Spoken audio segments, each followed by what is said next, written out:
Chapter 151, The Home of Elisiari. Noah's lips twitched at the absurd turn in conversation. He had gathered everyone to discuss something important, and yet here they were, arguing over who would sleep with him first, and Dominique, of course, had to throw in a classic horny succubus proposition. Deciding to save his sanity, Noah ignored the chaos and cleared his throat. Ahem, immediately, the girls quieted and turned their attention back to him. As I said, if there's anything specific you want in the realm, tell me now. I'll make sure it's included, with my space affinity, time mastery, and the title of the creator. I should be able to do some pretty crazy things. Noah thought, calm and confident. One by one, the girls began voicing their requests. I want a space with red lightning constantly striking from the sky, Sophie began in her cool, regal tone. It'll be my training ground. I want a space that can withstand my destruction affinity, Anya chimed in, her small voice deceptively innocent. Something I can completely obliterate again and again. And it restores itself instantly, Noah blinked. Adorable and terrifying, the requests kept coming, some practical, some whimsical. Illyra, for instance, wanted a floating cafe on an isolated island in the middle of a tranquil ocean. Her personal getaway spot, but the most unexpected request came from Dominique. I want a farm, she said simply. Where I can grow my own food and relax. Even Noah was surprised, but he nodded without hesitation. You'll have it. After gathering all the information he needed, Noah smiled. He had what he needed to begin the creation of their home. They exited the White Realm and returned to the real world. Night had fallen, and for the first time in what felt like forever, stars dotted the sky. They found a quiet, secluded spot with nothing around for miles. Noah sat down in a lotus position. The women formed a loose circle around him, giving him space. He closed his eyes, his mind replayed every detail, each girl's desires, the structural requirements, and the flow of magic that would bind it all together, space and time. With these, I can make a true masterpiece, but unlike Illyra, who created her realm using only space and manipulated time within it, Noah had something more, creation. Still, a question lingered in his mind. What is creation? He never really pondered it. So many affinities, so much power, and hardly enough time to master them all. To create something, you need material. You can't make something from nothing, or at least, not yet. Luckily, he had an excellent source right in front of him. He opened his eyes and glanced at Illyra. My dear dragon, he said, smiling slightly. Do you happen to have any exotic materials lying around that you don't use? His sudden question caught the others off guard, but Illyra just chuckled knowingly. I have more than enough in my treasury. Tell me what you need. Noah's smile widened. Materials with affinities for lightning, ice, sword, shadow, darkness, anything rare and powerful. Illyra nodded, and with a casual flick of her hand, she summoned everything he'd listed. And then some. Elizabeth and the others stared, stunned, as treasures they'd never even heard of shimmered into view. Illyra, of course, looked smug. Celine narrowed her eyes but said nothing. Once everything was ready, Noah turned to the group once more. I'll need one last thing from each of you, a drop of your blood. Each of them gave it willingly. It would serve as both a sacrifice and a link to personalize their space within the realm and allow them to enter and exit freely, even granting them minor control. When Noah added his own drop of blood last, the atmosphere changed. His pure white blood glowed faintly, and all the girls felt a sudden pressure on their minds. It lasted only a second, then vanished. Noah began. He closed his eyes and took a deep breath. In his right hand, he channeled his space affinity. In his left, he summoned his creation affinity, absorbing all the rare materials and the blood into it. He even added the souls of beasts he'd killed in the last dungeon, intending to give them new life inside the realm. Space twisted in his right hand, a pocket dimension forming. It started as a simple space, the size of a room, then gradually expanded larger and larger until it matched Illyra's white realm. But Noah didn't stop there. He continued expanding. If he wanted to include all the features the girls had requested, he'd need more space. After several minutes, it reached nearly half the size of Lay itself. In his left hand swirled a rainbow of energies, the creation essence. In his right hand floated the space he had formed. Noah slowly brought his hands together. Clap, his palms met. I want each environment to reflect their blood's essence and the material associated with it. And from my blood, create a palace at the realm's center. The rest, give it life. He gave his command. Creation obeyed. Then, he added time. He activated at last his unique talent ultimate fusion. The energies mixed seamlessly, elegantly, and fused. In his palm now hovered a single, glowing white sphere, a realm perfect and whole. Illyra trembled with emotion. Incredible. My husband is truly a monster, Noah exhaled. Now, only one question remained. where should I place this, or realm isn't a world? It cannot exist independently, it needs an anchor. If the anchor is destroyed, the realm collapses. His options were clear: bind it to lay like most would, or link it to himself, as Illyra had done. If he became the anchor, the realm would live and die with him, tied to his soul. He turned toward the women and explained the risk. Their answer was immediate: of course, you. I have more faith in you than in this entire world. What kind of question is that, my love? No hesitation, no doubt. They would always bet on Noah. He smiled, touched by their unwavering trust. Thank you, he said softly. Then, he pressed the white sphere against his chest. Click. At that moment, everyone felt it, a connection, a bond, stretching between their souls, and something new, something warm, something alive, a home, their home. The home of Elisiari, chapter 152, to their creator. They all felt it, a connection clear and powerful, linking them to another place, the realm Noah had just created. Noah exhaled slowly. He looked calm, but deep inside, he knew the weight of what he had just done. Creating a realm wasn't easy. Especially not one like this. One made to reflect not just his power, but the desires and identities of his women. And also one worthy of his race, because yes, he was going to make them part of his race. That was a given. He turned to them, lips curving into a smug smile. Want to see what your dear husband made just for you? The women nodded without hesitation. Just use the connection you feel. Will yourself inside, he said, and without another word, disappeared, not even waiting for us? Dominique muttered, but no one even listened. They were already vanishing one by one. She scowled and disappeared right after. They arrived in silence. The realm before them was nothing like the real world. The sky wasn't blue, it was pure white, untouched, pristine.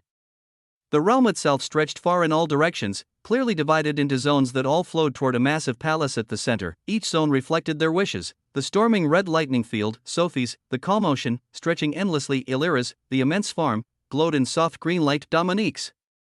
Frozen lands, graveyards of swords, Celine's and Yuki's, and many more. Everything looked natural. Seamless. As if the realm had always been like this. That was the power of ultimate fusion. But there was something else. Something unexpected. Noah could feel it. There was life here. He could sense it in the forests, under the oceans, deep in the earth. Beings had been born somehow. And even more surprising, in the center of the realm, near the palace, he sensed weak presences carrying his bloodline. It was faint, but there, is that, yes. Leftover traces of your blood fused with the realm. Once it became capable of sustaining life, those remnants created beings. Noah's eyes narrowed slightly. He wanted to check that out, but not yet. Wow, this is incredible, Celine said, standing next to him in the air. Noah smiled. Right, she wasn't just impressed. She was stunned. Not that long ago, she had been protecting her son. But now he was something else. Something she couldn't even fully understand, and somehow, that thought hurt. Because, how could a mother not even understand her own child? Celine smiled to herself, unable to stop the emotion swelling in her chest. Noah saw the look and gently took her hand. Why the serious face? Mother, no matter how strong I become, aren't I still your baby? He said with a soft smile. So don't worry. Just look around. I made this, for us. For our family, Celine laughed, her smile softening.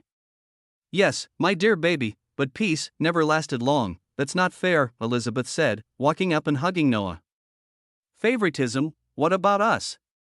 Sophie added, grabbing his right arm and leaning close. More followed instantly. Us too, Noah. Yuki appeared from behind, trying to squeeze in, Elizabeth hissed.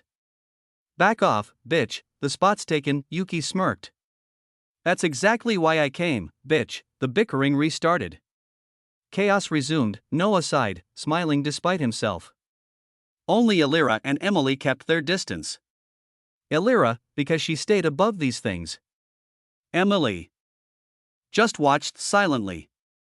But in her heart, the desire to truly belong burned stronger. After a while, once Noah had given each of them a bit of attention, he sighed, girls. Please. Compliment the damn realm at least. Do you know how much effort this took me? They didn't even answer, too focused on him, on his beauty and presence. Let's visit the palace, he said while sighing. They teleported together, landing in front of two massive doors, silver and white, towering and imposing. Noah stepped forward, and the doors opened on their own. The women followed him inside. What they saw made them stop in their tracks. At the center of the palace stood a throne. White, like everything else. But far from ordinary, carved into it were the bloodlines Noah once held, each one merging together to create something at the center, an image, a figure, a small, perfect version of Noah. He walked forward. Calm. Steady. His steps echoed through the hall as the women watched in silence. Each had their own thoughts. Sophie wondered if she could still stand beside him. If now, she was worthy. Zara questioned how someone like her could be loved by someone like him. Celine felt pride swell in her chest. This was her child. She thought Illyra, Neko, and Esther were the same. Proud. Confident in their bond. After all, they were his master, beast companion, and shadow. Others were fired up. Yuki vowed again to be more than a concubine, to be his sword, his equal. Elizabeth smiled. Her mission became even more clear as she looked at Noah. She would build a faith worthy of him. Some thoughts were stranger to say the least. Anya trembled with excitement, because as a being of chaos, she can see it. He's chaos. I love it, Dominique. Predictable as always, fuck. I want him deep inside me. Noah evoked something different in each of them. It was kind of interesting to see how each of the women react and look at him differently. Noah finally reached the throne, and then, Saturday, the moment he sat on the throne, the realm reacted. It buzzed. The air froze and time stilled. All across the realm, life paused. Every creature, every being turned its gaze toward the palace, and then, instinctively they bowed, one by one in perfect unison. Their heads lowered to the ground. They were bowing not from fear but from respect, from reverence, because they were not bowing to a king, not to a ruler, but to the one who made them possible, but to the one who shaped their now home, to their creator. Chapter 153, Frozen Maiden of Hell. As Noah sat on his throne, every beast in his realm bowed before him. His wives stood nearby, each of them watching him closely, their eyes filled with different thoughts, different emotions, and Noah understood. He understood their worries, he understood the struggles each of them carried. But, you have no reason to worry. He snapped his fingers. Instantly, thrones began to appear, smaller than his own, but each uniquely beautiful. One formed beside every woman. Silently, they all sat, facing him. You already know I become something new. A new race. And I'm its progenitor, the first of my kind. The women nodded, and I want you all to be part of that race. With me. He paused. I know this might seem obvious, but I'll ask anyway. Is anyone against changing their race into mine? His eyes shifted, specifically toward two of them, Illyra and Elizabeth. They were special cases. Illyra was a true soul dragon. Elizabeth, a celestial. Their races weren't just titles, they were power, legacy. Noah wouldn't force them to be Elisiari. That's why he asked, but his concern was unnecessary, deeply so. Illyra smiled as she met his gaze. I'll be whatever you want me to be, my dear. I want to be part of you and also one of the first of your race. This kind of opportunity doesn't come twice. She knew as a being of the dragon's race, the first dragons, the original dragons, they are nothing like the dragons of today, and Elizabeth followed, her eyes sharpening with intensity. You know me by now. I'll do anything you ask of me. Her voice lowered, but the conviction behind it was absolute. Because I love you more than anything. After all, you saved me from eternal slavery and helped me know who I am. For once, Yuki didn't say anything. Neither did Sophie, Celine, Neko, or Esther. They were surprised, not by Elizabeth's devotion, but by the sheer depth of it. Celine, though, smiled to herself. I like this girl, she thought. I think we'll get along well. Noah smiled, content. He will never stop saying this, but he was a very lucky guy. System. I have an idea. What kind of idea, host? What if I made each of them a progenitor as well? Not of the whole race like me, but of their own concept. Like, my mother would become the progenitor of all ice-type Elisiari. The race would diversify through them, they'd each represent a concept I already hold. That way, my race gains depth, and they each gain a unique identity within it. But in the end they all come from me, and my power will be unmatched. The system paused for a moment, calculating. That's an excellent idea, host. Noah grinned. This would give each of his women power, influence, and significance within the race. They wouldn't just follow, they'd lead. In that way he will not have to lead so many people, just his women. He turned to his mother. Come here, mother. Celine didn't hesitate. She stood, walked to him boldly, and sat on his lap, wrapping her arms around his neck. Starting with me, my dear baby, she said with a smirk. Noah gave a small nod, ignoring the jealous glares from the others for his own sanity. I want to give you this first. He opened his hand. A glowing fragment of ice floated above his palm, radiating an aura so strong it had to be sealed by layers of barriers. Illyra and Celine's eyes widened. Even Shadiva looked shocked, an origin fragment. A piece of raw creation. Divine beings would wage war for something like this, yet Noah was handing it to his mother like it was a gift. Shadiva couldn't hide her reaction this time. She had watched Noah shift from pure ambition to something deeper, family.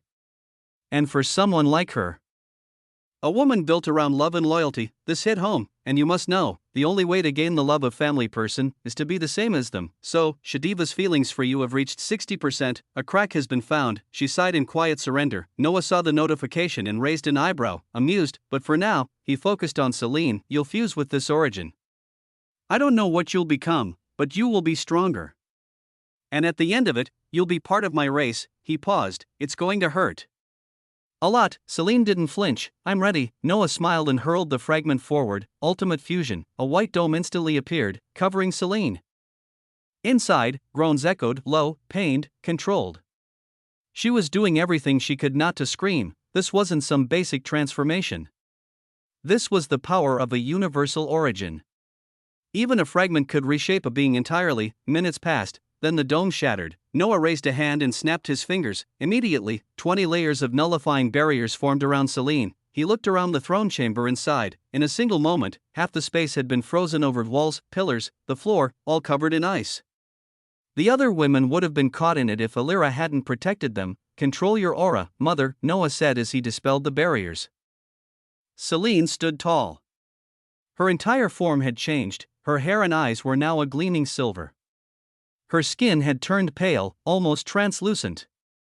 She was taller, her body more defined and radiant. A tattoo marked her palm, a snowflake, intricate and glowing faintly. Even with her aura suppressed, her presence sent chills through the room. You're stunning, Noah said, genuinely impressed. What did you become? Celine smiled. I'm no longer just human. I'm a Niverin, a perfect blend of human and ice being. She stepped forward slightly, still adjusting to the new form. I'm the first of my kind, inlay. My ice affinity has reached transformation rank. I gained a new physique, frozen maiden of hell. A bloodline, holder of ice, and my talent has evolved to X unique rank, maiden of icy death. Silence followed, clicking tongues. A few narrowed eyes. The other women were trying not to show it, but they were shocked. And jealous. Noah chuckled and raised a hand. There are many types of origins out there, he said. So don't worry. I'll find them all. You'll all become holders of origin, and me. He smirked wider. Celine looked at her son and smiled, shaking her head. She understood him too well. If Noah really pulled this off, if he found origins, gave them to each of them, and then absorbed that power back multiplied by 10,000, better not to finish the thought. Some things were better left unsaid. Chapter 154, The Veilgrim Family. Now that this is done, let's begin. Noah's voice rang out clearly. All the women turned their focus to him, and he, too, concentrated fully.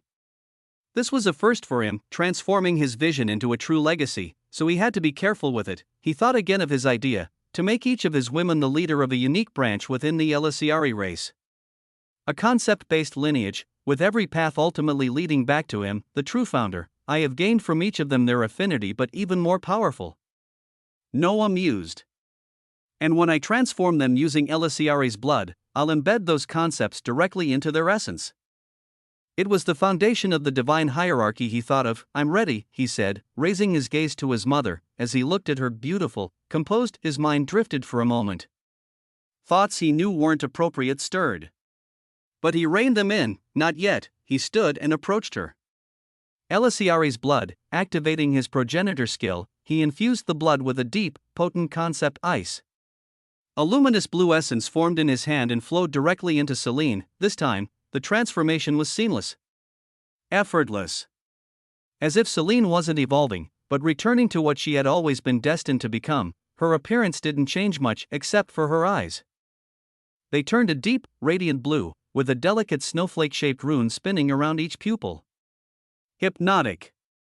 Mesmerizing, the change completed, and Celine became the first Frost Elisiari, and with that title came a new status. Your existence level has reached the next threshold. You may now advance to SSS rank, choose your domain and elevate. Celine had crossed into territory few in the world could ever hope to reach, a realm where people form their own domain. She smiled, serene and beautiful. I take it that means something good happened? Noah asked. Your mother, she said, is about to become an SSS rank being. Surprise rippled through the room. Congratulations. Mother, Noah said, happy to see his mother becoming stronger. Congratulations, Celine, the others echoed. She accepted the praise gracefully. Next, it was Sophie's turn. She stepped forward, lightning dancing faintly in her eyes. Ready, my empress? Noah asked. She nodded, her voice soft. Yes, a drop of blood appeared again, this time infused with the concept of lightning. It wasn't Noah's strongest affinity, but he had tools to enhance it. He simultaneously activated Elisiari's visionary and believed that his lightning can be everything, infusing the blood with adaptability, just like Sophie's own evolving lightning had become. The blood this time was red, humming with cracking power. When Sophie absorbed it, the transformation began. Her hair turned silver, while her red eyes remained, but now with lightning-shaped runes orbiting her pupils. The tattoo on her forehead pulsed more vividly than ever. She had become the first lightning Elisiari. Your existence level has reached the next threshold. You may now advance to S rank. Choose your intent and elevate. Sophie smiled softly in happiness. One by one, Noah continued. Elizabeth, silver hair. Blank, pupil-less eyes threaded with faint strands. As Noah's oracle, she embraced fate, becoming the first fate Elisiari. Illyra, silvery hair, eyes like drifting soul wisps. The first soul Elisiari, Neko, silvery hair. Black eyes with pupils split between flame and ice. The first Frostfire Elisiari, Esther, silvery hair, black eyes. Pupils shaped like tiny umbrellas. The first Shadow Elisiari, Yuki, silver hair. Eyes like sharpened blades, with sword-shaped runes dancing within. The first Sword Elisiari, Zara, silver hair. Eyes that shifted color with her emotions. The first Emotions Elisiari, Anya, silvery hair. Entirely black eyes. The first Destruction Elisiari, Dominique, silvery hair. Pink eyes with heart-shaped pupils. The first Lust Elisiari. Each transformation took time. Only Emily and Shadiva was not transformed. Emily because Noah didn't think it was wise yet to transform her. And Shadiva who, I am not ready yet. Shadiva voice echoed inside Noah's head. Noah nodded softly, understanding. After Illyra and Elizabeth were special case, when all was done, Noah stood in front of them. Celine was on his right, Elizabeth on his left. Each woman now radiated a distinct presence, each aura unique and overwhelming in its own way. The only visible trait they now all shared, including Noah, was silver hair. You've each become the first of your kind, Noah said. You must have received your respective titles. They all nodded. That means, he continued, any Elisiari born with your concept in the future will fall under your lineage. You are the progenitors of your domains. Anya's voice rang out, bright with excitement. That means I'll have my own destruction squad? She laughed gleefully. Let's go, I want to make them now. Dominique rolled her eyes. Can you not talk about destruction every 5 seconds? Anya turned, grinning. Can you stop bringing everything back to sex? Dominique's lips twitched, but she held back a reply, choosing to become the big woman once again. Anya kept laughing maniacally. Noah shook his head with a small smile, tired of her antics but amused. She really tricked me with that innocent act in the beginning. Then Celine's voice cut through the room. What will the family name be? Everything went quiet. All eyes turned to her. Noah blinked, confused. What do you mean? Isn't it Weaverheart? Celine shook her head. Weaverheart is my name. I created it and passed it down to you as my son, as part of my legacy, but your legacy, Noah, will be greater. And while yes, you could elevate the name Weaverheart, I want you to have a name that's yours. Noah paused, absorbing her words. He understood. And without much hesitation, all right, he said, accepting his mother's words. Now came the harder part, choosing the name. He was tempted to use his true name, but that would be unwise. It was still too soon. He wasn't ready to reveal it to the world. Still, he could base the family name on it. He was Nithurian Ielvarithos, the breath before time, the name that names all, but his family could not yet bear that name's full weight, so he forged a new one. Then I choose Veilgrim, he declared, and our crest will be a sky filled with countless stars, each a different color, each a different shape. He looked around at them all. From this day forward, we are the Veilgrim family. Chapter 155, Celine, R18, 1, Veilgrim. A name Noah had just crafted by taking some part of his true name. It didn't mean anything. Not yet, but one day that name would shake gods and echo across realms. The women heard it, and they understood. Not with logic, but with soul. They engraved it into themselves, deeper than any brand. The Akashic records didn't stay silent. You have chosen to change your name. A name represents who you are. To change it is to become something new. Do you wish to continue? The records weren't just asking Noah, they asked all of them, because this wasn't just about him. This was about them. His women. His legacy.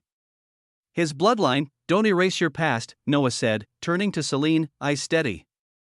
Your old name matters. He took her hand. You are Celine Weaverheart Veilgrim. Then he turned to Zara. Zara Hartweaver Veilgrim, he continued, naming them one by one. A ritual of identity. Celine smiled. A knowing, proud smile. She got it. They all did. Names were more than words, they were roots. You don't cut a tree's roots to make it taller. You grow upward and let your roots deepen. He wasn't replacing who they were, he was crowning it. I accept, Celine said, lifting her chin. From now on, I am Celine Weaverheart Veilgrim. That was all it took. One spark and the fire caught. One by one, they voiced their new names, no longer just human, no longer bound to the wild hunger of succubi, no longer dragons drunk on their own pride, no longer celestials blind in their arrogance. They had become something new. Something more. They were the Elisiari, and they were the Veilgrim family. Ding! Ding! Ding! Marvelous, your family name has been recorded. Later that night, Noah sat cross-legged beneath the night sky. The stars above shimmered, real and impossibly distant. His realm had night. A sky. Even a breeze. It was eerily similar to a world. Something born from him and reside in him, and yet, his thoughts drifted back, to that life, the old one, the one where he was just Brandon. Powerless. Average. Forgotten. He remembered the gray apartment. The noise outside the window, the emptiness that came after his mother died. He'd had no one. And then, he met Amy. For a moment, she made him believe he was someone worth loving. He gave everything. Worked for 5 years. Never complained. Never bought anything for himself. He would eat once a day, sometimes less, just to save enough. He wanted to give her the best ring he could afford. He thought she'd smile. Cry and say yes, but all she said was, "You're not enough." I found better, and she didn't even say it to his face, just a damn call. Cold. Sharp. Final. Noah exhaled slowly, a soft, bitter laugh slipping out. He wasn't angry anymore, no rage. No regret, because now, he was more than that broken man, he was the architect of talent. The creator who created realms and life itself. He had a new family, a race born of his blood, and tonight, dozens of divine women were in their chambers, longing for him. He stood up. Smirking, time to dive in, and with that, he vanished. The bedroom was soaked in sapphire light. The bed, massive, absurdly large, rested at the center like a throne of indulgence. The air smelled like heat and need. Celine sat at the edge. Her nightgown, translucent and sinfully revealing, clung to her curves like a second skin. She didn't move when he appeared. She only lifted her head slowly, smiling like a goddess who'd been waiting eons for her chosen man. "You're finally here, my dear," she whispered, voice smoky and low. "I am," Noah said. His gaze never left her, not her smile, not her thighs, not her breasts pressed gently beneath the sheer fabric. He stepped forward, his pants visibly stretched by the thick bulge underneath. Celine's pupils dilated. Heat exploded through her veins. She moved with sharp urgency, closing the gap. She seized his collar and yanked him forward, smashing her lips against his. The kiss was a storm, her tongue invaded his mouth. Her hands roamed, desperate, tracing muscle and heat. Noah groaned, his grip tightening around her waist, then sliding down. His fingers found her ass and sank in, folding the soft flesh with both hands like a baker folding warm dough into thick, sticky batter. Celine moaned into his mouth, hips trembling. The sensation was maddening. Her lust overflowed. She dropped one hand between them and freed his cock in a single motion. It sprang out like a beast just released from years of cruel imprisonment. Fat. Veiny. Hard. It pulsed like a god's weapon, begging to be used, to be buried, inside something wet. Celine froze, staring. She couldn't look away. "Is this real?" she muttered, voice shaking. "How is your cock this big?" It throbbed in her palm like a heart-craving release. The veins spiraling like living serpents. Noah chuckled darkly. "Shouldn't I ask you?" he teased. "You are my mother, after all." Celine's breath hitched. Her eyes gleamed. She gripped him tighter and began to stroke, slowly at first, then faster, her wrist twisting slightly. her palm pressing against the thick underside. Ah, fuck. Noah groaned, hips flexing. Your hands are sinful, mother. He reached up and cupped her breast. It was warm, impossibly soft, yielding perfectly under his palm. Celine moaned and bit her lower lip, guiding his head downward. What about these, my baby? She purred. Did you miss them? Noah said nothing. He didn't need to. He lowered his head willingly, letting her press him into her chest. Come, she whispered, suck mommy's breast, and he did. His lips wrapped around her pink nipple, sucking deeply, his tongue flicking, teasing. Celine threw her head back, gasping, her hand still pumped his cock. Faster now, as her other hand tangled in his hair. Yes. Just like that, the night had just begun. Chapter 156, Celine, Paint Me White, R18, 2. There was no need to tell Noah twice. He dove in immediately, sucking Celine's breast with wild, unfiltered hunger.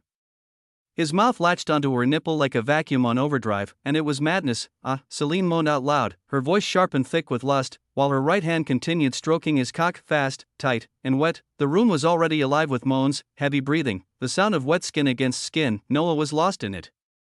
Pure bliss, her cold skin excited him even more. The contrast made his cock ache.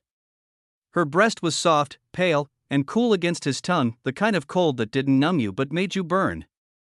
The kind of cold that froze your thoughts and lit fire in your spine. He wanted to drown in her body, their lips finally parted, panting, hungry. Celine's chest heaved, and Noah's cock twitched hard, already slick with pre-cum. He didn't wait, he swept her up into his arms like a queen, carried her to the center of the bed, and laid her down gently. Then, with a flick of his finger, her nightgown disintegrated into nothing, gone, and there she was, naked, exposed, divine. Her body was smooth perfection. Too pale. Flawless. Not a single strand of hair, not even down below. Her skin shimmered under the faint light of the realm, clean and soft like she had been sculpted for sex. You're perfect, mother, Noah murmured, voice rough, thick with desire. His cock stood straight and angry, rock hard, veins pulsing like a beast alive.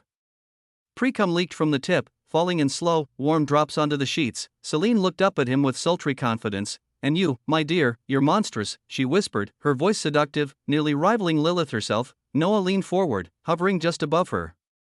Then he kissed her, soft. Deep. Devouring, his tongue slipped into her mouth and searched. When it met hers, they twisted together, wet and hot, like a serpent wrapping its prey. It was no longer just a kiss. It was a consumption. A binding, not for death. For ecstasy. Then he began his descent, down her neck, to her breasts, licked, sucked, kissed again, then to her toned stomach. Her hips. Her thighs. Noah didn't miss a single inch, he licked her arms. Her feet. Even her armpits, everything, every part of her was sacred. By the time he reached her pussy, Celine was soaked, her folds glistened with arousal, and the scent that met him was unlike anything, fresh, icy, clean. Like winter mixed with pure sex. He didn't lick, he sucked, mouth open wide. He wrapped his lips around her clit and sucked like he wanted to pull her soul out from it. H. Celine screamed on the spot. Her whole body seized up, legs clamping around his head. She came instantly, her juices flooding his face. Noah stayed locked in, tongue swirling, lips dragging along her folds as she trembled. His face was soaked, her cum dripping from his chin. He licked his lips and looked up at her, smirking. Is that all it takes to make you come, mother? Celine's chest rose and fell fast, but his cocky voice pulled her from the haze. She sat up, her gaze feral, her grin sinful. I guess it's my turn, she said. No, mother, Noah said with a grin of his own. I'm not done with your pussy. But then a better idea hit him, and he acted on it. Soon he was lying flat on his back. Above him, Celine straddled his face, her pussy dripping just inches from his mouth. And below her, his cock. Throbbing. Thick. Hard, the 69 position, a fucking masterpiece. Celine didn't hesitate. She lowered herself with a deep moan, her pussy landing right onto Noah's waiting mouth.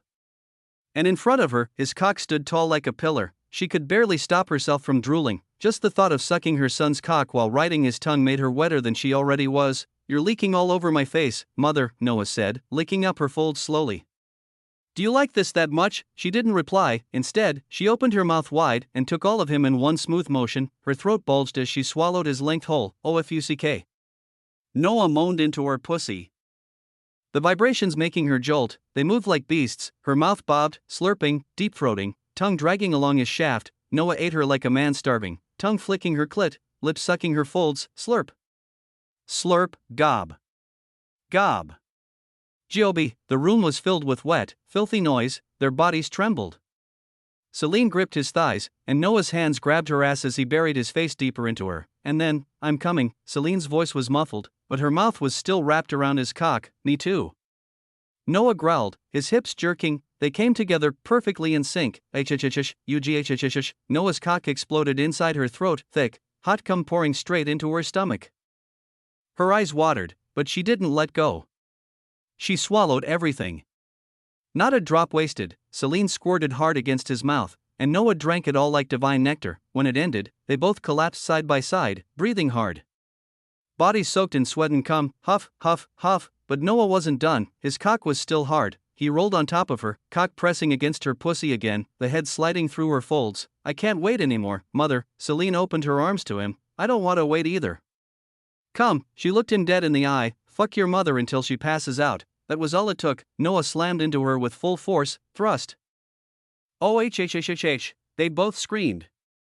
The feeling was overwhelming. Her pussy was tight, cold, wet, warm all at once. He could barely hold himself back. The more he plunged in, the more he believed it, he really came from this place. It was home, Fuck. Noah groaned, pounding her deeper, yes. Yes.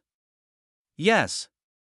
Celine cried, her nails digging into his back, slap slap slap. The sound of their bodies colliding echoed like thunder. They fucked like it was the end of the world. Celine bent over, Noah took her from behind, she climbed on top, riding him like a demon dancer, then back on her knees, leaning over the study table as he slammed into her from behind again, every position. Every angle. And all the while, more, harder, paint me, my son, paint me white, and he did. He fucked her until her legs gave out, until she was drenched inside and out, until she was painted white exactly like she wanted. Chapter 157. Sophie, R18, Celine and Noah lay on their backs, bodies slick with sweat, breath still ragged. Celine's entire body glistened with his cum painted from her neck to her thighs, his seed drying on her skin like a royal seal. How was it? Noah asked between gulps of air, still catching his breath. Celine stayed silent for a moment, then smiled radiant, glowing, a little dazed. It was incredible. I don't even remember how many times I came. And she wasn't exaggerating. Her legs still trembled, and her pussy throbbed from the overwhelming pleasure. Her mind was blank, just a haze of heat, moans, and the feeling of being filled. Their desire had been a storm. Wild. Unstoppable. Noah slowly sat up, fatigue vanishing as he activated the life aspect of his samsara. Strength returned to his limbs instantly. Celine watched him quietly, eyes soft. Who's next? She asked, voice calm, but there was a bitter note under the surface. Jealousy, restrained. She didn't voice it, but it was there, still. As the head wife, she wouldn't complain. She had a duty not just to Noah, but to the harem as a whole. Every woman needed to be satisfied.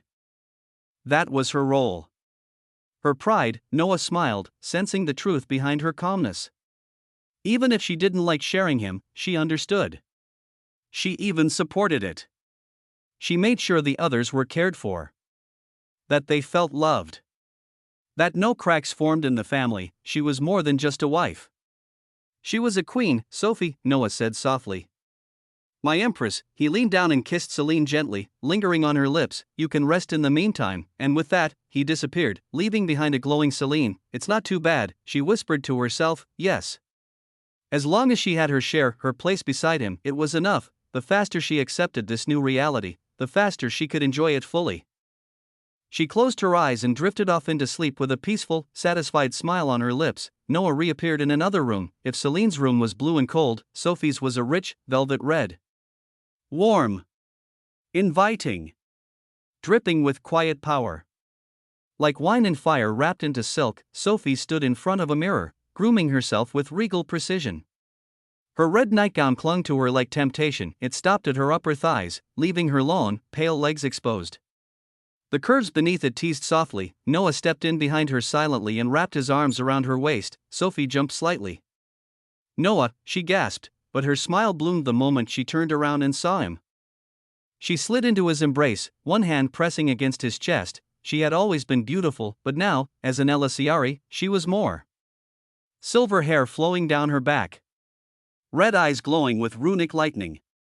Her presence alone could silence a throne room. Noah reached up and tucked a loose strand behind her ear. "You're stunning." Sophie blushed immediately, lowering her head as heat bloomed across her cheeks. "Thank you," she whispered. Noah chuckled. "Ha. Why are you acting shy?" "It's not like it's our first time." Then he smirked, drawing her tighter against him. "Or maybe it's the atmosphere? This soft red glow, this scent of you in the air." Sophie opened her mouth. But he didn't let her speak. He kissed her. Her eyes widened at first, then closed as she melted into him. At first, she was timid. But seconds passed. 30. 60. And then Sophie changed. Her lips parted wider, her hands tangled in his hair. She kissed him back hungrily, like she needed more of him. All of him. Noah's hands didn't rest either. They slipped down her back, found her ass, and squeezed softly, drawing a little yelp from her mouth. For minutes passed before they finally broke the kiss. Sophie's face was flushed.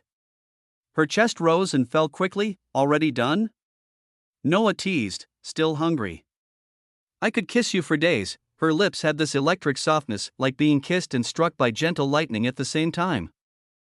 It was too addictive. If her lips feel like that, Noah thought, eyes narrowing. What about her pussy? His hunger roared again. He kissed her again, harder this time. Sophie moaned into his mouth, her fingers clinging to his shoulders. As they kissed, he undressed her slowly, piece by piece, until she stood naked in front of him. Her body wasn't exaggerated. No oversized breasts. No absurd hips. Just lean muscle, gentle curves, soft abs barely showing. And it suited her. She wasn't made to be ogled, she was made to be worshipped, just like an empress should. She fidgeted nervously, her eyes looking away. Noah didn't say anything. His clothes disappeared too, his bare body revealed in full. Sophie's eyes snapped toward him.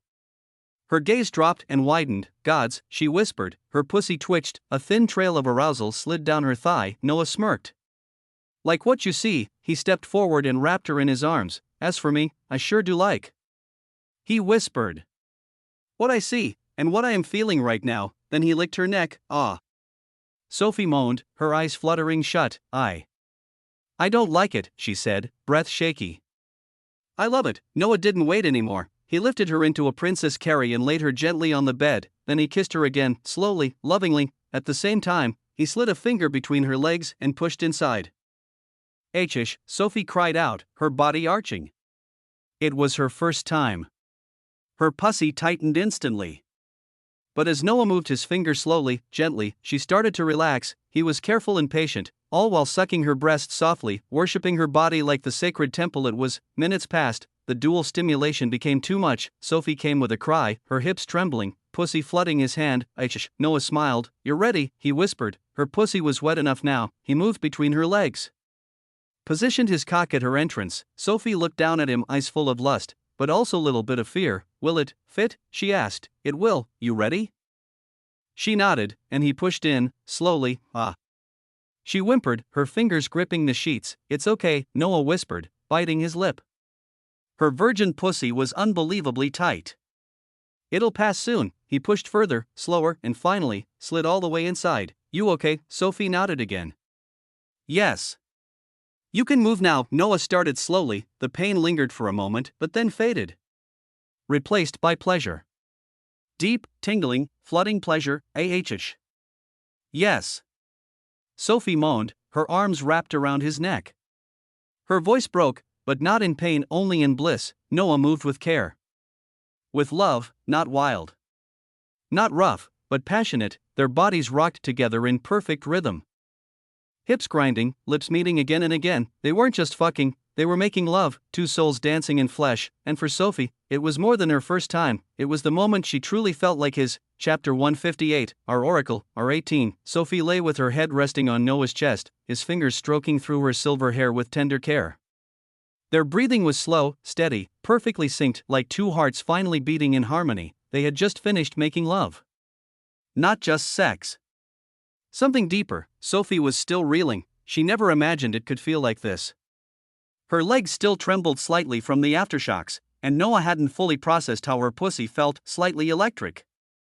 Like soft lightning wrapped in warmth. It was maddening. Addictive.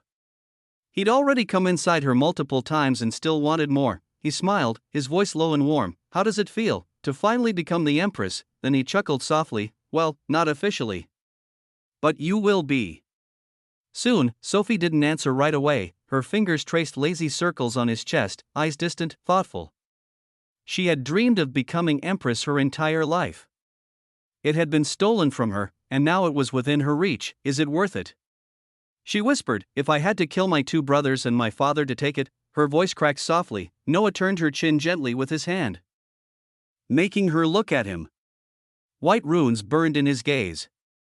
Hers red, intense, lightning-etched, met his without flinching. Do you regret it? He asked. No, she answered firmly, almost instantly. Then, softer, I'm just wondering, will it be the same for us? For our children. Her eyes didn't waver. You'll have many children. With all your wives, there'll be many heirs. What if they fight? For the throne, for power, for your attention. Her voice dropped lower. I don't want that, Noah. I don't want our family to destroy itself from the inside. Noah smiled softly, cupped her cheeks between his hands. Her face looked unfairly adorable between his palms. You're worrying too much.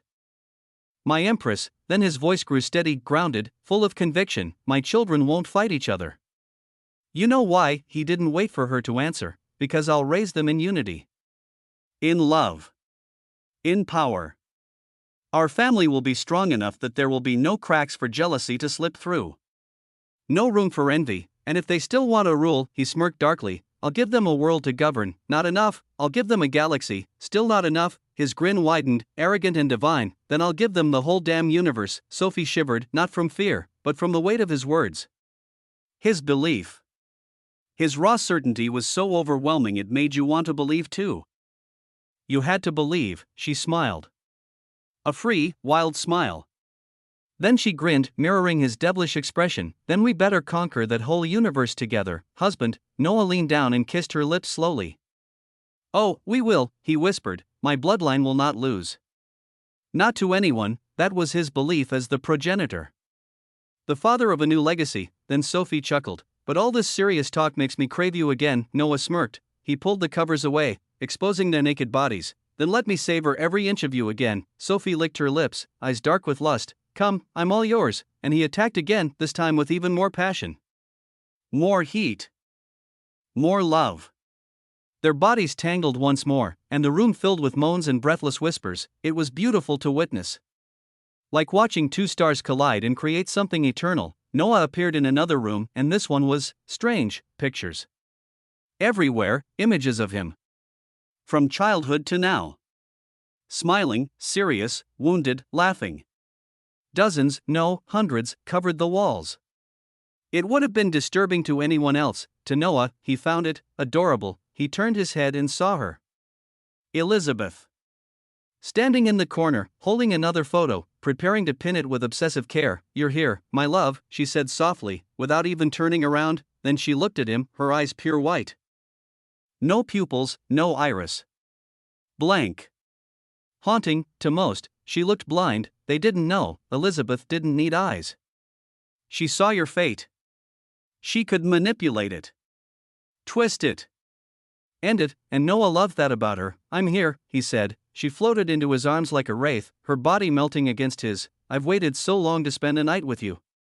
She whispered, her voice trembling with obsession. Then she grinned, a mad, wide, possessive grin. And I hope you're not tired yet. Her hand moved, touching his clothes. They vanished instantly, not into nothing. No, she'd simply assigned them the fate of destruction. That was Elizabeth. No teasing. No warm-up. Just obliteration. Her own clothes vanished too. She pushed him onto the bed. Noah fell on his back, his cock fully hard, pulsing with anticipation. I don't need foreplay, she said, crawling over him. She grabbed his cock, spit on it, smeared the saliva down its shaft with 2 eager hands. Then she straddled him, lined herself up, and sank down. Let's fuck like we were made for it. Clap. Oh, Elizabeth moaned as she took him fully in one go, her ass cheeks smacking against his thighs. Even if it was her first time, the pain barely registered, because the pleasure overrode everything else. She started riding him hard, clap clap clap. Noah grabbed her ass and helped guide her motion up. Down, up, down. Slick, wet, heavy, yes, yes, yes, Elizabeth cried out, her head thrown back, white eyes glowing faintly, her body moved without pause, hips grinding, bouncing. She was pure obsession. And Noah was her addiction. Minutes passed, they were both close. Noah gritted his teeth, grabbed her tighter, and thrust up hard. Thrust, He slammed into her womb, and Elizabeth broke, her whole body locked. Her eyes rolled back. Tongue hung loose, saliva dripping, she squirted violently, so much that the sheets were soaked in a puddle. Noah smirked inside. My little oracle is a fountain. Noted, her pussy tightened around him, and with one final push, he exploded inside her. Thick, hot cum filled her to the brim. She collapsed on top of him, chest to chest, panting like she'd run 1,000 miles. But Noah wasn't done. Already tired, he teased. We're just getting started. He flipped her onto her back in one smooth move. Wait, my love, I need a moment to. No can do. Noah cut her off with a smirk. Didn't you say you wanted to fuck until we both passed out? Let's test that. And he slammed into her again, hard. Oh, her moans came louder this time. The bed rocked. Their bodies clapped together over and over. Every thrust hit deep, hammering her womb, making her body jerk. Elizabeth's expression was a mess, tears in her eyes. Drool on her lips, voice cracked and high. Her back arched, her moans turned to screams. Noah's dick throbbed harder at the sight, a girl who could see fate, now writhing helplessly beneath him. That contrast, the cold, calm oracle reduced to a trembling, broken mess, was divine, and he didn't stop. He kept fucking her, until she blacked out from pleasure, until her legs gave up. Until her mind could no longer hold on to reality, and in the end, he held her limp body close, because even if he fucked like a beast, he loved like a gentleman. Chapter 159, Our Dear Master, R18. Elizabeth lay on the bed, legs wide open, drenched in sweat and cum. An obscene amount of Noah's seed was leaking out of her swollen pussy, soaking the sheets. The sight of her flushed face, her twitching thighs, her body completely ruined in the most erotic way possible, could drive any man or woman to masturbate until they forgot the line between dream and reality. It was just that erotic. She shakily raised her head and looked at Noah, who stood with a smug grin. Weren't you the one worried I'd get tired? Looks like you're the one who couldn't keep up, my dear, he smirked. Elizabeth's lips twitched. You're simply a monster. But her expression betrayed her. She couldn't suppress the satisfied, blissed-out smile that only came from being thoroughly, unapologetically fucked, and Noah deserved that smile. Because with just his cock, he'd sent Elizabeth to the heavens again and again until she had no idea what was up, down, or real. He laughed hard, then leaned down and kissed her deeply, a filthy, slow French kiss that made her toes curl all over again. Thank you, my love, he whispered. Elizabeth turned her blank white eyes toward him and smiled gently. Anything for you, my love. There was no need for more words. They knew that thank you wasn't just for the sex. It was for everything, for the way she kept her madness at bay. For how she never let her obsessive love disrupt the growing family Noah was building. She'd done things she never would have allowed for anyone else. And Noah knew how deep that sacrifice ran. He was grateful. Well then, she said with a playful push to his chest, why are you still here? Go. Don't let them say I kept you. But Noah only smiled. Don't worry, he said with a wicked grin. I set up a time spell. Everything slowed down outside. So, he grabbed her ass and pulled her back to him. I've still got time for another round. Elizabeth's grin grew wicked with anticipation. Then fuck me until I pass out again before you go. And Noah did exactly that. It was wild. It was obscene. It was beautiful to witness. Noah appeared in a completely white room. The air was divine. Clean. Sacred, it reminded him of the white realm of Illyria. Because this was Illyria's domain, the sole Elisiari's room, the moment he laid eyes on her, he froze. There she was, Illyria. Naked. Legs spread wide. Her soaked pink pussy on full display, she was groping her own massive breasts that made Sophie's look like teacups in comparison, and her expression, lust. Pure, unfiltered lust. A teasing smirk danced on her lips. Do you like what you see? She purred. Come eat this pussy, my dear. Her words were filth incarnate, nothing like her usual calm, cryptic self. It was like someone flipped a switch and unleashed the real Illyria, raw. Horny. Hungry, Noah approached, calm and composed, but his cock was already twitching. His clothes vanished as he walked. Illyria's eyes widened, glued to his cock. Her pussy dripped more with every step he took. He crouched in front of her, face inches from her glistening folds, and then, without a single word, he dove in. He licked her pussy like a starving man devouring his favorite meal. Illyra moaned, throwing her head back. She grabbed his hair, forcing his face deeper between her legs. Noah's tongue moved like magic, lapping, circling, pushing into her hole, flicking her clit. He cleaned her like a machine, savoring every drop. Illyra was trembling, moaning louder with every second, her body possessed. She had locked away every soul inside her, just to be alone with him. No distractions. No voices.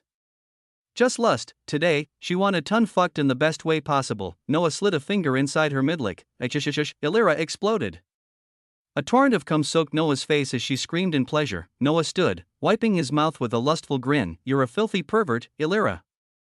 I never knew you were like this. She only smirked. I am. And I'm yours. Noah didn't say anything. He stood above her and, open your mouth. Illyra opened wide instantly. Oh? Are you gonna fuck my throat now with that veiny cock? She said as her voice trembled with desperate need. She stuck out her tongue, eyes burning with lust. Fuck my mouth, husband. Noah didn't waste a second. He thrust deep into her throat in one go. Her mouth stretched open beautifully around his cock, and he groaned as her wet heat wrapped around him. She choked, eyes watering, but there was no pain in her expression. Only joy and excitement. Tears like whisk shimmered down her cheeks as her throat was used over and over. Her pussy dripped nonstop. The sheets were soaked. The scent of sex thick in the air, and then Noah groaned, and a wave of cum erupted in her mouth. Her cheeks puffed out, her nose nearly leaked, but she swallowed it all. Every drop. Fuck, Noah panted, chest heaving. Illyra licked her lips. Not yet, my dear. She whispered, this is only the start. In an instant, she was on top of him. She grabbed his cock and slowly pressed the fat head against her entrance, savoring every twitch. It was a maddening experience, and then, without warning, she sank all the way down, taking Noah's fat cock in one go. This is what I've been craving. Her grin was feral. She looked down at him, watching his face twist in bliss. My pussy's the best, right? She bent low, whispering into his ear, hold on tight, my dear. I'm going to fuck you until you can't walk, and she did just that. Noah could only think one thing as she rode him mercilessly, hips slamming, pussy squeezing. Am I being raped right now? It was a funny thought, and strangely, it made him even harder. Chapter 160, My Turn, R18. Illyra was dead serious. She really wanted to fuck Noah until he couldn't even move. That was the only way to silence the insatiable hunger inside her, but Noah? Letting himself be dominated? He could never do that, that was against his very nature, so he let her ride him. Let her go wild, for 6 whole hours. She bounced on his cock like a woman possessed. He'd come inside her multiple times, his thick seed dripping from her pink pussy and splattering onto the sheets. But Illyra never stopped. She kept riding him, grinding down with each thrust like it was the only thing keeping her alive. Her face was transformed. Wisp-like eyes blank with lust. Drool on her lips. She looked completely and utterly fucked, but still moving. After 6 relentless hours, she finally slowed. Her chest rose and fell in ragged breaths. She glanced down at Noah, who lay beneath her with a grin on his face. He was about to come. Again, splash, ah. Illyra moaned, biting her lip, her body trembling as Noah's cum once again exploded deep inside her womb. She collapsed on top of him, spent. Eyes fluttering, but Noah, he wasn't done. Not even close, his voice dropped. Deep and commanding. It echoed through the room and sent shivers down Illyra's spine. You ready? She raised her head slowly and met the look in his white, runic eyes filled with deep insatiable hunger. What? She stammered. He didn't answer. He flipped her like a toy, face down, her ass raised high and glistening, her pussy still dripping with Noah's cum. Her legs trembled as Noah stared, his cock twitching. You're not getting out of here that easily, my love. Wait. He didn't wait. He grabbed her ass cheeks and spread them wide, exposing her twitching asshole and leaking pussy. Both holes ready. Begging to be filled. My dear, you don't mind if I taste this tight hole, do you? Her ass instinctively clenched at the words. Her whole body jolted like it understood exactly what was about to happen. You want to? Oh, I'm going to fuck your ass, Illyra shuddered. The idea of her ass being filled claimed by Noah made her gasp. Her hole twitched again, dripping in anticipation. He smirked. Seems like your body agrees. Do it, she whispered. Fuck my ass, Noah. She couldn't wait anymore. She was thirsty for it. Noah grinned even more. You're a supreme, right? So you can take it without any preparation. And then he thrust inside, her asshole stretched around his cock, slowly, then violently. Oh my fucking god. Illyra screamed loudly. Her body arched like lightning had hit her. Noah moaned too. Her ass was tight. Not just tight, it was something else entirely. The pressure. The heat, the way it gripped him. It made it hard to hold back, but Noah had control. After a few minutes of slow adjustment, he started to pound her mercilessly. Pia. The sound of flesh slamming echoed in the room. Illyra's foul mouth let loose again and again. Fuck me like a bitch, harder, don't hold anything back my love, I'm yours. Every dirty word only made Noah rougher, because if his women wanted it rough, he'd give it to them with a madness no one else could touch. If they wanted him soft, he'd make them melt. But this was not softness, this was raw, brutal fucking. He bent her in half, fucked her ass while growling filth into her ear, and she loved it. Later, they were in front of the mirror. Illyra stood, legs shaking and in the air, as Noah held her against his chest, his cock still deep in her ass. He fucked her while she stared at her own reflection. At her ruined face. At her leaking pussy. At his cock slamming into her ass, again and again, while her eyes rolled back and drool ran down her chin. It was too much, I love it. More. Illyra cried, she wanted to be ruined. She needed it. She wanted to be turned into a mess, a slave to pleasure, to be fucked until she couldn't even think, and Noah gave her exactly that. By the end, Illyra lay twitching on the floor, both holes dripping with thick, white cum. She was done. Noah sat beside her, chest rising and falling. He didn't know how long it had been. But it had felt like hours longer than anything before. Illyra? She was insatiable, that was insane. He muttered, turning his head. She looked at him. Her eyes still hazy, but slowly sharpening. Then a wide, blissed-out smile broke across her face. You were amazing, she breathed. He had given her what she craved, to be used. To be pounded. To be racked. I think I'm falling even harder. She whispered, her cheeks red as she imagined the next time. The many next times. A wicked smile pulled at her lips. I'll protect this family. Even if I have to die, because now she had a new reason. To be fucked like that again. Noah chuckled beside her. I don't know how you can be cute and terrifying at the same time. He leaned in and kissed her, one hand squeezing her breasts. She moaned softly in response. Eventually, he stood. A dress materialized around him. You sure you can keep going after all that? Illyra asked with a smirk. Noah smirked back. I'm limitless, my dear, and then he vanished. Illyra shook her head, grinning. Indeed you are. Her gaze fell to her still aching ass, especially the deep fucking cock. She giggled like a girl in love and lust at once. Noah reappeared in another room. He thought it was Nico's, and it was, except.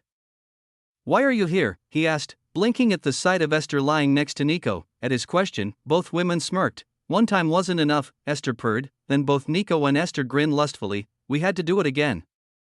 Chapter 161, Worship Me, then. Shadow and Beast, are 18, Noah raised an eyebrow, then smirked.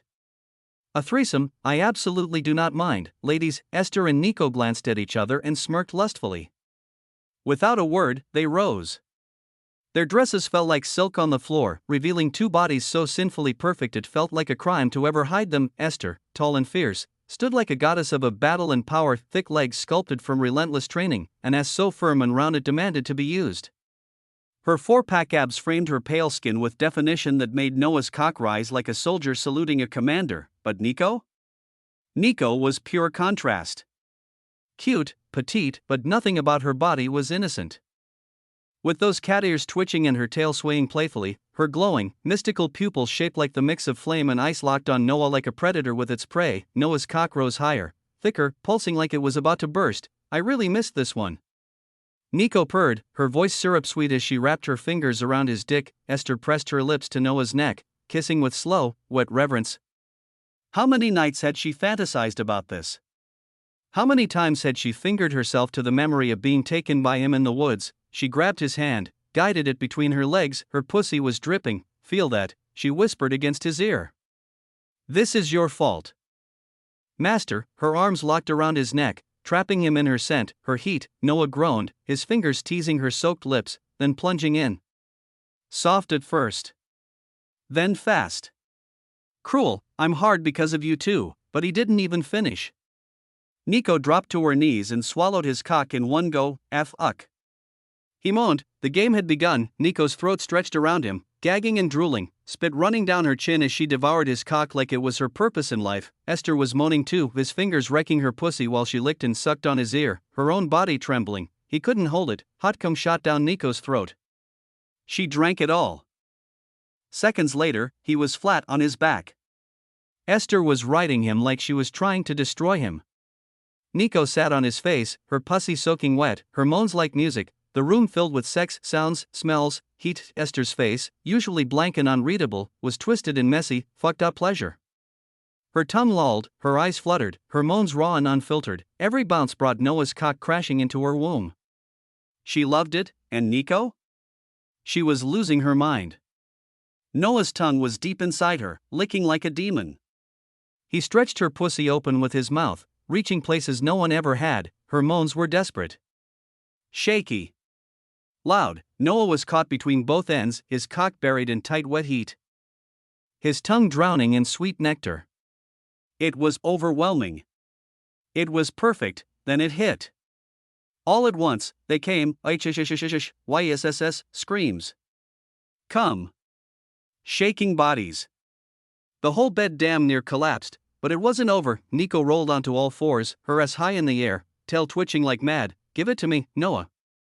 I can't fucking wait. Esther sat nearby, legs wide, still dripping cum, watching with a smug little grin. Noah grabbed Neko's tail. The reaction was instant. She shook, a violent jolt of pleasure blasting through her spine. Then, thrust, he buried his cock deep into her in a single stroke, her pussy hugging him like she'd been made for this moment. Oh yes! Neko screamed, saliva spilling from her mouth, her face utterly wrecked, her ears twitched. Her tail twitched. Her entire body melted into submission. The cat girl was ruined, her ears twitched. Her tail trembled in Noah's grip. She was completely transformed, nothing but a mess of a cat girl being used and loved, and the truth, she wasn't supposed to have ears or a tail anymore. With her LCRA bloodline, those traits should be long gone, which meant, she disguised herself tonight. Deliberately brought back her old form, she wanted to be fucked in her past self form. What an unexpected gift. Noah laughed softly. From behind, Esther couldn't take it anymore. She crawled forward like a loyal shadow, her eyes burning with obsession, and began to lick Noah's back. Slowly. Reverently. From top to bottom, she wasn't just licking him. No, she was worshipping. To her, this wasn't just sex. This was sacred. This was her god, because since that day in the dungeon when Noah almost died protecting her, Esther's life had changed. That was the day she became his shadow, the day she vowed to serve him forever. My God. She whispered, kissing his back with devotion. Noah heard her and smiled softly. I'm not your god, my dear shadow. He was still pounding Neko as he spoke, her moans shaking the bed. I don't want to be your god. A god is someone you can't touch. Someone distant. Someone you only worship out of fear or blind faith. Either way, that's something corruptible. He groaned as he slammed deep into Neko again, hitting her womb. He smiled, for you all. I'm just a loving husband, and with that, he came deep inside Neko. Flooded her completely. Thud, she collapsed, face first into the bed, twitching as his seed poured out of her wet swollen pussy. Noah turned to Esther. Her eyes, those strange umbrella-shaped pupils, were fixed on him with such overwhelming devotion, it almost made him breathless. He crouched down, brushed her cheek with love and affection. You understand me, Esther? Leave the worship to the rest of the world. Leave to those who don't know me. Esther smiled. Slow. Radiant and utterly obsessive, and then, she dropped her head and took his cum-coated cock into her mouth. Deep, her voice rang out between sucks. Then let me worship this little god. Noah threw his head back and laughed. Now that's something I can accept. Chapter 162, Swordwife, R18. Neko and Esther lay sprawled on the bed, their bodies completely wrecked, their minds already drifting in the dream realm. Peaceful, limp, used, and how could they not be exhausted? They'd been fucked for almost 10 hours straight, the whole room reeked of sex. There was cum everywhere. On the walls. On the sheets. In their hair. On their bellies and thighs. The air was so thick with the scent of sweat and lust that it was almost suffocating, but also, kind of addicting. Noah stood over them, naked, beautiful, skin glistening with sweat. Scratches marked his chest and back, Esther's nails, Nico's claws. They had gone feral. He smiled faintly and leaned down to kiss them both on the forehead. Softly. Lovingly, "Rest well," he whispered, and just like that, he vanished, for more to go. What a life, he chuckled inwardly. Noah reappeared in a simple room. A sword leaned against the side of the bed. It looked well used. Polished. Like it was cared for, and there she stood, silver-haired with sword pupiled. It was unique and beautiful, Yuki Veilgrim. The moment she saw him, she smiled. A soft, warm thing. She stepped closer, her voice quiet but steady. "I missed you, best friend." That last word lingered. Best friend, because before anything else, that's what Noah had been to her. The first one to treat her like she wasn't simple clueless girl. The one who saw her, not just the edge, and the sword freak. He was the one she wanted to protect for herself. The one she didn't want any other girl near, but now? Now she was one of them too. One of his many women, and as she looked up at him, one question kept crawling back into her mind, louder every time: "Can I ever stand as your equal?" It caught Noah off guard. "Aren't we already?" he asked, tilting his head gently. They were just inches apart. She had to look up to meet his gaze, his runic white eyes locked into hers. Yuki's voice was steady, but her eyes were burning. "I don't want to be your equal just because I'm one of your women, Noah. I don't want it to be handed to me because you love me. I know I'll never be as strong as you." That's not what I'm saying, it was truth. Cold, unfair truth. But truth, still, how could she be his equal? When he could share everyone's hard work and multiply it by 10,000? When he could copy talents, stack them, fuse them until they were perfect, it was like trying to challenge gravity. You could scream at the sky all you want, it wouldn't stop the fall, but oh well, life wasn't meant to be fair anyway. Some are born rich. Others aren't. Some get beauty. Some get nothing. Some are geniuses. Others have to claw through dirt for scraps and success. It just is. But accepting that truth didn't mean surrender. Yuki wasn't trying to beat Noah anymore. She had a different goal now. A real one. One that burned deep and proud in her chest. "I know you'll always be stronger," she said, stepping even closer. "But I want to be more than your wife. More than just someone you love, Noah. Let me be your sword. Let me be the one who strikes down your enemies before you ever have to lift a finger. Let me be the vanguard of your battles." Her words weren't empty. Her voice was full of resolve. Not just for Noah, but for the family they were building together, and being Noah's sword? That wasn't some easy romantic fantasy, this was the progenitor we're talking about. Noah smiled at her, a slow, amused smirk tugging at his lips. Damn. Now I just need a maid wife and I'm one step closer from that Yandere guy with his harem full of crazy Yandere. But jokes aside, this wasn't something he'd ever say no to. "You already are, Yuki," he said, softly. "You're the first sword Elisiari. You're already my blade." Yuki's face lit up, she threw herself into his arms and pressed her head against his chest. That tight, firm hug that only meant one thing: "I'm yours." That was the difference between Elijah and him. Elijah became Justitia's sword. He bent the knee, Noah never bowed. He didn't become anyone's anything, and yet here we are. Yuki choosing to be his sword, not because he asked. Not because he ordered it, but because she wanted to. That meant everything. Yuki looked up. Her cheeks were faintly flushed, eyes drifting to Noah's lips. And Noah got the message instantly. He leaned in and kissed her. It was soft. Gentle. Not rushed. They undressed slowly. Together. Like they were used to it. Like they knew every curve, every inch, and soon, Yuki lay beneath him, naked. Her body was a damn marvel. Unlike the others, Yuki trained like a warrior monk. She didn't have cute curves or dainty limbs, her body was cut. Toned muscle everywhere. 8-pack abs. Tight waist. Her ass? Sculpted. Firm and round. It screamed hours of hip thrusts and Bulgarian splits. Noah swallowed hard. Fuck. Do I have a thing for muscle girls now? No time to dwell on it. There was a goddess waiting. Noah pounced. He kissed her like a starving man, biting, licking, tasting every inch. His fingers dipped into her wetness as he spread her legs, inhaling her scent like it was oxygen. Then he dove in. Mouth on her pussy. Tongue deep. Licking, teasing, almost worshipping. Yuki was trembling already. Her moans low, strained. She gripped the sheets, her chest rising and falling fast, but Noah wasn't done. He licked his way up. Kissed her abs. Her sternum. Her collarbone. Her neck, and then, once face to face with her, he slid in. Yuki gasped. Her whole body arched, her pussy was absurd. Tight. Soft. Firm. It gripped him like a vice, but also welcomed him in. Like she was made for him, Noah groaned. Loud, this was heaven. He fucked her slow at first. Let her get used to it. Let the stretch turn into heat.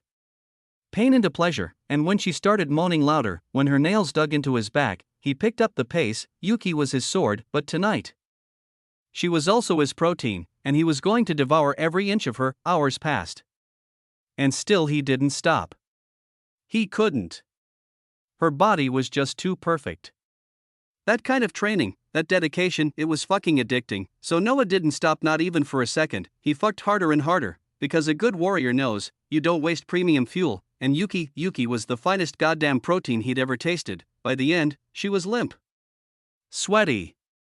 Sprawled beneath him with a fucked out smile on her face, her 8 abs twitching, and Noah, he collapsed beside her with a satisfied groan, chest heaving. Damn.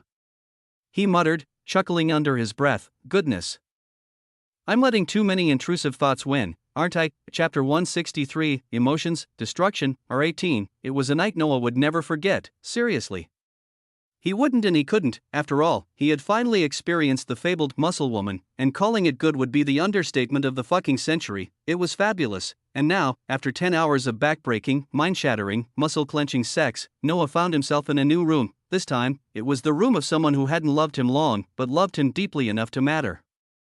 The woman he had personally named, Zara Weaverheart. She sat on the edge of her bed, one leg draped over the other, her eyes shifting rapidly between colors until they finally settled on a vivid glowing pink, the color of lust. I've been waiting, husband, she whispered. Her voice was low, almost fragile, but the way it hit Noah made his blood boil.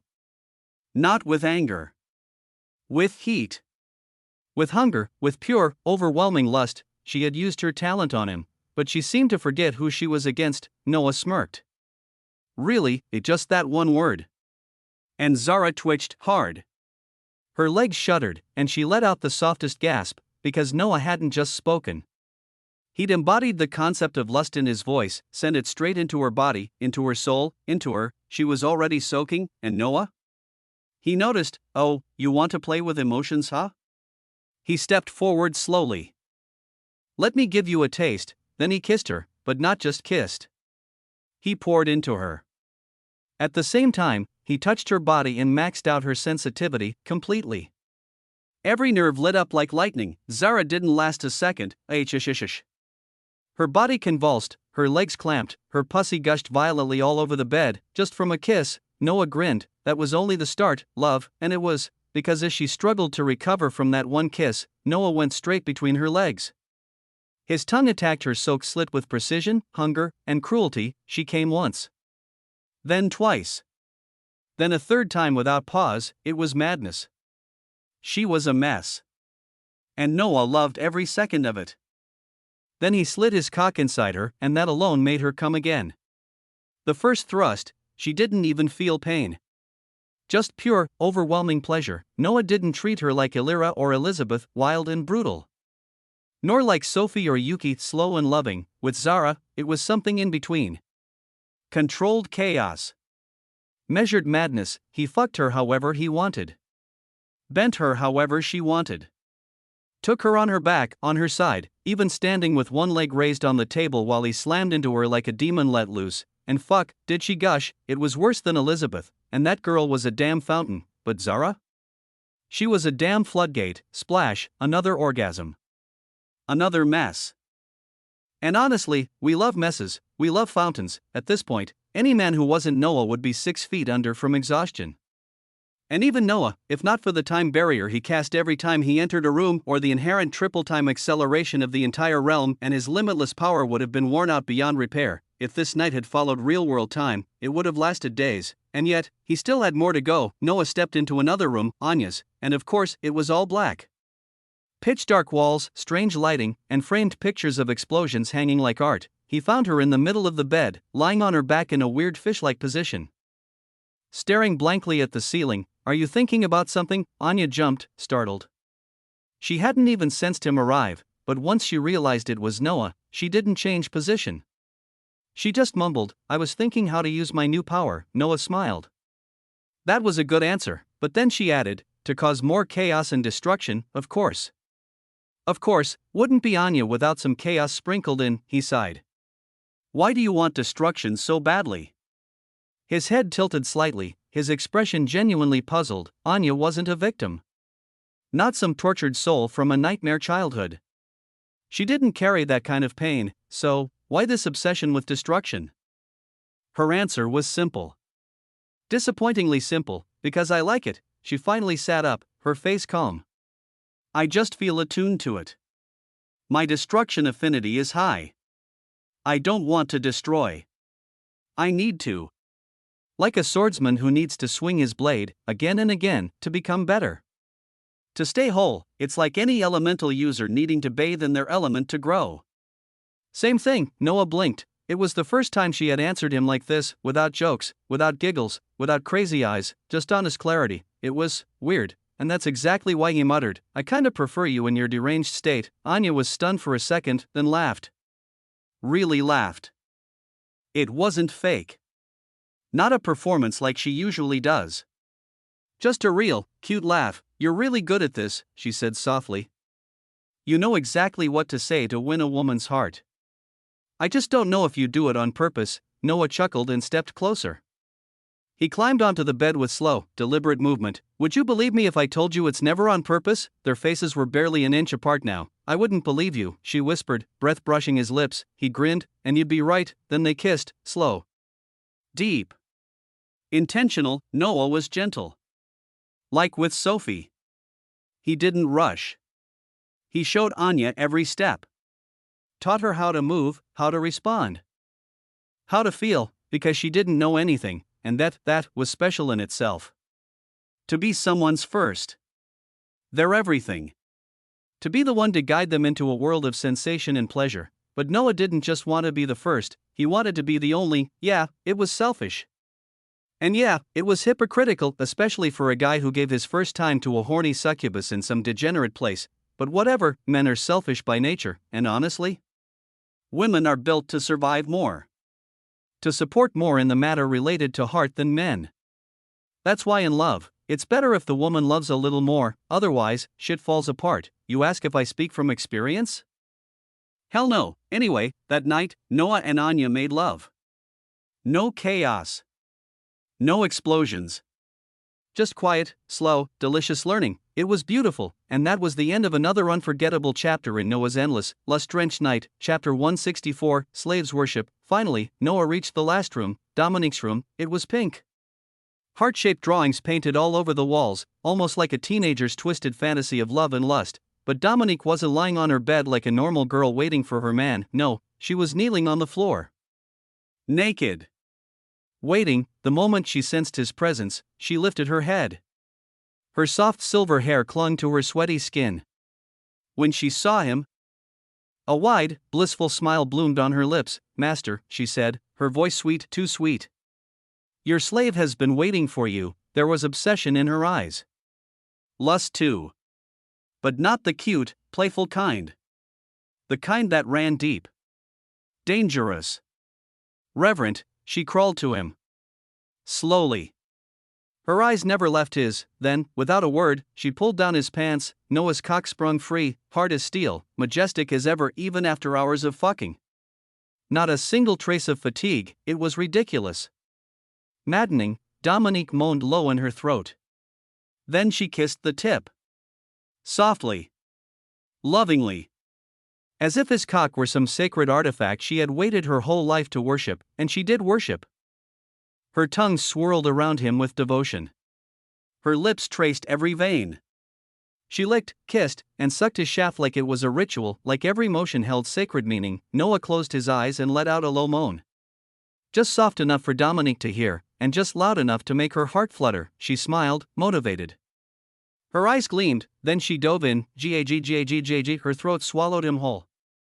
Her lips touched his base. Her body trembled, but she never stopped. Pain didn't matter. Limits didn't matter. All that mattered was that Noah felt good, phew. He groaned, unable to hold it back. Dominique's throat worked like a machine. A wet, sloppy, perfect machine.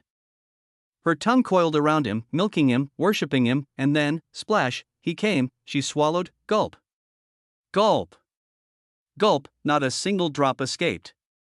She drank it all like it was holy nectar. Pop, his cock slipped from her mouth with an obscene sound. Dominique exhaled deeply, her eyelids fluttering like she had just tasted ambrosia. Her body shook. Her pussy throbbed, because her body wasn't normal. The more sex she had, the stronger she became, and the stronger the man, the more she gained, right now? She had just swallowed the essence of the progenitor. Her master. Her everything, and it was changing her. His affinity with lust is ridiculous. She thought. Eyes glazed. I can feel my aura evolving, my intent taking form. I'm about to reach S rank just from his cum, she shuddered, and then another thought hit her. If just his cum made me feel this good, what if he actually filled my womb? Her body heated up instantly. She wanted it, she needed it. She stood and walked to him slowly, swaying like a temptress, like a succubus born from sin. You've already given so much to the others, so just sit down, master. Let me do all the work. Noah raised an eyebrow. You don't have to do that. You know slave is just a title, right? She nodded. I know. You treat us all equally. You spoil us, but, master. Her voice lowered. Eyes gleaming with heat. We want to serve, we want to kneel for you. We want to crawl to you, spread our legs for you, beg for your cock. We want to worship you in the way only we can. She stepped closer. So please. In this room, treat me however you want. No kindness. No mercy. No holding back. I want to be your slut. Her smile turned wicked. I want to be your toy. Do whatever you want to me. Try whatever you've never dared to do. I'll take it all. Snap. Something snapped inside Noah. His cock pulsed violently, because how the fuck could he stay sane when a girl like that, with that body, with that voice, with that look in her eyes, was saying all that? He sat down. Dominique climbed on top of him. The moment his cock entered her, she screamed, "Ah!" Her body convulsed. She came instantly, but she didn't stop. Oh, no, she began to ride him like her life depended on it. Her hips slammed down, again and again, loud and lewd, pa. Pa. Pa, moans echoed like music. Wet slaps filled the room. Noah grabbed her waist and flipped her onto her back. His turn, he slammed into her, yes. More. Fuck me more. Every thrust made her scream louder. Her pussy clamped around him like a vice, her womb stretched again and again. And every time, more pleasure. More madness, he flipped her again. This time, she lay on her stomach, ass up, dripping with cum. Then, thrust, yess, her whole body trembled. Her hands clawed at the bed. Her mouth hung open, saliva drooling out. She was gone. Absolutely gone. Noah grabbed her ass, lifted it, and spread her cheeks. Her twitching, tight pink hole was exposed. It winked at him like it knew what was coming. It seems I'll fuck your ass before I fuck your mother's, Noah said with a cruel smile. Dominique barely responded. Just a breathless, filthy whisper, yes, please, master, fuck my ass. Be the first. Be the last. Mark me inside. He didn't need more than that. She licked his dick. Coated it in her spit, then he pushed in, slowly, painfully, perfectly. Dominique gasped. Oh my, and then they both came, phew, her ass clenched around him like it didn't want to let go. But coming didn't stop Noah, if anything, it made him hungrier. He kept going. Harder. Deeper, the sound of his cock plunging into her cum-filled ass echoed louder than anything else. Slap after slap after slap, he lost count of how long they kept going. Dominique couldn't think anymore. Her mind blank. Her body twitching, sodomized, addicted, ruined, and she loved every second. Chapter 165. After the long night, the night finally ended. It had been long, so damn long, but necessary. Noah had wanted to give each of his women their own first time. Their moment alone with him, still, as he lay on his bed now, staring at the ceiling with a lazy grin, one thought crossed his mind. Well, not that I'm against doing it like that again, but. He smirked. Next time, a group session might be more fun. His voice carried exhaustion. He was still powerful, far beyond any normal man, but he hadn't reached that level yet. That true peak. That state where he'd become truly limitless, and he knew why. I need the origin of limitless, and I need to fuse with it to be one with limitless. The thought wasn't new, but it hit harder now. He could feel the gap between his current strength and that absurd final state widening. And finding that origin? Yeah. Easier said than done. He let out a tired sigh, but before any of that, before chasing the impossible, he had something more urgent to deal with. He had to protect his world, Elijah. And those two other so-called champions, they were coming, and Noah wasn't going to let them do whatever they want to this world, honestly? It wouldn't be too difficult. His group was absurd now, and his own power? Far beyond anything normal. But still, knowledge was power. And right now, he didn't have enough of it. Elijah was known. Obvious. But the other two? Unknowns, their power still mystery. And the goddess? Lay had warned him she was obsessed with Elijah.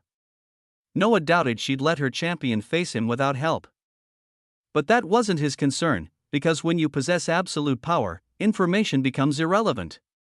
You don't need to know, because nothing can stop you anyway. That's what Noah had always chased. Power so overwhelming that nothing else mattered, but now, he wasn't alone, he had people to protect. Women who loved him. A world that was becoming his responsibility, that changed things. I guess it's time to contact her, he muttered, a faint smile tugging at his lips. I hope she's okay, and that no one suspects her. He closed his eyes. Tomorrow, he'd handle a few loose ends. Then he'd vanish into isolation. 5 years to train, evolve, and prepare. Then, we'll finally settle this, Elijah. His grin widened. He was excited. Genuinely. And hopefully, Elijah wouldn't disappoint. He wanted a fight. A real one, but just as he was about to drift off, talk, a knock. Then the door creaked open, of course. It was the women. Noah opened his eyes slowly. What's going on? Celine stepped in with a smirk. Well, we found ourselves a little lonely. Elizabeth nodded beside her, arms crossed smugly. So I suggested, why not sleep with Noah? Zara flushed red, her mind clearly wandering back to their time together, added shyly. I want to sleep beside you too. One after another, the women entered, each voicing their desire to lie next to him.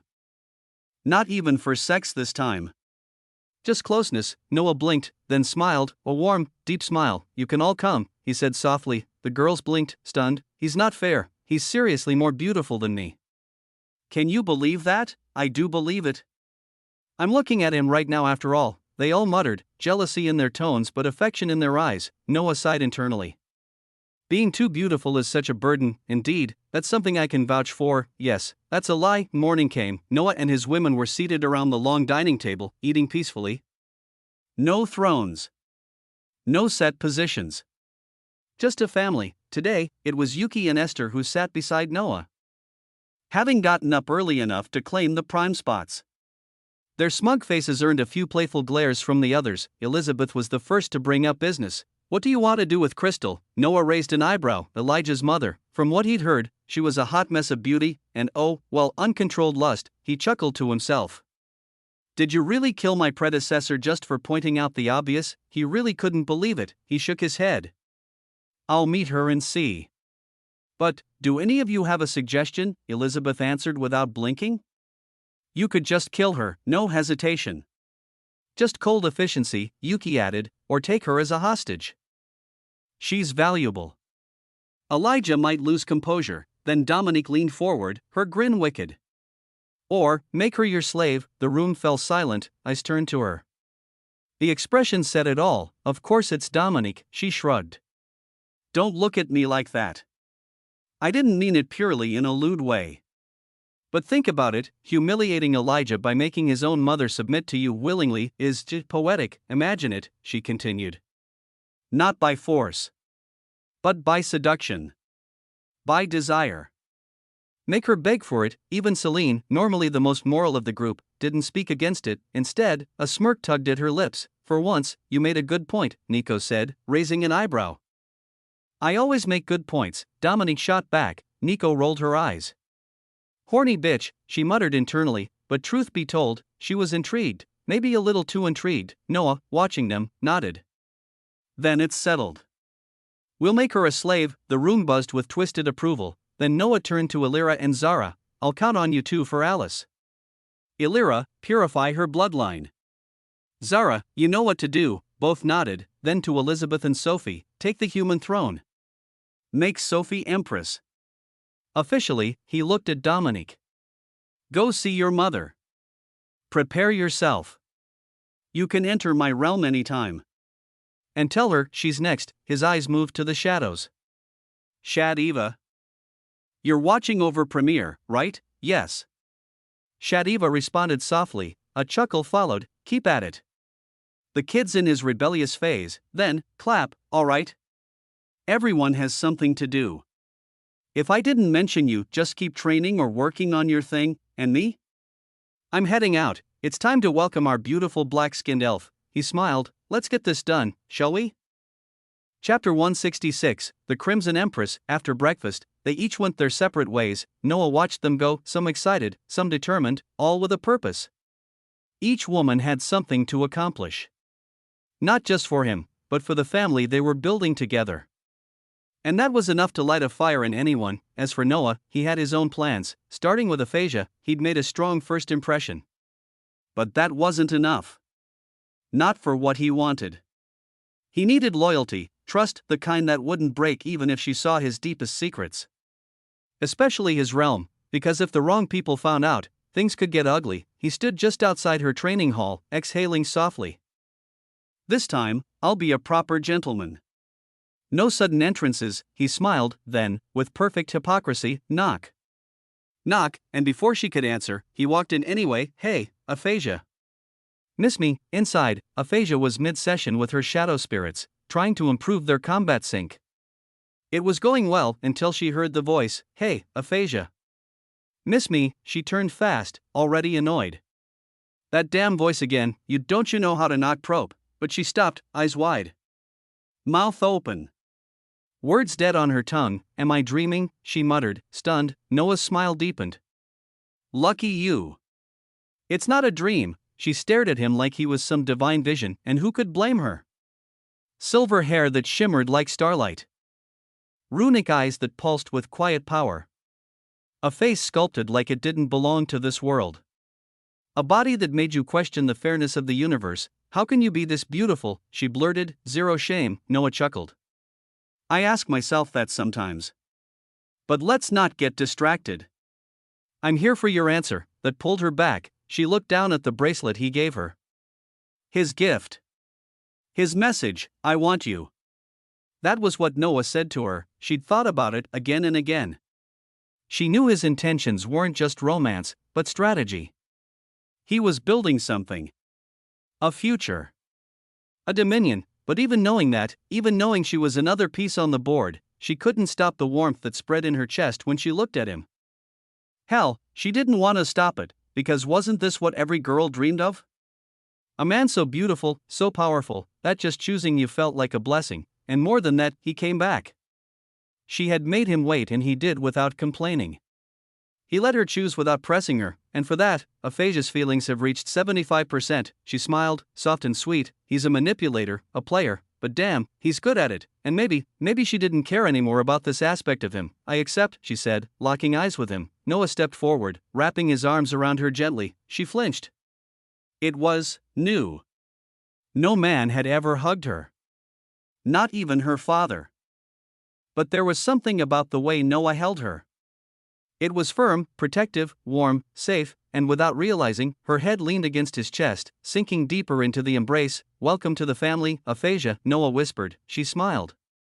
And for the first time in years, her heart felt light elsewhere. Elizabeth, Sophie, and Emily stood across from Solaris. Solaris' eyes narrowed. Jealousy didn't even try to hide itself. Elizabeth, of course, smirked. Do you need us to flex a little more? Solaris clicked her tongue. Why wasn't I part of this transformation everyone's raving about? She looked at Emily. Well, except you. Emily's jaw tightened. Elizabeth shrugged. For now, it's just Noah's women. So it's not that surprising. And what do you mean for now? Solaris asked, eyebrows raised. Well, I could transform you into a Fate Elisiari, but unless you suddenly picked up a Fate affinity, I didn't. I've got light and fire affinities, then yeah, no luck. She turned her gaze to Emily. Her smile? Pure mockery. But you, Emily? You could become a lightning Elisiari. You just have to kneel under your daughter first. Tempting, right? Emily stayed silent. She hated how right Elizabeth was. Her daughter would agree, no hesitation. But that wasn't the point. She didn't want to serve under Sophie, she wanted her own path. Her own transformation. Her own claim on Noah, and that meant earning Sophie's blessing and the other wives' respect, so she didn't lie. I want to be Noah's woman, she said, her voice clear. She waited for the backlash, Sophie shouting. Elizabeth mocking. Solaris laughing, but none of them reacted like that. It was obvious, Elizabeth said dryly, painfully obvious. You fucking degenerate, Solaris added with a sigh. Sophie, though? She said nothing. Just turned to Elizabeth and changed the subject. Let's get this over with. It's time the world knows I'm Empress, but still in her mind. We will talk later, she said to Emily, announcing Sophie's ascension was easier than anyone expected. The church had influence over the whole human domain. All they needed was a convenient story. Rome and his sons mysteriously absent, the empire in need of guidance, and suddenly Sophie's coronation felt natural. Some questioned it. Of course they did, but none of them said a word aloud, because sticking your nose into royal affairs? That shit gets you killed. Projectors sparked to life across the human domain, every street, every slum, every marketplace. Even the criminal dens had one flickering image in common, Sophie, dressed in crimson. Flanked by Elizabeth and Solaris. Emily behind them, crying like a proud mother. What a good actor. People stopped. Watched. Solaris stepped forward. Voice loud and regal. People of the human domain, we bring you a new age, the first woman crowned empress. A round of applause for Sophie Castria, the Crimson Empress. Silence. Then, the whole human domain exploded. As for Sophie, she didn't even smile. She just stood there looking at those shocked expressions with regal intensity and coldness. In her mind, this whole thing was unnecessary, because now, Sophie didn't need approval to rule. Chapter 167, The Crimson Empress, 2. Sophie Castria, the first empress. The Crimson Empress, history was carved that day, because for the first time since the creation of the human domain, a woman had seized power. And no, this wasn't just a ceremonial title or a puppet position held under the shadow of some man. No. This was true power.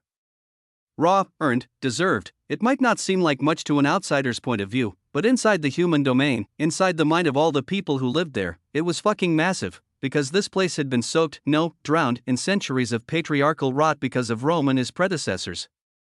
Where women weren't rulers but tools. Tools to gain influence. Marriage tokens. Breeding vessels. Silent ornaments and even flashy whores. That was the brutal truth. Women were never meant to own power, they were taught to marry into it. To fuck their way into it. To be used for it. Even women themselves began believing it. Because when a lie is whispered into your ear long enough, it stops sounding like a lie. It becomes your truth, but also your chain. But Sophie Castria Vailgrim didn't bend to that. She didn't accept those beliefs shape her life. That's why, when she took the throne, the highest throne in the human domain, it was like a tidal wave hit the foundation of that lie and cracked it open. All over the domain, noble or poor, young or old, women looked at her and saw something different, a mirror, a door, a hope. And when Sophie stood before her new people, standing tall with Elizabeth and Solaris at her side, the world held its breath, expecting a grand speech. But she gave them just 3 words. It's not that hard, simple. Undeniable, but it echoed, it dug deep, because it wasn't about eloquence. It was about defiance. It wasn't that hard to break the rules, it wasn't that hard to walk away from a fate someone else, or even the society, forced on you. It wasn't that hard to dream. Even if they mocked you. Even if they spat at you. Even if your own family called you delusional, you just had to want it enough. Yes, it was terrifying. Yes, it was not easy. Yes, it hurt, but everything starts in the mind. Control the mind, and the fear loses its grip. And everything that seemed so impossible, so unthinkable, became something achievable. Something you can chase after, and in that moment, Sophie, standing bathed in light, crowned in silver, became more than a ruler, because she embodied that belief, the belief that everything was possible with a strong enough mind. So, she became a symbol, an idol not just for women, but for anyone who had ever been told they were less. Meanwhile, at the academy, Zara and Alice sat side by side, watching the flickering projection of Sophie's coronation. Alice's hands were trembling with joy. Her voice, clearer than ever, broke through the silence like a song reborn. "It's truly incredible," she said, "and how could it not be?" She could speak now. Fully, freely. No distortion. No chaos in the air from her words. Her dragon bloodline had been cleansed, purified. Her talent now gleamed at X unique, all of it thanks to Illyra. Zara chuckled. What's incredible? Sophie's feat. Or the fact you can now speak without making the walls crack? Alice laughed, radiant. Both. But honestly? Me.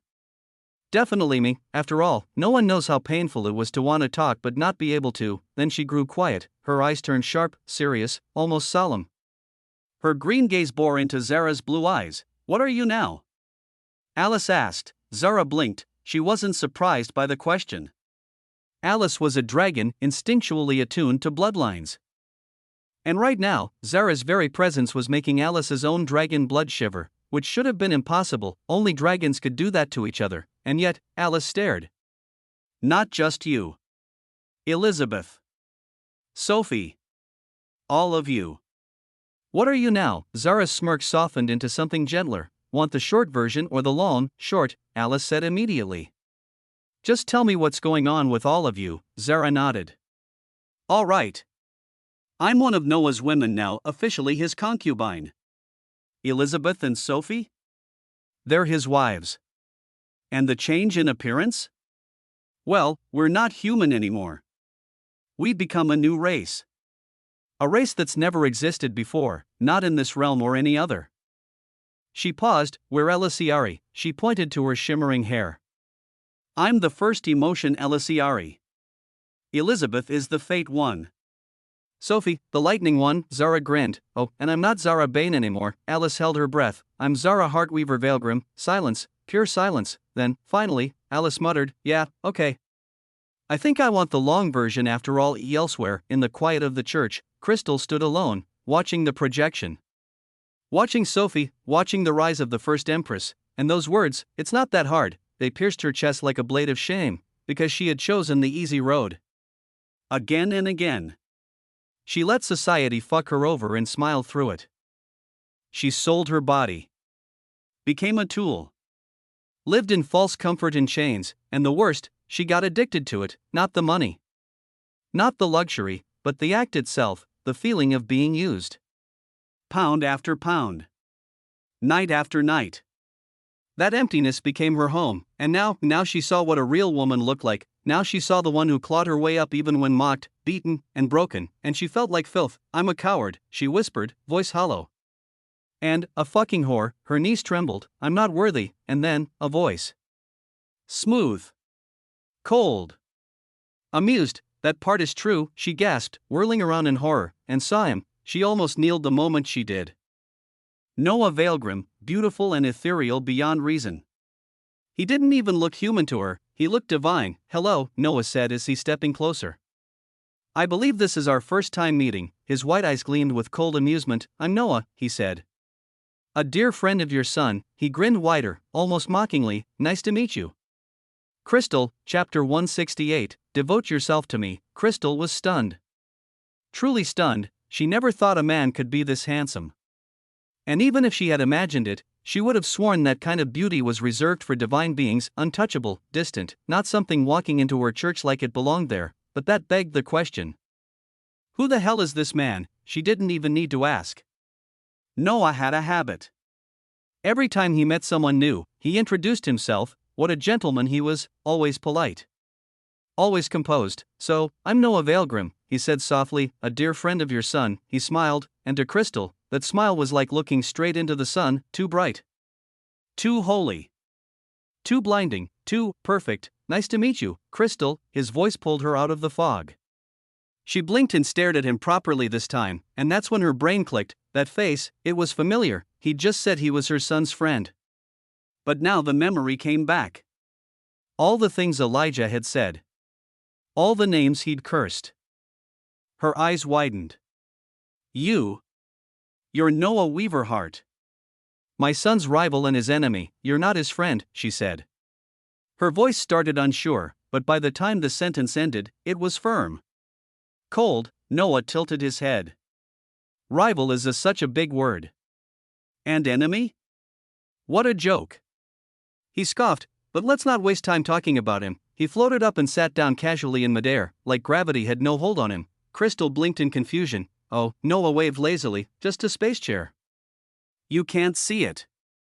Don't worry about it. Crystal took a small step back, her instincts kicking in. If he really was her son's enemy, he couldn't be here for anything good. Noah noticed the shift. But he didn't comment. He didn't need to, he went straight to the point. You've seen the new ruler of the human domain, he said with a proud smile. Sophie Castria. My wife. Crystal's heart started to sink, and the church, he continued. Run by Solaris and Elizabeth. One is my woman, the other my subordinate. That's when Crystal started trembling. She wasn't brave, but she was smart. She'd lived in the filth long enough to read between the lines. And what she was seeing now was devastating. Noah's tone didn't change. Calm. Controlled. Unbothered. You should know by now that the human domain belongs to me. Bloodhearts, Shadowbounds, they're mine too. The Stonehearts? They won't help you. Not after what Elijah did to their young mistress, and if they dare? Well, they will regret that act very, very dearly, he smiled. Innocent. Almost playful. Do I really need to explain what that means for you? Crystal swallowed hard. What? What do you want from me? Her voice cracked. Shaky. Small, because if what he said was true, then not only was she fucked, her son was doomed too. Noah didn't flinch. What I want is simple. He stepped forward, closing the space between them until his face was just an inch from hers. Then he leaned in and whispered, I want you, Crystal. His voice was low, deep and absolutely sinful, despite the fear crawling under her skin. Despite everything screaming run, her knees nearly gave out, because something in that voice hit her. Lit her up from the inside. She slowly raised her head to meet his gaze. Oh. And what a terrible mistake. There's something unfair about beauty. No matter what anyone says, beautiful people get a pass. They're easier to like. Easier to trust. Because we're wired that way. Humans love beautiful things, and Crystal loved them too much. But it wasn't just that. She was hungry. Starved. Horny. She hadn't had a man this close in years. Hadn't felt anything in years, and now this? A man like him standing here, offering her something? Her body responded before her mind could protest. Still, she tried. She was after all a mother. I can't, she said, her voice trembling. You're my son's enemy. I can't, she clenched her fists.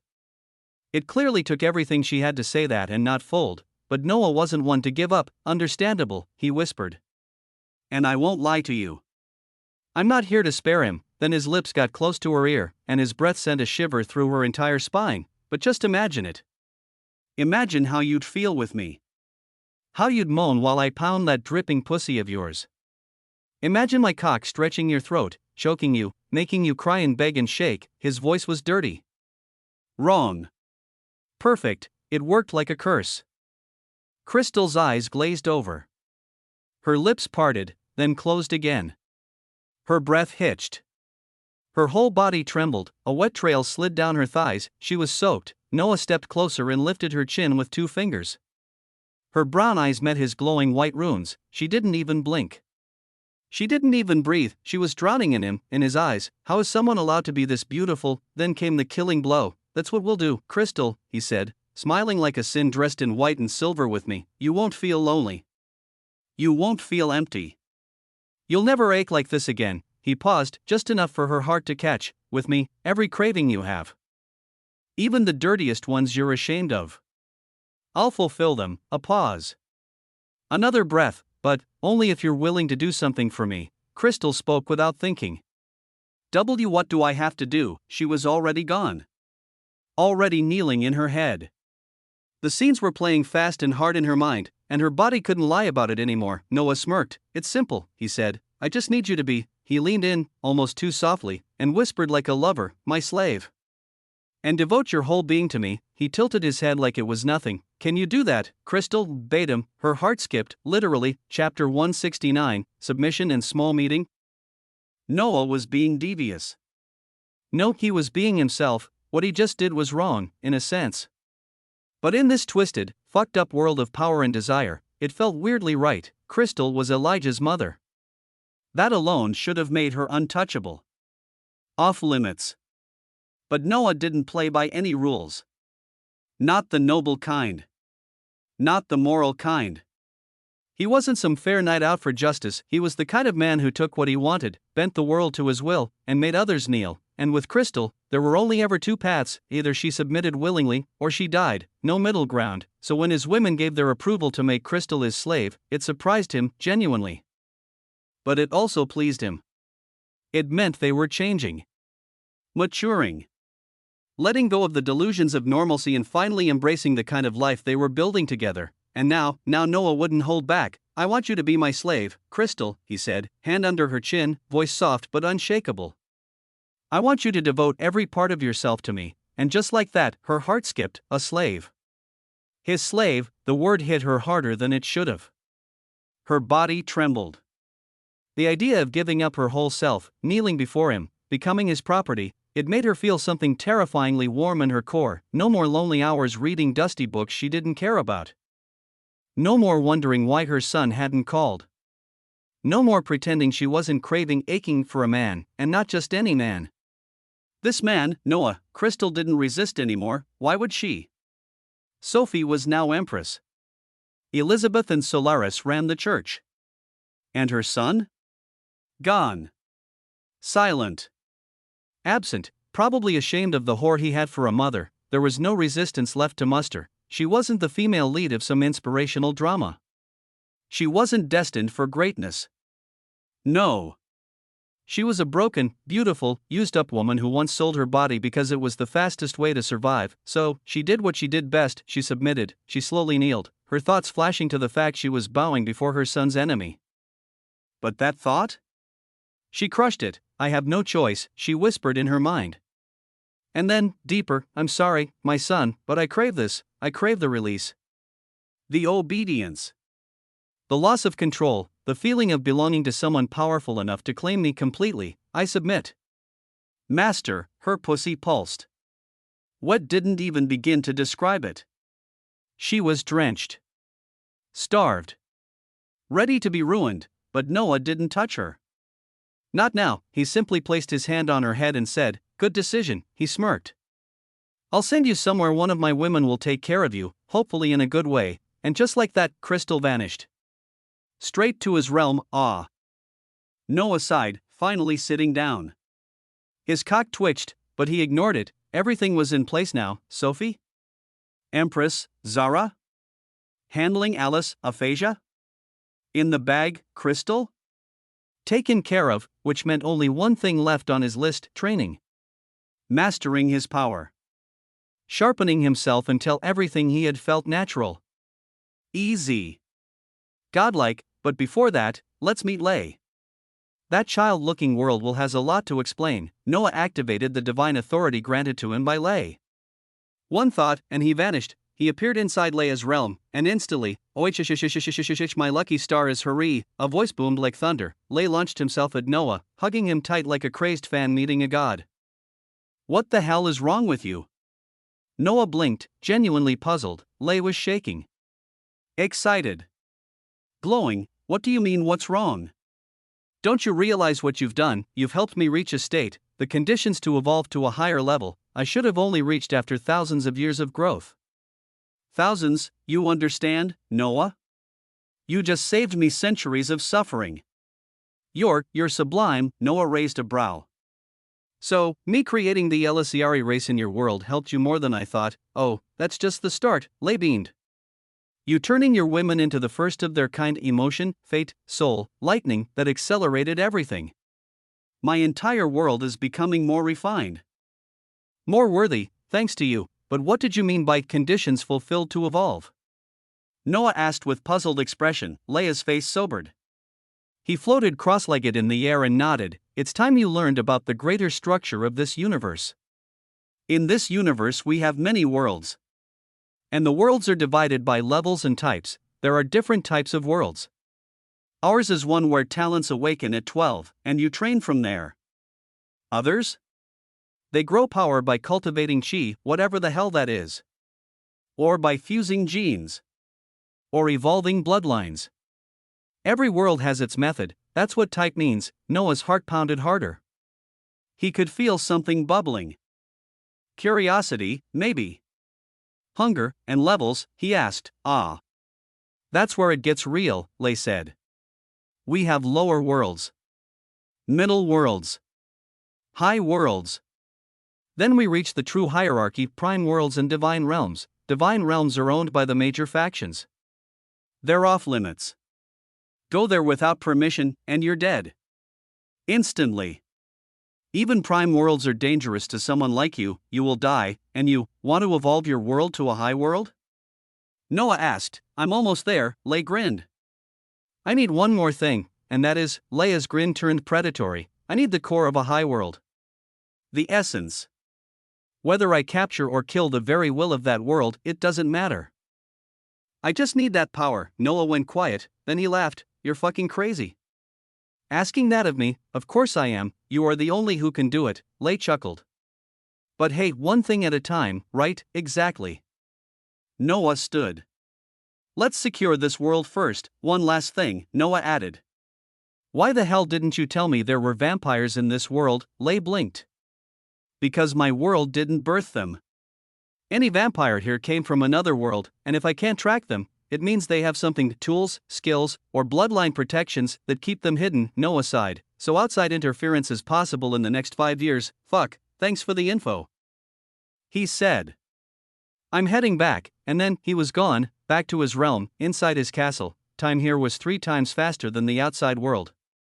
Perfect for what he needed, training. He entered the chamber and, for the first time since that brutal session with his mother, sat cross-legged on the ground. He closed his eyes. A steam-like energy escaped from his mouth as he exhaled. Then he grinned. Let's copy all the talents of the girls I didn't have yet, and system, bond me with the bloodline and affinities of our dear elf. Time to fucking grind. Ding. 5 years later, the world itself hadn't really changed. Oh, people still went about their routines. Shops opened. Kids played. Merchants yelled their daily deals.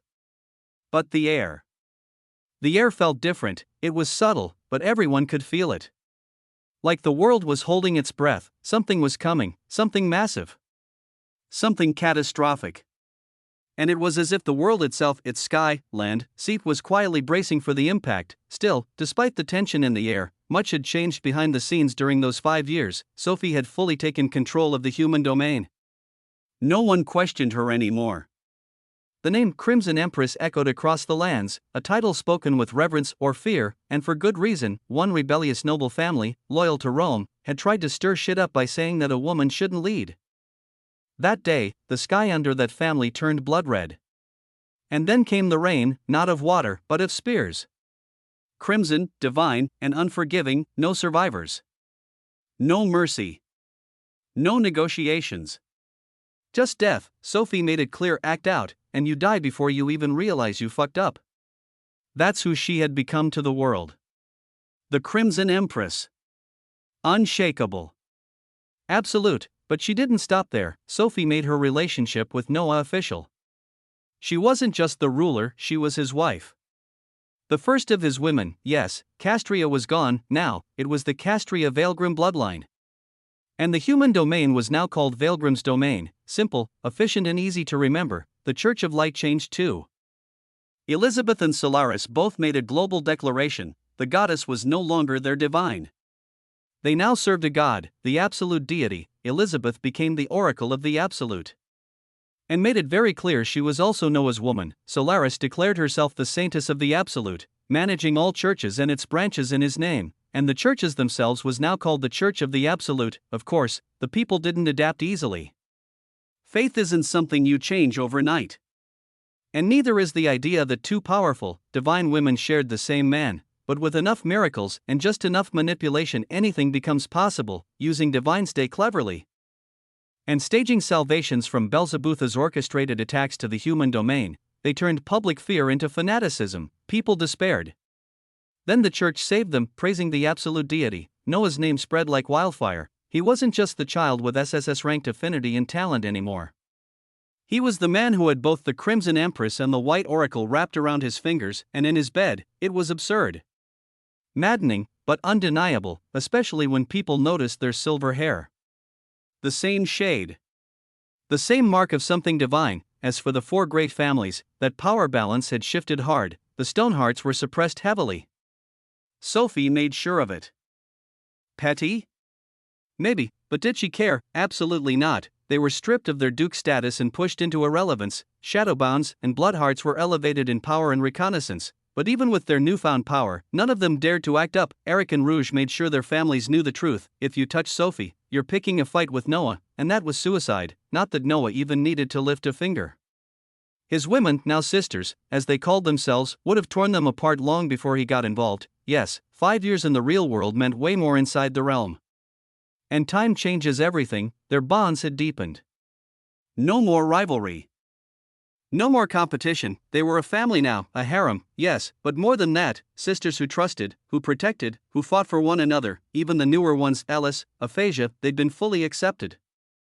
It was impossible not to, after years of living, training, and fucking together, and yes, they'd all fucked together. Over and over again. So yeah, there was no tension left. Just love. Obsession and unity, all thanks to Celine and Illyra, the two who took the motherly roles, and helped the women had the possibility to bond with each other. It was wonderful to see Celine doing her best for the harem despite not being the best thing she would have wished for, but that's what love is. As for Noah, even when he was deep in training, he still popped in from time to spend quality time. The kind that left them passed out and smiling with their legs wide open. As for Emily? Well, there was progress. After a long, hard talk with Sophie, she finally got her blessing. And slowly, the others began to accept her too, not fully. Not yet, but it was coming, and that, weirdly enough, brought Dominique closer to Sophie. After all, they were the only two who'd soon be able to say their mothers had been fucked senseless by the same man, and truly, what a beautiful way to bond. So yeah, Velgrim's domain had changed. Noah's harem had changed. Everything was growing. Evolving, but not just them, the rest of the world moved too. The demon continent, completely unrecognizable, Beelzebub, Lilith, and Mammon had made it a well-oiled war machine. Structured, trained, and ready to crush any resistance. It was terrifying to see 3 demon lords actually cooperate, terrifying and impressive. The elves and beasts, in the 5th year, they finally opened their borders again. But what people found wasn't peace. And that made them fear what was going to happen even more. What they found there was preparation, military bases, constant training, martial readiness in every village. The atmosphere there was heavy, everyone there was preparing for war. But the question they all asked was, what war? Against who? But none of them knew the answers of these questions. But still, the whole world knew. No more denial, no more theories. Something was going to happen to their land, something big, something that would change the world forever, and that something, it happened soon, not very, very soon. Chapter 171, Nephi Self-Born and Katie Velder. The world wasn't the same after 5 years. True, a lot had changed, and people weren't the same anymore either, and neither were the champions. They had truly changed. If before, they were either young and wild, or old and reluctant to join this ridiculous war, or arrogant kids thinking every woman should fall for them, now they had evolved. Sure, parts of those traits still clung to them, because that's who they were after all, but now, they'd become something more, something worthy of their title. Champions, messengers. Avatars of divine beings, and for some, the lover of those divine beings, on Elf Continent, in a realm untouched by ordinary beings. A place where stars hung low in the sky and shimmered through the air. Everything, sky, ground, wind, glowed with soft silver starlight. It was beautiful. Mesmerizing. Like standing inside a living constellation. But the most beautiful thing in this realm wasn't the stars, it was the woman at its center, seated cross-legged, wrapped in silver halos. her body glowing like she was born of stardust. She was stellar. Literally, that was the only word for her, too beautiful to describe. Unreachable like the stars in a perfect night, like a dream trapped in the stars, Nephi's elfborn, champion of the elves. And little sister of Aphasia, she exhaled slowly, letting soft wisps of starlight escape her lips. Then opened her eyes, two silver stars, eyes that could silence any man, bend any will. Are you done with your training? A man's voice echoed in her head. Nephi smiled, calm. Yes. I'm done. Are you ready for what's coming? The voice was graver now, but she didn't blink. I'm Nephi's elfborn, father. Daughter of stars, she said with a grin, no one can match me. Not that celestial's champion. And definitely not that old woman, her father sighed. Even after 5 years, you're still this arrogant. But listen carefully, champions aren't ordinary. If our divine elder gave you the potion to complete your starlight physique, their gods likely did the same for them. If you underestimate them, you'll fall. He paused. Voice cold and heavy now, and I don't need to remind you what happens to us if you fail. That wiped the grin from Nephi's face. She understood. This wasn't just about power or pride, it was about family. What about Aphasia? She asked. She hadn't heard a single word about her sister since she left for the academy. She missed her dearly. She's gone rogue, simple. Sharp. Cold, what? Nephi asked, confused by this answer. Don't bother with her. She disobeyed orders by bounding herself to a human. And the worst? She lost her purity. She's disgraced our divine elder. And now their orders are clear. He didn't flinch. Either we kill her, or imprison her for eternity. No one outside our family will ever carry our bloodline. And the man who touched her? He dies too. No discussion. Nephi froze. Her sister. With a human? She went that far. She blinked, then laughed, grinned wide like a girl with a juicy secret. You pervy big sis. Who the hell pulled that off? Who made you fall that hard? He must have been something special. To seduce Aphasia of all people, her sister was very prideful after all. Nephi giggled like a lunatic. Ha ha. Things are getting fun, don't you think, father? And Teres didn't reply. He was tired of her already. But Nephi didn't care. She wasn't worried for her sister. Once I win this war, I'll ask for her forgiveness. Let her be with him again. I'll make it happen, as the best sister ever. But deep inside, she was itching to meet that man, to meet our dear Noah, Beast Continent. In the depth of a dungeon not far away from the capital of the Beast Continent, Katie sat on a throne, but not a normal one. It was alive, made from snakes, countless ones, coiled and woven together. Small ones, large ones. Red, green, golden. Some even shaped like humans. The whole chamber slithered with them, a beautiful, eerie, disturbing sight, and in the middle of it all sat Katie, black hair with golden eyes. Her body curvy and slender, you'd never guess she was a mother of 2. She looked Noah's age now, young, divine, deadly, all because of the deep green divine blood she drank. But it didn't just make her young, it made her powerful. Now, Katie wasn't just a forgotten empress from the Beast Continent, she was something terrifying, something never seen in this world. She was the mother of serpents, and every snake-type beast across the land bowed to her, no exceptions. No resistance. Truly, she was unfairly strong. You are worthy now, a voice suddenly echoed in her head. Katie didn't even blink. Oh really?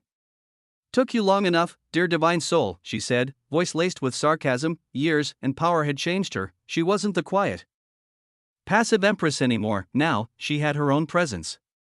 Her own power, but the divine voice ignored her tone. You know the price of failure. If you disappoint the divine beasts, you and your family will suffer. Katie tilted her head. Calm.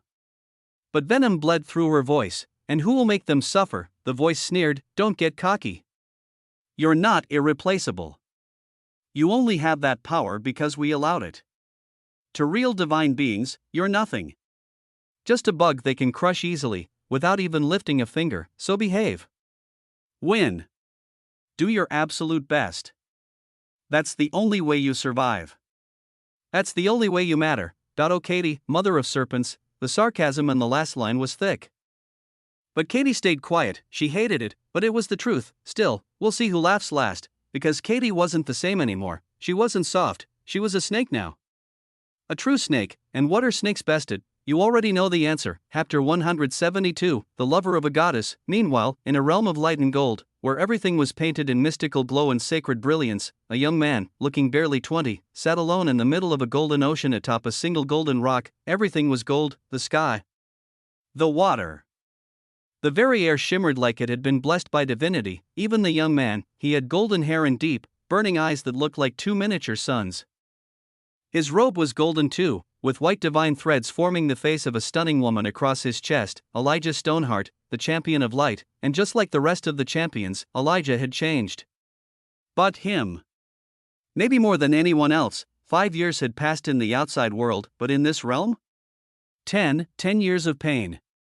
Of pushing every single boundary of mind and body. 10 years of getting stripped from every weakness, refined again and again in divine light and flame. Gone was the lust-filled boy who thought every woman was meant for him. Gone was the arrogant heir who looked down on humanity from the comfort of his divine pedestal. What stood now was something else entirely. Now he looked at the world with absolute disdain. With judgment. Because something had sunk deep into him during those years. A truth that no one was worthy of him, no one. Except his goddess, Justitia. Let's not forget this story Noah was thrown into, the novel he reincarnated in, was named, The Goddess's Lover is Her Champion. And that wasn't just a title. It was something that was fated to happen, and indeed, fate never disappoint. It happened, because in these 10 years, their relationship had evolved. From mere champion and goddess to something far more intimate. Now, Elijah was her lover, and that status alone made him look back with disgust at the women he once desired. It tarnished him. And it dishonored her. That's why, I'll kill them all, Elijah whispered as his eyes snapped open. His voice was soft, but cold. Unfeeling. Unforgiving. I'll kill them all to cleanse our name, my goddess. You may do as you wish, my love. I will always support you, her voice echoed gently, lovingly. It made Elijah smile. But then, it's time for you to leave this realm, my love. The battle begins tomorrow. Are you ready? Elijah paused for a second. Then laughed, loudly, arrogantly, my goddess. No one can beat me. I will take this world and give it to you as a dowry for our wedding. He stood, and the entire golden ocean pulsed around him. His aura surged wild, regal, terrifying. Just watch me, he said as he began walking across the water. And with every step he took, a golden sword materialized beneath his foot to support him. Soon, he whispered, you'll see your champion, your sword. Your lover, slaughter them all. Including that bastard Noah Weaverheart. As he reached the shore, he called out softly, Foxy. Come. A rustle followed, and from the glowing grove behind him, a woman stepped out. Beautiful. Curvaceous.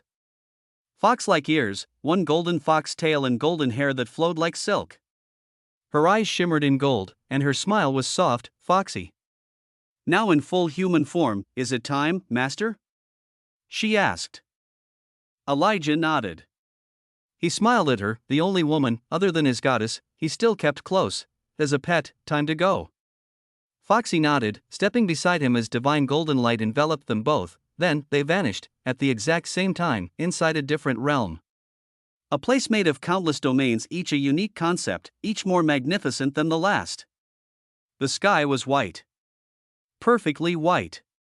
Like it had never been touched by sin or suffering. In the heart of that realm, a white castle stood, and inside one of its many training grounds, a man sat cross-legged, eyes closed. Body still. But power? Trembling all around him. Silver hair framed his face, glimmering faintly beneath the holy light. His robe, silver with streaks of violet, hugged a lean, well-honed body, Noah Weaverheart, and he had reached the end of his training. These years had done more than polish his strength, they had helped him master it. To truly understand it. What to use, when to use it, how far he could push it, he wasn't the same anymore. He had shared her mother's ice affinity and physique, making him even more obscene. But that wasn't all, his bloodline, too, had changed. Again, after sharing the power of Aphasia and Alice, two new bloodlines merged into his core, the World Tree's lover and the voice dragon of the Absolute. Both were unique. One of a kind. The kind of bloodlines no universe had ever seen. And now, they were his, and because of that, his women, connected to him, had evolved too. Their bloodlines had changed. Their power had bloomed. They were now the perfect reflection of him, and with those new evolutions came new powers, and from those powers he created, himself, his own concept, a concept tied to his true name. Now, Noah was no longer just powerful, he was a SS rank being. Ready to take on multiple divine beings if needed. Guess it's time, huh? He whispered, his voice normal, calm, rippled the air like a shockwave. Just the sound of him speaking bent reality. It was insane. He opened his eyes slowly, white, runic. Beautiful. Cold. Eternal. Eyes that didn't just look at you. They look into you and read you like an open book. He stood up slowly. And his bones, his muscles, cracked like lightning rolling through a storm. He tilted his head, looked toward the white sun of his realm. His senses expanded. He could feel all his women waiting. Watching. Ready, a soft smile appeared on his lips. This battle wasn't his alone anymore. This wasn't just his war, this was also theirs. His family war, and so, it's a battle I can't afford to lose, he said, and I won't lose. Soon he grinned, and it's also time. Time to show them what the Elisiari race is. He stepped forward, and space itself twisted open, folding like silk. Then, with a single breath, he vanished. Chapter 173, a raw scream. Noah appeared back in the meeting room of the castle. The table was already full. All his women were sitting, chatting, laughing, the air almost peaceful for once. But the second his presence touched the room, just a flicker of it, their heads snapped toward him at a speed that cracked the damn air. Crackle, Noah. Sophie vanished and appeared in front of him, arms already around his neck, clinging to him like he'd been gone for decades. Noah laughed softly, hugging her back with the kind of tenderness that somehow still made all the others jealous. Do you think this is fair? Dominique didn't even get the full sentence out. Fate of stillness. Elizabeth's voice echoed through the room like a divine command. Time and reality itself slowed. She'd frozen Dominique and the rest just long enough to appear beside Noah, and then, time freeze. Celine's cold voice rang like a death sentence, soul bind. Illyra whispered, and her words rippled out like tremors across a spirit plane. Wind spirit, make the air heavy. Aphasia's voice was soft, yet the air instantly turned dense, weighty, shadow bind. Esther's voice followed, making the room dim, as if swallowed by dusk. Each of them unleashed their power, not to attack, but to be the first beside Noah. He just stood there, grinning, watching the chaos unfold with eyes full of warmth and amusement. A certain silver-haired, green-eyed woman remained where she stood, her smile as calm and lethal as ever, Alice Evergreen Vailgrim, and just as she opened her lips, all of you. Stop. The universe itself obeyed, everyone froze. Not just their bodies, but their powers, their movement, their intent. It only lasted a second, maybe two. But that was all Alice needed to step beside Noah, stealing the spot right next to him with Elizabeth still there. Silence. That crazy, Zara muttered. She still hadn't gotten used to Alice's cheat-level power. The others all glared at Alice with the kind of gaze that promised beatings, screaming payback, and long hours of devious retaliation. But Alice only turned to Noah with that playful light in her eyes. Husband. Do you see how they're looking at me? I just know they're gonna bully me for this. Her tone was innocent, but her eyes were anything but. Their lips twitched. They all knew, Alice was the most dangerous of them all. Noah shook his head with a quiet laugh. Ladies, let's talk about something important. The mood flipped in an instant. Gone was the playfulness. Every woman turned serious. Their backs straightened, eyes locked in. Soldiers before a war, Noah sat at the head of the table, elbows resting on the polished wood, fingers laced under his chin. He scanned them all, every single one. Their auras were insane now. Not just stronger. Transcendent, each of them was strong enough to rule a domain of their own. Strong enough to go toe-to-toe with demon lords and win. Their only true opponents in this world were each other, and that's why, I'm proud of you all. That smile on his lips? Devastating, even after all these years, it still made their hearts flutter. Why does he keep getting more beautiful? Neko muttered, genuinely confused. This is so unfair, Aphasia grumbled, her black skin glowing like obsidian under the room's light. Huh, that's my son, Celine declared, pride glowing off her like a second aura. As expected of my one and only disciple, Illyra added calmly. Okay, enough with the compliments, Anya shouted, standing up, eyes already shining with bloodlust. Let's talk about crushing all our enemies into dust. Dominique snickered. Look at this brute. Yuki chuckled at this scene, her blade already humming at her side. Noah smiled. Anya's right. We'll celebrate after. Right now, we plan. He leaned forward slightly. You all know what's coming. And we won't walk into it blind. Everyone went quiet. Listening, I got word from Lei. The power coming in this battle, it'll surpass anything we've seen. So, to protect the world, he's going to concentrate his power on strengthening the spatial boundaries inside the world. He paused. Let it sink in. Do you know what that means? The barrier around this world will weaken, Illyra answered, voice like a blade. Exactly, Noah nodded. And that means we might get visitors. Unwanted ones. The room went silent again. This time, thick with tension, but then, why were they all grinning? Their blood was boiling. Their bloodline Elisiari wasn't made to be hidden or tamed. It was made to be seen. Felt. Worshipped. It demanded war. It demanded they be known across the world, no, across the entire universe. Noah stood slowly, power leaking from every pore. Illyra, and some of you, stay behind and act when the moment is right. Shadiva, he turned his gaze toward a distant part of the realm. A young man stood there, wolfish features and burning eyes. Premier, take care of that brat for me? He asked. Shadiva smirked. Gladly. Noah knew. Premier was a handful, but he was family. And the only one who could control him was Shadiva. A true sister Khan situation, embarrassing little bastard. Noah laughed quietly to himself, but still, he indulged him greatly. After all, he was his first creation in a sense. Then he turned back to the rest. And you? His white eyes gleamed. Go wild. They didn't need to be told twice. Yuki's body trembled with excitement as she got up. Just give me a moment to prepare. Suddenly, Noah looked up. His gaze broke through the ceiling. Past the realm, to the world beyond, a grin carved itself across his lips. I'm going to go say hi to someone. He vanished. Meanwhile, Elijah and Foxy stepped into the real world. Not inside Veilgrim's domain, but just outside of it. Elijah frowned. That feels weird being back here. Foxy nodded but said nothing. Let's just get this over with, Elijah muttered, stepping forward only to freeze. You're right, Elijah. Let's finish this. That voice, Elijah spun, faster than thought, and what he saw made his blood run cold. Noah, he stood there calmly, hand raised, space folding around it until a sword made of pure spatial energy appeared. It hummed like it could tear the laws of reality apart. Time lock.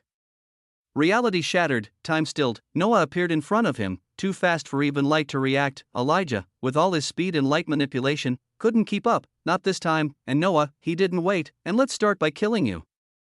The spatial blade plunged into Elijah's chest, clean, precise, merciless. It carried the intent to sever his soul, to sever his life, to sever everything. And then, a scream echoed, raw, guttural, agonizing, the first of many. Chapter 174, the first strike. 1. The pain was overwhelming, sharp, instant, and gone in a blink. Because the moment Noah struck him with that spatial blade infused with pure killing intent. Elijah didn't even get a chance to resist. He died, just like that, a death so pitiful it insulted the word champion. A death not fit for the so-called lover of a goddess. However, how unfair, truly, how damn unfair divine love was. After all, ding. Conditions have been met, 100 stat points awarded. SSS rank armor received. Reviving, Noah took a casual step back as Elijah's body began to glow. It then vanished into pure light, taking Foxy along with it. Noah just stood there, hands behind his back, and smiled while shaking his head. Of course you wouldn't die that easily, he murmured, but really, killing him had never been the point in the first place. It would have been too easy for him to die like this. Noah's goal was to copy everything, and oh, what a feast he got, Elijah. You've been hiding quite the collection. Phoenix's fire. Light holder. Teleportation. And Noah's eyes gleamed, an EX unique rank talent, Blade of Gods? He let out a soft chuckle. Since when did that bastard get his hands on something this powerful? But he wasn't mad. No, he was thrilled. A low, wicked laugh echoed around him. Ha! What an unexpected gift. Without hesitation, Noah activated his copycat talent, instantly duplicating Elijah's gifts, but better. His quality wasn't X10000 like his own system. But X1000 still worked just fine, more than enough to add some nice subskills to his omnipotence talent. And eventually, with enough power, he'd surpass even his own system. One day, he grinned as his system chimed, "You have gained new talents: Phoenix Dominion Flame, SSS rank; Beacon of the Dawn Lord, SSS rank; Spatial King Steps, S rank; Divine Severance, EX unique rank." Noah smiled as he looked through them. He noticed the plus signs. A new indicator, meaning even X1000 wasn't enough to fully elevate some of these skills. How inconvenient, but not for him. "This is just fine. Fortunately, I've already shared light and fire affinities with Solaris," he muttered softly. Fate was clearly on his side. Without wasting another breath, Noah vanished in a flash of white flame. Elijah reappeared in the center of the world. He collapsed to one knee, trembling, not from pain, from shame, from rage. He couldn't breathe for a moment. How the hell was he supposed to face his goddess now? He'd been killed the second he stepped back into this world. No fight. No display. Just obliterated. How? How is he that strong? The question haunted him. His mind raced. He'd trained for 10 whole years. 10 fucking years of blood, sweat, and suffering, and Noah still cut him down like nothing. Doubt crept in. Despair tried to claw its way through. Can I even win against? A soft system prompt cut into his thoughts. No, this wasn't just the system. It was Justicia. Elijah raised his head slowly, eyes vacant, like a man drowning. "You can win, my love, are really?" "Yes. I believe in you. You have the power. You always had it." He has no divine backing. "I am with you. Always, so rise. Rise, my love.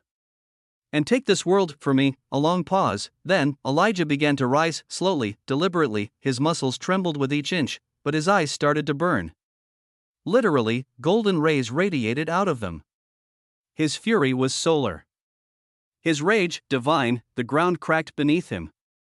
His fists clenched so tightly they turned bone-white. "How many stat points do I have left?" 500. Put 200 into strength. 200 into constitution. 100 into speed. Ding.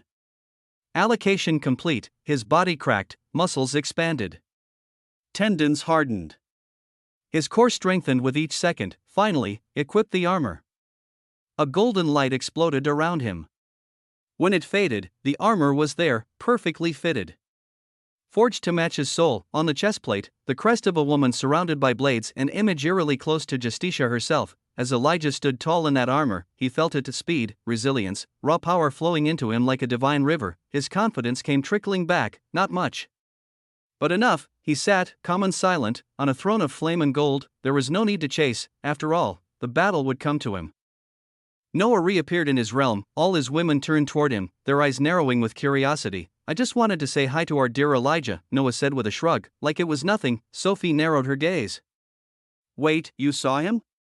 How did you even know where he was?" Noah smirked.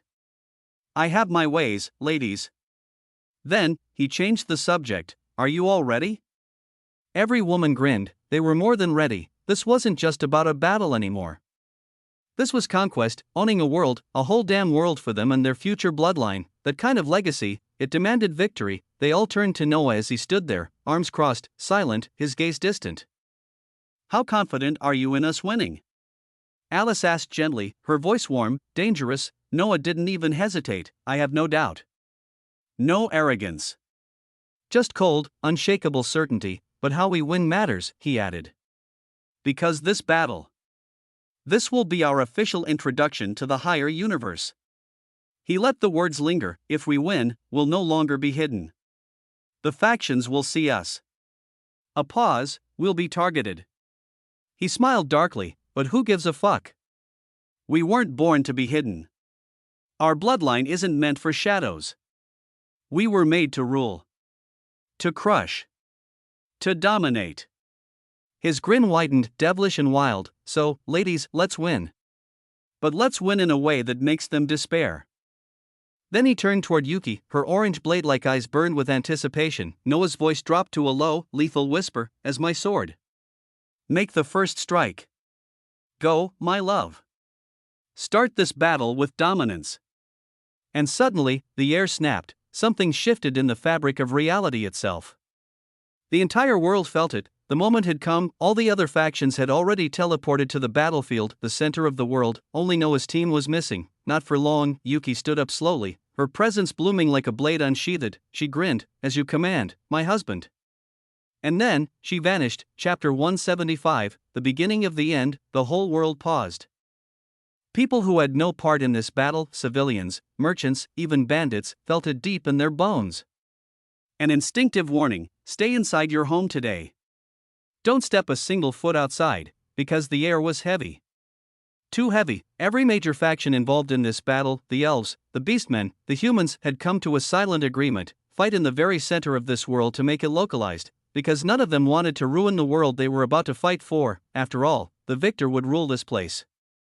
And what use was a destroyed prize? Absolutely nothing. And so, with almost divine synchronicity, all of them teleported instantly to the very center of the world. The elves arrived first. Nephi stood at the front, calm and regal, silver stars swimming in her eyes, a soft smirk on her lips. Her father and mother flanked her like two silent shadows. Then came the beastmen. Katie Velder led them, her golden serpent eyes scanning the area like a predator looking for prey. At his side was her husband, King Velder, the Golden Lion, and Katie looked around. Her gaze paused when it landed on one group, the human factions. Noah had warned his faction inside the academy about everything. About the champions, the battle for the world, and even the goddess. Because it was necessary if he wanted them in this battle. And so he had trained them, prepared them. And now, they were here: Eric, Malric, Rouge, Domi, Ray, Lucius, Leona, Aiden, Patricia, all standing tall, weapons in hand, eyes locked forward, ready to fight at any time. Behind them were the Bloodhearts and the Shadowbounds. United, deadly and ready. As for the Stonehearts, they decided to be a spectator. Truly, a shameful decision. But then, something strange hit them. All eyes drifted toward Elijah. There, he stood alone. Only Foxy was at his side. No soldiers. No celestial army, just him. Oh my. Champion of the Celestials. Nephi said, her voice echoing through the space, mocking. Don't tell me you couldn't even gather your own race to support you? Elijah slowly turned to her. His eyes glowing with such golden intensity that it burned Nephi's. Without even understanding why he flinched, it was instinct. That gaze. It was wrong. It was madness wrapped in divinity. Her mocking smile faded, but Elijah didn't speak to her. Hell, he didn't even look at her again, as if she was not worthy of his gaze. I'm not here for any of you, he said, raising his head to the sky. Fight among yourselves. You're not my opponent. Because he can feel it. They were weak for him. There was only one person he wanted to fight, and he wasn't here yet, so Elijah called out, Noah Weaverheart, where are you? Don't think you can hide after ambushing me. Come out. Let's end this. His voice was cold and filled with killing intent. Is this guy crazy? Lucius muttered. Leona laughed. Clearly, he has no idea who our master is. Eric said nothing. He just smiled. But that smile alone made the air around him dim. Noah Weaverheart? Nephi murmured, confused. Katie, meanwhile, wasn't even paying attention to all this. She was staring at her children, Domi and Ray, who met her gaze with apologetic looks. They'd sided with the humans, but what they didn't was that. Perfect, Katie thought, smiling inwardly. Katie loved this. Then suddenly, the atmosphere cracked, every head snapped to the sky, and there she stood, Yuki Veilgrim, weightless. Floating. Radiating a pressure so sharp it could slice stone. Hello, everyone, Yuki said, her voice smooth and sweet, but it carried like thunder. I am Yuki Veilgrim. One of Noah Veilgrim's women. And his sword. Silence, even Elijah's eyes widened slightly. I bring you all a message from my husband, she continued, grinning like a wolf who just spotted a herd of sheep. No need to fight among yourselves for this world. She raised her sword, and it shifted. No longer a solid blade. It turned formless, like flowing silver water. He's already claimed it. And to protect it, she whispered, you may all come together against us. So let's finish this quickly, shall we? Veilgrim's formless sword. Absolute sword. Slash, the air screamed. It wasn't a sword slash. It was a verdict, one that said, you cannot dodge this. You cannot block this. You can only accept it, and then, dust exploded. Smoke rose like it was being drawn to the heavens, the earth cracked, the sky trembled, and silence reigned for a breath. When the dust cleared, the champions stood unharmed, but behind them, hundreds had fallen. A single slash had wiped out over 100 warriors, and that was just the opening move. The silence didn't last. Suddenly, the sky rippled, and the rest of the Veilgrim women arrived, silver-haired, elegant, monstrous. Each of them radiated enough pressure to flatten cities. Only Illyra and some of them had stayed behind, ready? Yuki asked without turning. Of course, they answered together, then disappeared. Each choosing their target. No hesitation, and one of them chose a champion, Aphasia Elfborn Veilgrim. Floated across from her sister. It's been a long time, Aphasia said, her tone unreadable. Father. Mother. And. She locked eyes with Nephi's. You, little sister.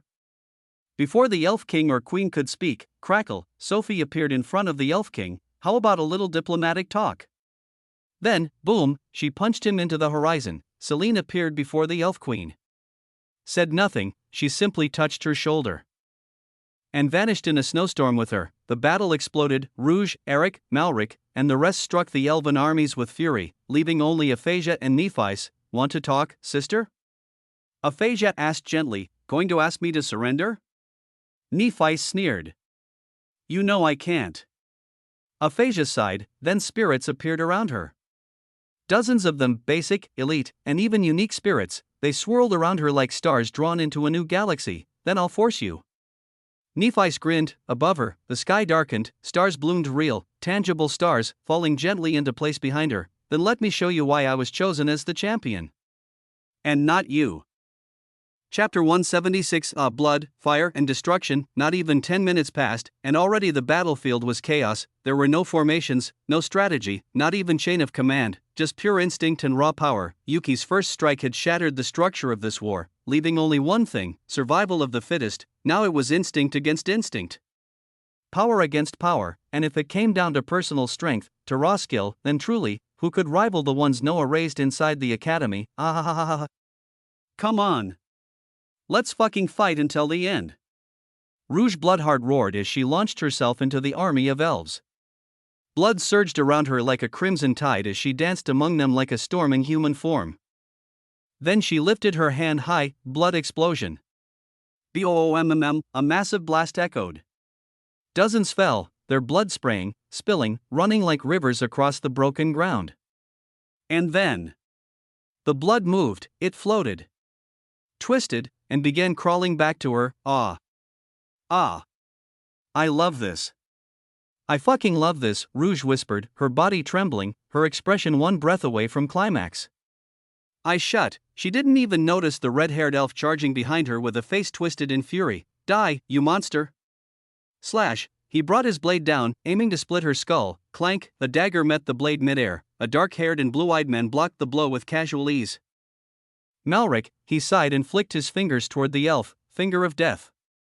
A spiral of black light shot out, piercing the elf's skull with surgical precision. Thud, dead.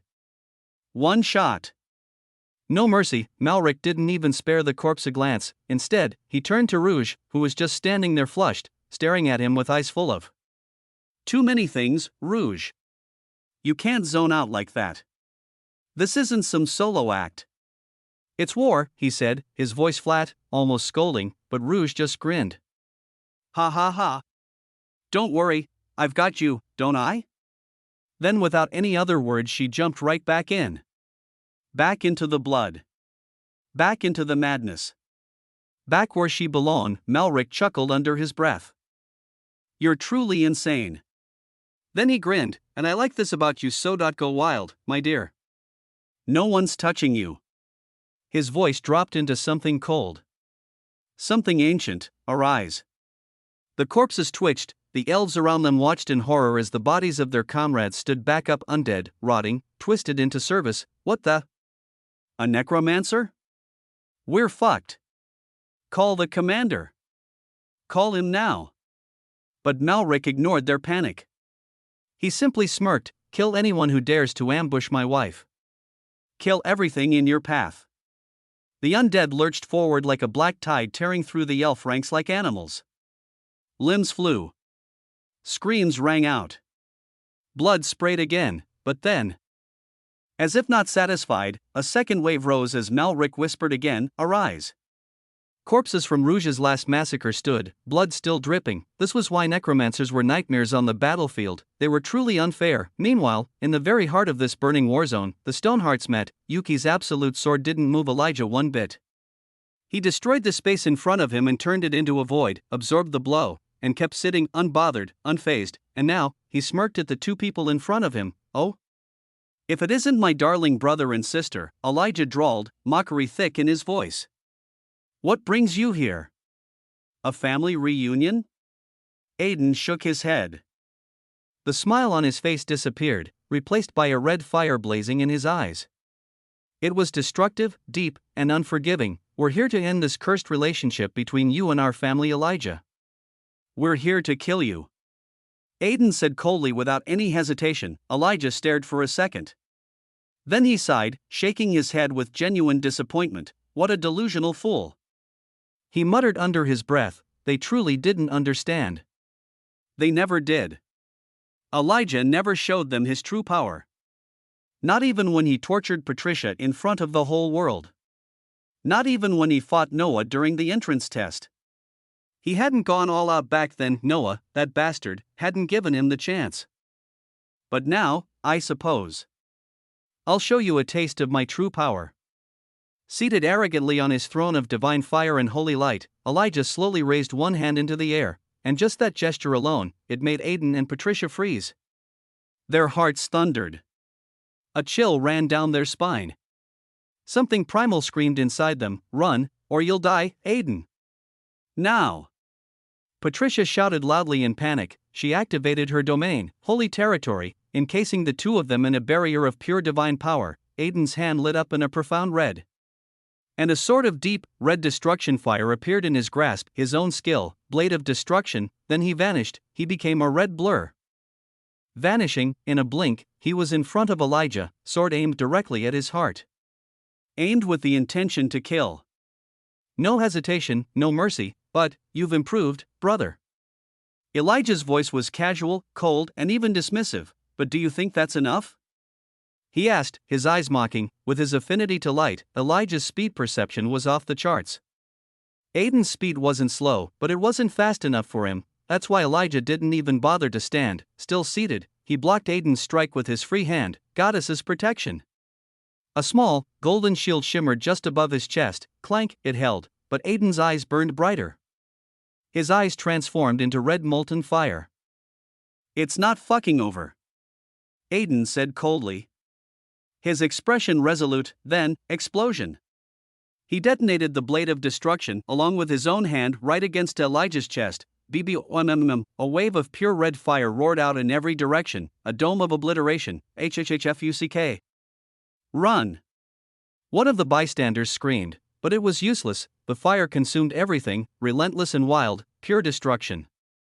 Raw, unfiltered rage turned into a weapon, and it was only the beginning. Chapter 177, Fuck you. Aiden wasn't holding back. He couldn't afford to, not when Elijah was standing in front of them. He knew they weren't idiots. They knew damn well Elijah was stronger. Way stronger than the two of them combined, but just knowing the truth didn't mean they'd accept it. And it sure as hell didn't mean they'd bow their heads and let it slide, because they wanted revenge. Yes, revenge. It was laughable, really thinking they had the right to seek revenge on Elijah, because let's be honest, Elijah was a bastard, but only when it came to women. If you stayed away from the ones he had his eyes on, you had nothing to fear. That was the kind of man he was. Predictable. Possessive. Dangerous. So, between Elijah and them, Patricia and Aiden, or even the Stonehearts as a whole, they were the ones in the wrong. Not Elijah, but do they care? No, call them hypocrites if you want. They didn't give a single fuck, because Elijah had touched her, their princess. The one they protected, the one they loved like no other. He had tortured her. Humiliated her. And he'd done it in front of the whole damn world, so no, they weren't going to let that go. And besides, did they really think Elijah would let them go? Well, please, Elijah was vengeful. If he lived, their family was already dead. It was only a matter of time, that's why, explosion. He didn't hesitate. He threw it all in. His power, his fire, even his arms if needed, the world ignited in crimson fire. The ground cracked, melted, became a lake of molten fury. The heat was so vicious. Even B-rank fighters started dropping just from breathing. Cough, cough. Aiden stumbled back, coughing blood, barely conscious.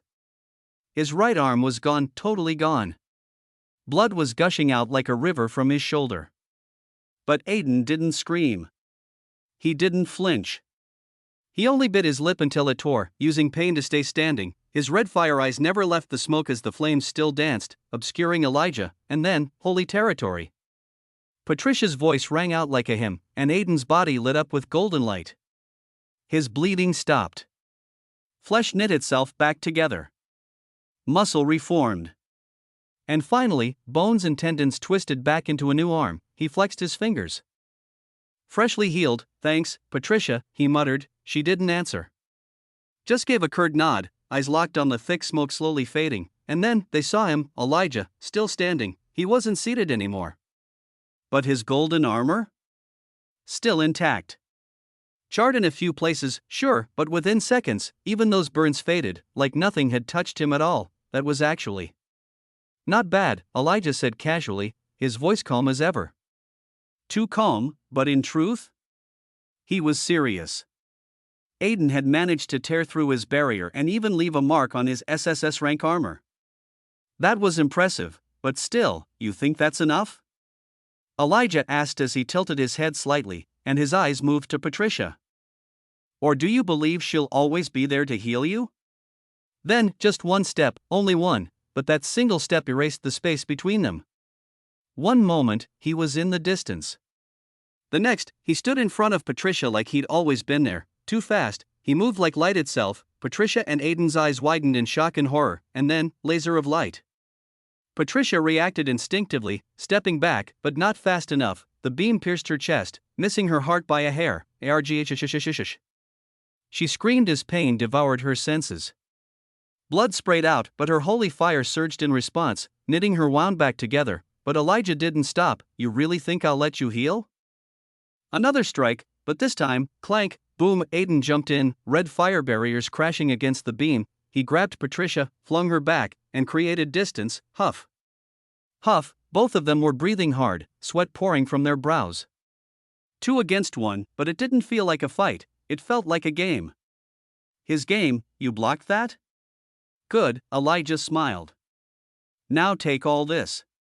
Dozens of light beams appeared around him, forming a ring of destruction. Go. They shot out like judgment from the heavens. Aiden and Patricia readied their barriers, bracing for the impact, but before they could react, a figure appeared in burst of flame. He didn't move. He appeared. And just like that, the beams stopped, the light fizzled and burned into nothing. Their eyes widened. Father? It was him. Oliver Stoneheart. Elijah's face darkened instantly. Oliver, he spat. No warmth. No respect. Not even hate that felt familial. Just venom. He didn't even call him father because he wasn't a father. For him. Can you step down, Elijah? Oliver asked, his voice neutral, but an undercurrent of weariness existed in it. Spare your siblings. That was all he said, and Elijah, fuck you. A golden sword materialized above Oliver's head, shimmering with god-tier power. The battle wasn't over. It had just shifted, elsewhere on the battlefield. Katie stood facing her children, Domi and Ray. I don't get it, she said calmly. If you don't support the champion of light, why are you fighting against us? Domi shrugged. Well, we follow someone else now. Someone who does want to fight you. Our leader, Noah Weaverheart. Katie blinked. Noah? The one who beat the champion of light during the entrance exam? She turned her head slightly, and far off, she spotted a silver-haired girl unleashing hell. Then another. And another, all those silver-haired girls. His women? She mused. Even you, my children of royal blood. You follow him? Now that was interesting. What made him special? Katie asked with curiosity. Domi and Ray shared a smirk. He's a monster, Mother, Ray said. In normal circumstances, we'd tell you and Father to kneel and pledge loyalty. But not today, Domi added, their aura surged, golden and fierce. Their bodies shifted, limbs thickening, fur sprouting, fangs sharpening, until they stood as majestic golden lions. Behind them, their aura surged, roared, and formed two golden lions, twin lions made of raw wool. We want to fight you, Ray said. We want to see how far we've come. Domi added with beastly smirk. Katie smiled coldly. Her golden eyes narrowed, snake-like slits forming. Don't come crying when I break your bones, my dear children. She took a single step, and the earth beneath her dissolved into a cloud of poisonous dust. And somewhere else, in another side of this battlefield, Yuki and Elizabeth stood side by side. In front of them was their enemy, or maybe only opponent, Crone, the Beast King. Why are you even here? Yuki asked, clearly annoyed. I can handle this beast myself. Elizabeth smirked. I felt like fighting. Got a problem? Their casual tone pissed Crone off immediately. Are you two mocking me? He roared. I am the Beast King. The Lion of Velgrim's formless sword echoed slash. Velgrim's fate manipulation, fate of silence. They didn't even wait. Didn't let him finish. They cut him off mid-monologue with two divine attacks that shattered the sky, because really. They didn't have time for nonsensical speeches. Chapter 178, dude, I don't swing that way. The battle raged on, the women were fighting their own wars, tearing through their enemies without mercy. But it wasn't just them. Far from it, on the far edge of the battlefield, Leona stood facing off against a man. No, not a man. A beast, but not just any beast man. This one had dragon traits. That alone made her pause. She had never heard of this kind. Never seen anything like him. A beast man mixed with dragon? Impossible, so she was curious, and that's exactly why she chose to fight him. Leona tilted her head. Her long, black hair whipped behind her as her eyes locked onto the creature before her. What are you? She asked, voice low, curious, but the dragon beast didn't respond, didn't flinch, didn't even look at her. His eyes wandered across the battlefield, watching, analyzing, searching. He acted like she wasn't even there. He didn't have to say a word. He was clearly looking down on her. Leona's expression turned cold, instantly. If there was one thing she refused to accept after becoming the first hybrid demon dragon on Lei, it was being underestimated. No words, no warning. She lunged forward, black claws sharp as razors tearing through the air. In a blink, she was already in front of him, slashing with full power, but the dragon beast didn't look, not even once. His eyes were still scanning the battlefield until her claws were an inch from his neck. Then he turned slowly his head, his gaze hit her, and it froze her heart instantly. Those weren't just beastly eyes. They were the kind of eyes that haunted dreams. Dragon-slit pupils with the depth of ancient, bloody storms. Eyes that saw through pride, power, and pain. He raised one clawed finger, just one, and caught her strike effortlessly, one finger. That was all it took. Leona's eyes widened in disbelief and shock, and for the first time since Noah blackmailed her, she felt it, fear. Then the creature spoke. His voice rumbled like a storm. Stay still, you lowly hybrid. He flicked his claw. Half of Leona's body exploded into a mess of flesh and blood. Elsewhere, at the same time, who the hell are you? Lucius asked, his brows furrowed as he faced an elfin man. The guy was beautiful, annoyingly beautiful, golden hair, bright green eyes, a smooth face that looked like it belonged on a stained glass window in a cathedral. The elf smiled, watching Lucius like he was something intriguing. Your talent. It's quite interesting, he said, voice soft, graceful. Lucius immediately scowled. Back up, dude. I'm not into men. The elf chuckled but ignored the jab. I'm Orion, he said. Young heir of one of the most prominent families in the elfin world. Lucius's gut twisted. Something about this was off. Something about him. Orion kept speaking like this was some lazy afternoon tea party. I came here because I heard there'd be a battle. I was bored, so I said why not? But he turned his head toward the center of the war. watching Nephi's fight aphasia. His expression? Disappointed. This wasn't what I expected, he sighed. But fortunately, I found some interesting elements. His eyes scanned the silver-haired women in the distance before coming back to Lucius, a completely new bloodline.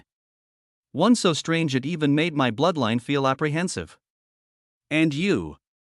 A child who can void mana. He smiled gently. Still weak. But you have potential. Lucius didn't say a word. He clenched his fist tightly. Orion stepped closer. So before I go introduce myself to those lovely ladies, let me ask you something. Would you like to stop being human? To become an elf instead? He grinned wide. Not just any elf. A higher elf. Lucius stared at him. Silent, unimpressed, he didn't give a damn about being some upgraded elf, and why should he? Noah promised he'd make him into something else entirely, something born from nothingness. A whole new being. A new race. And if there's one thing Lucius believed, it's that Noah kept his promises, so, I refuse, Lucius said coldly, drawing his black blade. Instantly, all the mana around him vanished, devoured. Orion's expression didn't change. Are you sure? He asked again, still smiling. Lucius didn't answer. He didn't move. Just stood on guard, because even with the anti-mana zone active and distance between them, Lucius felt it. This guy could kill him without breaking a sweat. Fuck. Where the hell did he come from? But he didn't get time to think about it. Orion raised his hand. If you refuse, then I'll just have to kidnap you, he said cheerfully, too cheerfully for Lucius's taste. Dude, fuck you. I told you I don't fucking swing that way, Lucius snapped. Orion's laughter echoed out. Musical. Joyful. Creepy as hell. Then, concept activation, cradle of the world. A massive tree burst from the ground, roots wrapping around them, creating a small realm. Lucius's spine chilled. He looked around. The air felt thick. Too thick. Then he realized, my anti-mana isn't working? He muttered, panic blooming. It won't, Orion said, now seated on a high branch, legs swinging like a child. I told you. Your talent is interesting, but weak. All I had to do was make the mana density overwhelming. And you can't void it all. Lucius stared at the glowing tree, then sighed, ah. Fuck my life.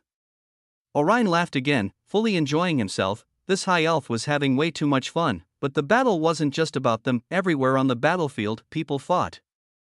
And died. 1 second, someone was alive, screaming war cries, the next, dead. Slaughtered. Replaced by another. The ground was painted in blood. Soaked. Drenched. The scent of iron hung so heavy in the air it stuck in your throat. Still, no one stopped. The beastmen fought like rabid wolves, clawing through everything with the fury of their lineage. But they were facing Neko and Esther, and that was a fucking problem. Darkness spread like wildfire. Esther's eternal darkness swallowed everything.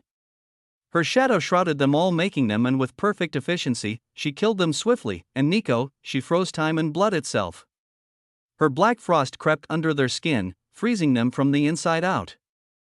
There was no hope. The elfin forces didn't fare much better. Rouge. Eric. Malric. That trio was painting the battlefield with corpses. Eric especially was in a league of his own. Where Esther concealed, Eric attacked.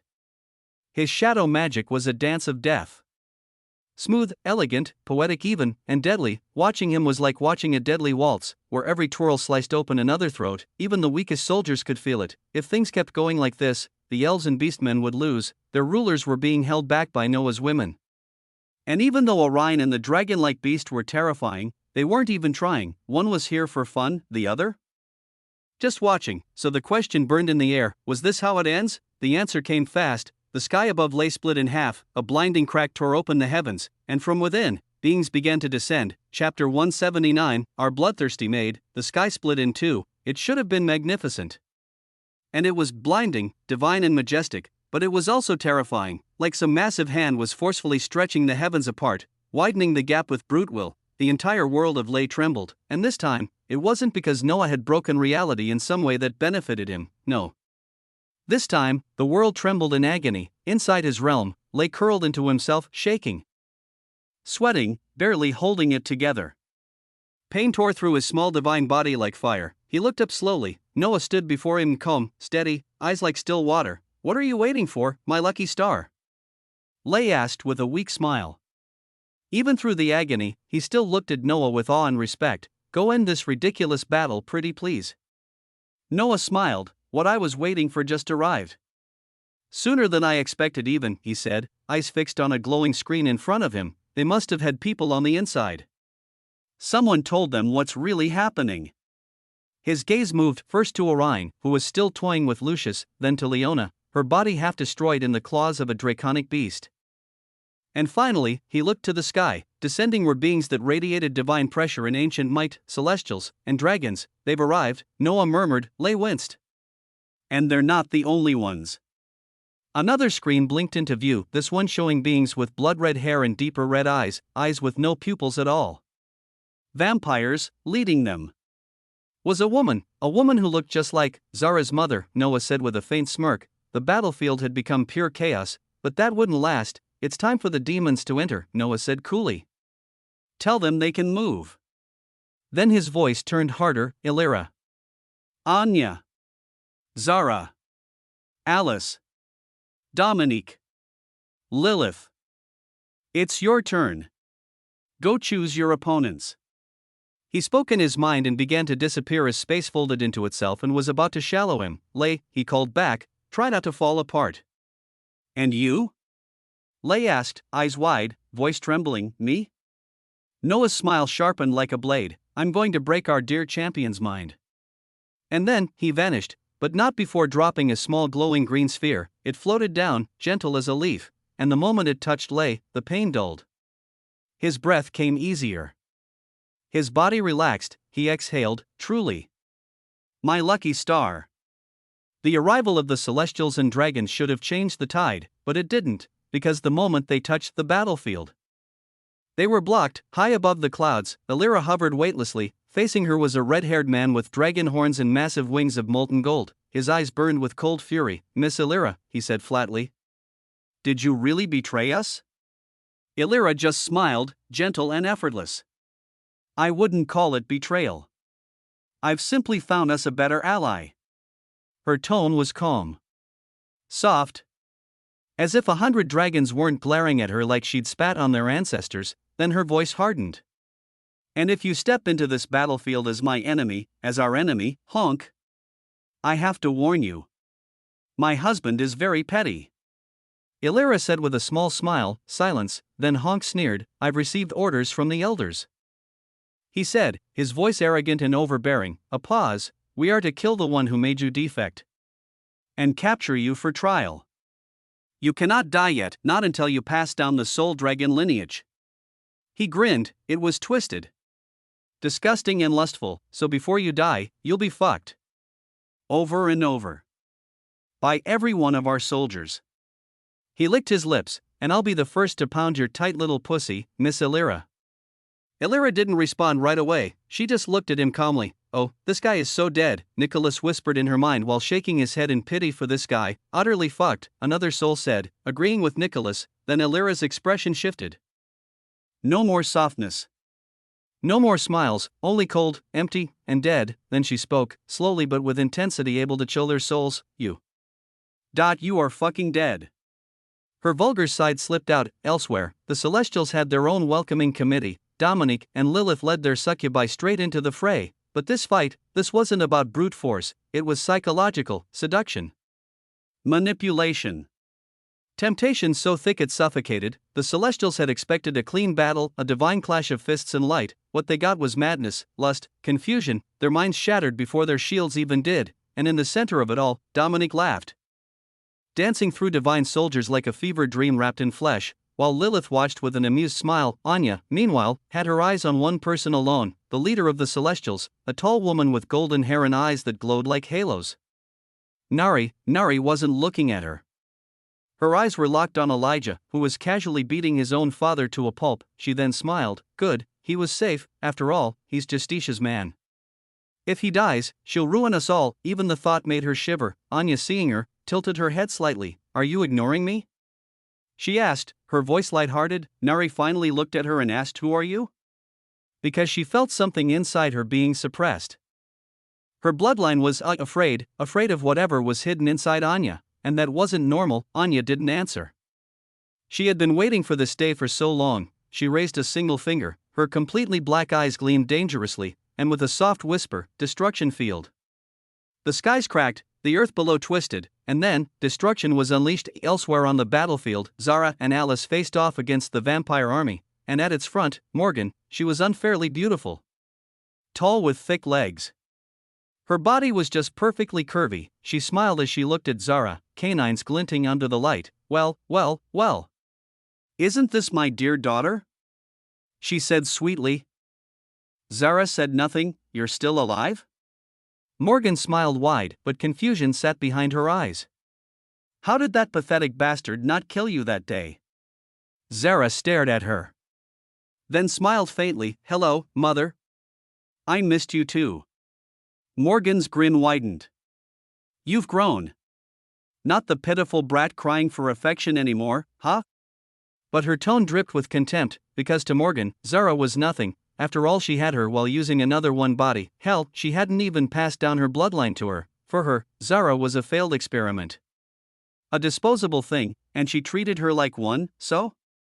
Morgan asked, blood beginning to swirl around her, forming weapons and monstrous shapes. "Here for revenge?" Zara didn't flinch. "I thought a lot about what I should do with you these past years. What punishment would fit?" She smirked. "But now that I see your level, SS rank?" She scoffed. "Not so impressive, right?" Alice, beside her, smirked. Morgan narrowed her eyes. "And you, my dear daughter, are only S rank. What gives you the right to mock me?" They ignored her. Zara cracked her neck. Alice raised her hand. "Mother," Zara said softly, "we have decided your fate. So, brace yourself. Because soon, you'll be a maid." Morgan's smile froze. Zara and Alice's voices echoed in perfect sync. "Our maid. The maid of Vailgrim." "Then, kneel," Alice said. "Fear," Zara whispered, and the vampire army fell, knees crashing into blood-soaked dirt. Bodies trembling. Eyes wide with terror, one by one, they bowed. Chapter 180. Huntress and her sister. The war was nearly over, the mundane soldiers were all dead. Only the smart ones, the ones who knew victory now depended solely on their leaders, had stopped fighting, and so, only the true battles remained, the clashes that actually mattered, the battles of the real monsters. Even Eric, Rouge, and Malric stopped after carving through every elf in their path. There was simply no one left to kill. Neko lounged atop a throne of black frostfire. Esther sat beside her, perched on a throne sculpted from living shadow. "Think they'll win?" Neko asked, grinning lazily. Esther's smile mirrored hers. "Of course." There wasn't a shred of doubt in either of their voices. Belzebuth and his demon legions were still locked in battle with the enraged dragons. It was brutal. Violent. Earth-shattering, but it was already decided. The dragons were few, the demons, legions, and Belzebuth wasn't the broken little monster he used to be. Not anymore. Noah had completed him. Refined him. Made him whole. He was terrifying now. A nightmare with purpose. As for the Celestials, their deaths were piling up so fast it was almost comical. Dominic and Lilith were playing with them, dismantling their divine pride one soul at a time with only lust and charm. So much for the so-called superior race. The beast army, slaughtered, the Shadowbounds and Bloodhearts had torn through them, but not without losses. Even Red Bloodheart had been seriously injured, fighting a beast commander just as strong as her.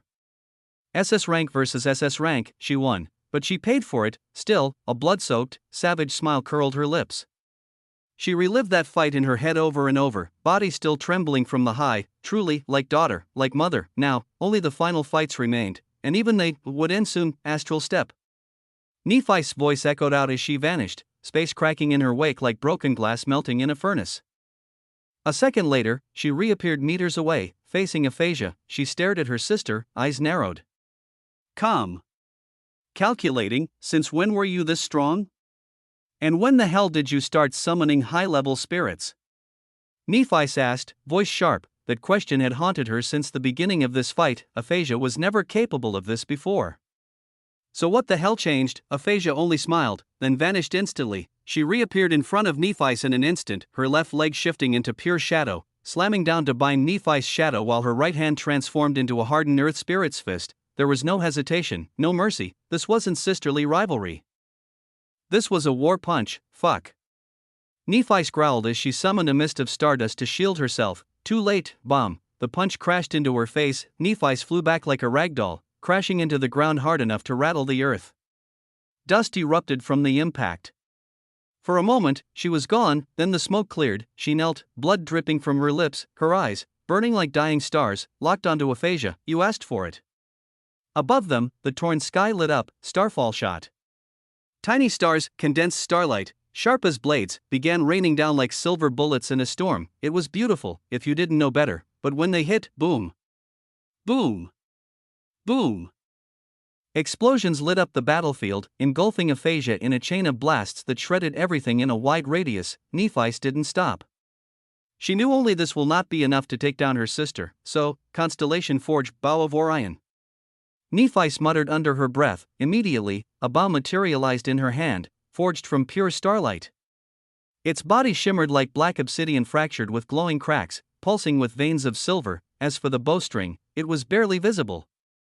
Only a thread of light thinner than air itself. The moment Nephi grasped the bow, she moved with no hesitation. No wasted motion, her stance was perfect, no doubt, no fear. Just grace and precision. And right now, right there, she wasn't a champion anymore, she was a huntress. The blasts died down and smoke finally settled. Aphasia emerged, burned, battered, her clothes and skin scorched. Her silver hair was caked with dust and ash. She hadn't escaped unscathed, and then her eyes landed on the bow. She froze at the sight, but Nephi didn't care about her expression. Huntress's mark. Her voice echoed out, a glowing sigil formed on Aphasia's forehead. Only Nephi could see it. But Aphasia felt it. Something was off, something was wrong, but too bad. No time to think. Starpiercer shot. Nephi's voice cracked through the air like a divine arrow loosed by a vengeful god. The shot didn't fly, it appeared, right in front of Aphasia's chest. Her heart skipped. Shadow spirit, full transformation. Aphasia shouted instantly as her body became pure shadow. The arrow struck. What happened next was indescribable. The world trembled. The sky shuddered, a wave of exploding starlight tore through everything in a massive radius, raining down fragments of falling stars like an apocalyptic meteor shower. Nephi huffed, her breath heavy. The bow dissolved in a shimmer of stardust. That attack had drained her nearly everything she had, but worth it, she whispered through clenched teeth, a smirk on her lips. To outsiders, it looked like she was trying to kill her sister. But Nephi knew better. I know you're not dead, she muttered. With a wave of her hand, she blew away the dust and smoke, and there it was, a pool of twisting shadow. It churned, writhed, then, slowly, a figure rose from it. A woman, Aphasia. She was burned, her whole body bleeding massively. Even her skin was peeled in some places. Her body was truly wrecked, but her eyes were calm, unwavering, and unapologetic. There was only a subtle grimace on her face as she stood up. She looked at Nephi for a moment, then grinned. Not her usual grin, no, Noah's devilish grin. Fine, sister, she said, her voice low and dangerous. You want seriousness? I will give you that. She took a deep breath, then, Elisiare's apex form.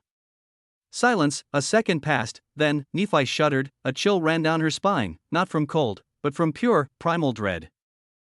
Chapter 181, Our Regal Maid. At the same exact time Aphasia was battling her sister, her other sisters were fighting too. One of them, Sophie, was locked in a stare-off with none other than Antares, the Elf King. He looked like Nephi's. Same pale skin. Same silver hair and silver eyes, but his eyes. They were just silver, cold, empty, and ordinary. Not the starlit glow Nephi's had in hers. Still, that didn't make him any less terrifying. After all, he was no ordinary elf. He was a king. How long are you going to keep this farce up? Antares said, voice cold, sharp like it was forged in ice. You'll either come to me, or I'll come to you, little child. Little child, Sophie twitched. Just slightly. But it was there. It had been a long time since anyone dared speak to her like that. Long enough that the insult almost triggered an automatic attack, but she held back. You're Aphasia's father. I don't want to fight you, she said, steady and calm. It'd be better if we just stayed like this and let this farce of a war end. At the mention of Aphasia, Antares's face shifted like he'd just tasted something rotten. What's your relationship with her? He asked immediately, eyes narrowing. Sophie tilted her head, unbothered. She's my sister, in a way. We share the same man. Silence. Then, damn, Antares's hand came for her face in a blur, the air itself howling at the sheer force behind it. But Sophie caught it, fingers locking fingers. Palm against palm. The impact cracked the ground beneath them. Yes, that's right, he had tried to slap her, like she was a child needing to be corrected, like she wasn't Sophie Castria Vailgrim. You're fast, Antares said, his voice indifferent, gaze unchanging. Little girl. Sophie didn't reply immediately.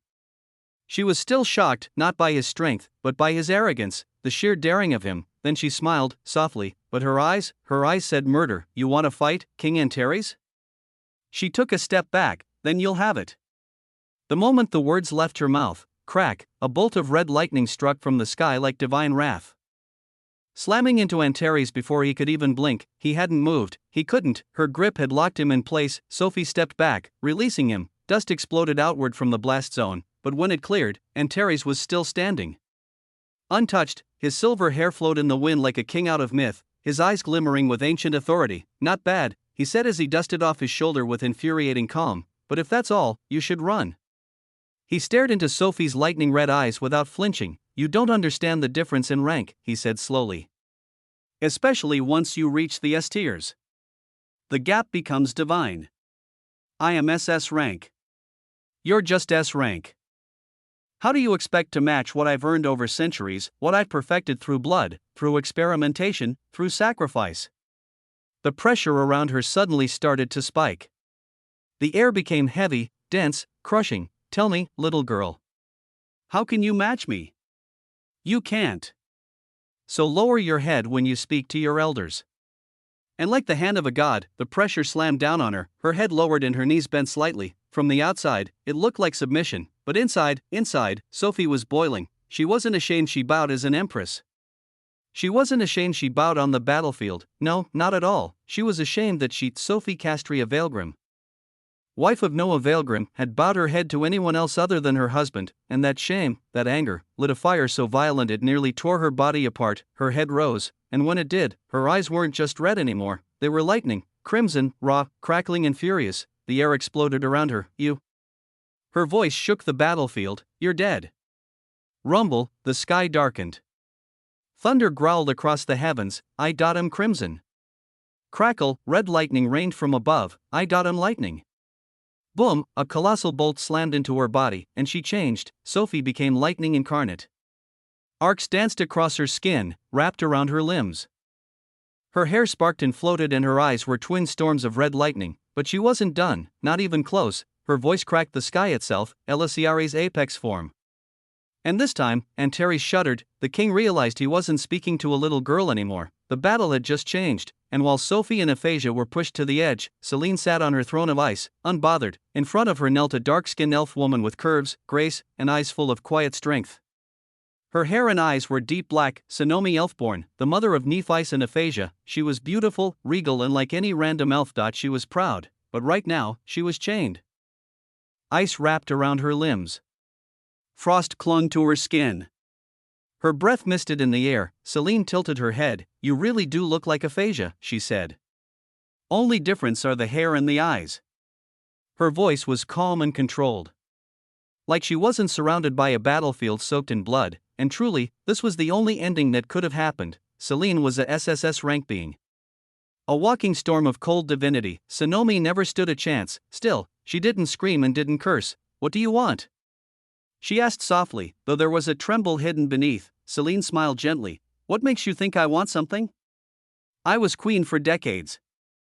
I know that look. Sonomi replied. You want something.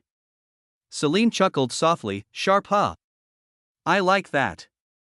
She leaned forward slightly. Indeed, I want something or other. I have a request. I don't know what's gotten into me, but I've been having this strange urge lately. To spoil my dear son. And I have asked Doc what can make him happy. I thought about winning this war for him. Killing everyone who looked at him wrong. But honestly? She shrugged nonchalantly. He doesn't need that. He can handle all of you on his own. So can you guess what can make my son happy? She asked as her smile turned sweet, too sweet even. Sonomi's expression shifted. No, I do not know. She said, her voice was small and shaky as if suddenly afraid. A pause, then Celine spoke softly, well, I will tell you. Women. My dear baby likes women. Celine's smile stretched wider.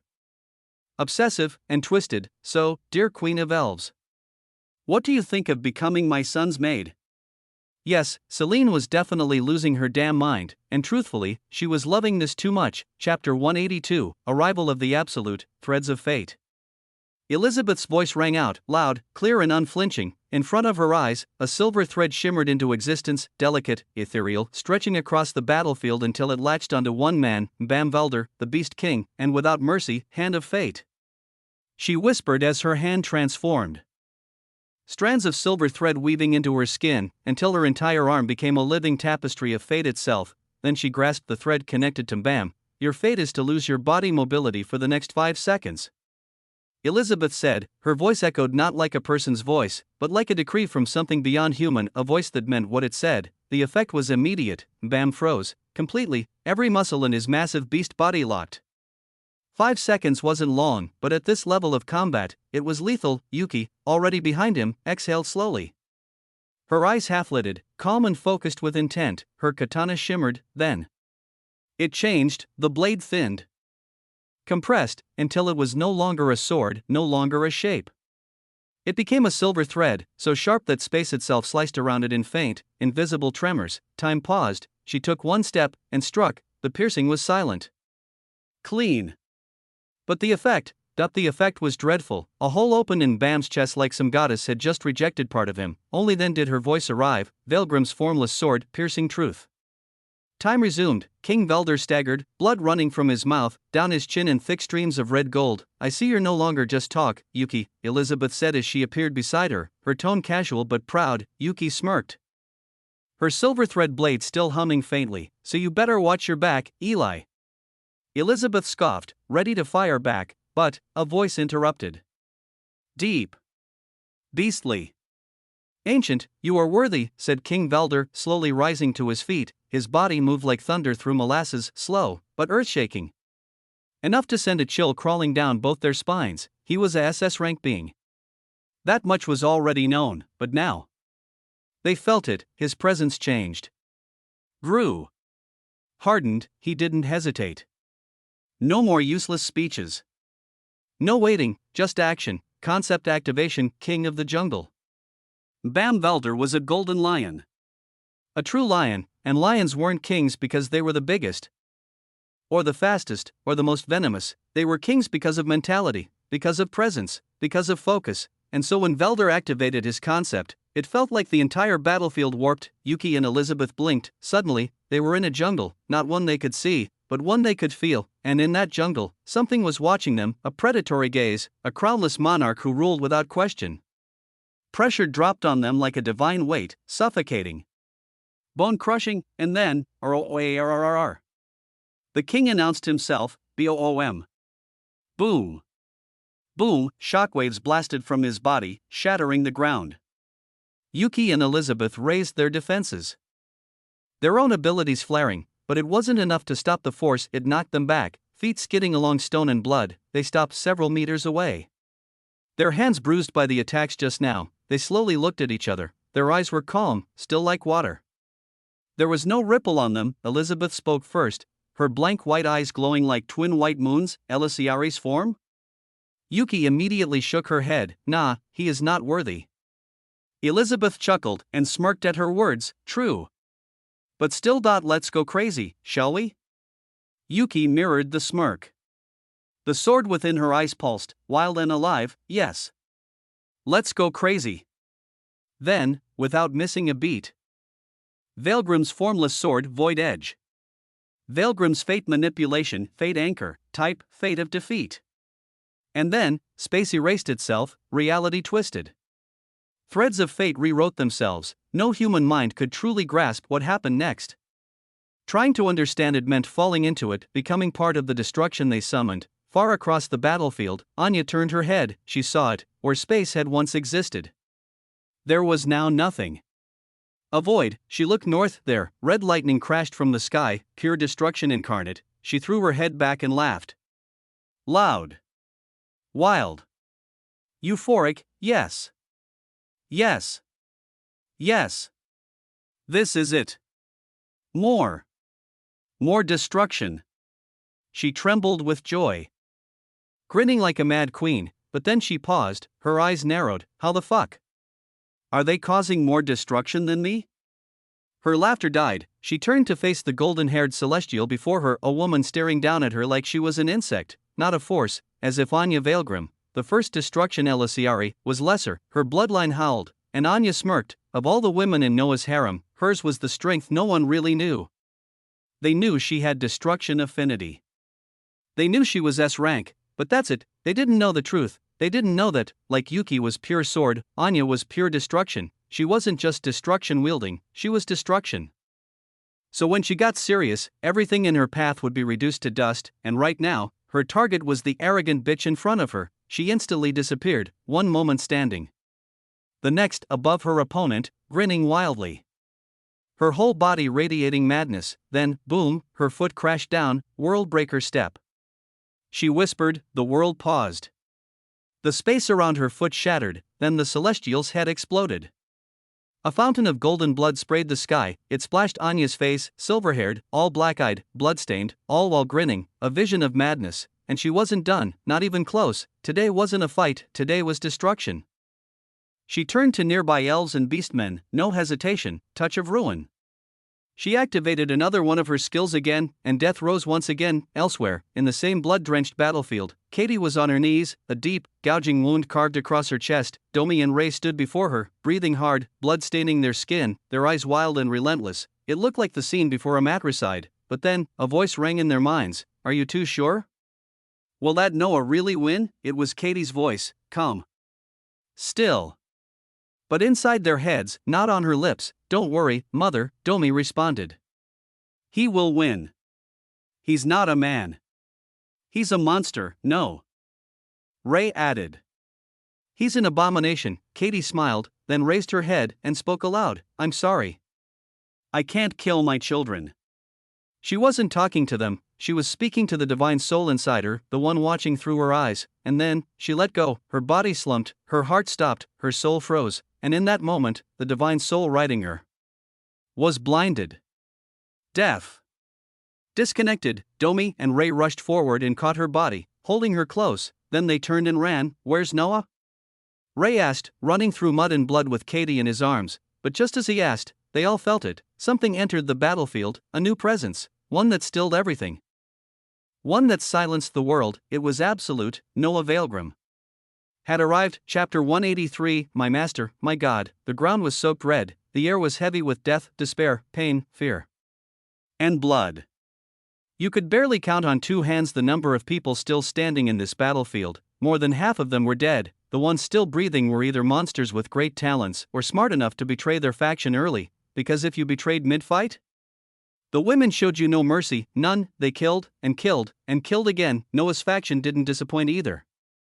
Their performance had been nothing short of everything he trusted them to be. Especially Eric and Rouge, those two had carved their worth into the battlefield. Malric would have been right up there with them. If he stopped being such a simp and actually fought instead of just babysitting Rouge, a damn air of death.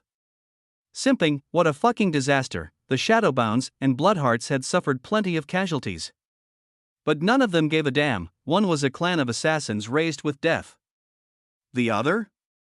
A bloodline of maniacs who bathed in it, and if you'd seen Red Bloodheart standing over the corpses of beastmen covered in blood, muscles gleaming, abs sculpted, her red hair wild and her curves still looking like sin itself while she laughed like a lunatic, yeah, you'd understand why someone would jerk off to that, kinky, whatever. But they weren't the only devils dancing. The demons Lilith, Belzebuth, and their legions had crushed the dragons and the celestials. Yeah, they used numbers. Yeah, they used dirty tricks. But guess what? This is war. And if a certain black-haired and red-eyed girl from a certain war clan ever taught us anything, it's that in war you must be flexible, and the demons did. They have used everything at their disposal, and so they won, and in the end, they were right. Elsewhere, the battles of Noah's beautiful, terrifying women were wrapping up as well. Aphasia stood victorious, her power was pushed to new heights by her transformation. Nephi's lay now beneath her, chest to the ground. Hair tangled, blood on her lips. You're being unfair, big sister. Nephi muttered weakly. Aphasia sat calmly on her back like it was her throne, smiling like a cat who caught her prey. I warned you, didn't I?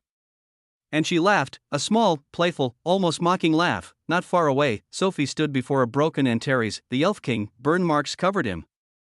Blood stained his robe.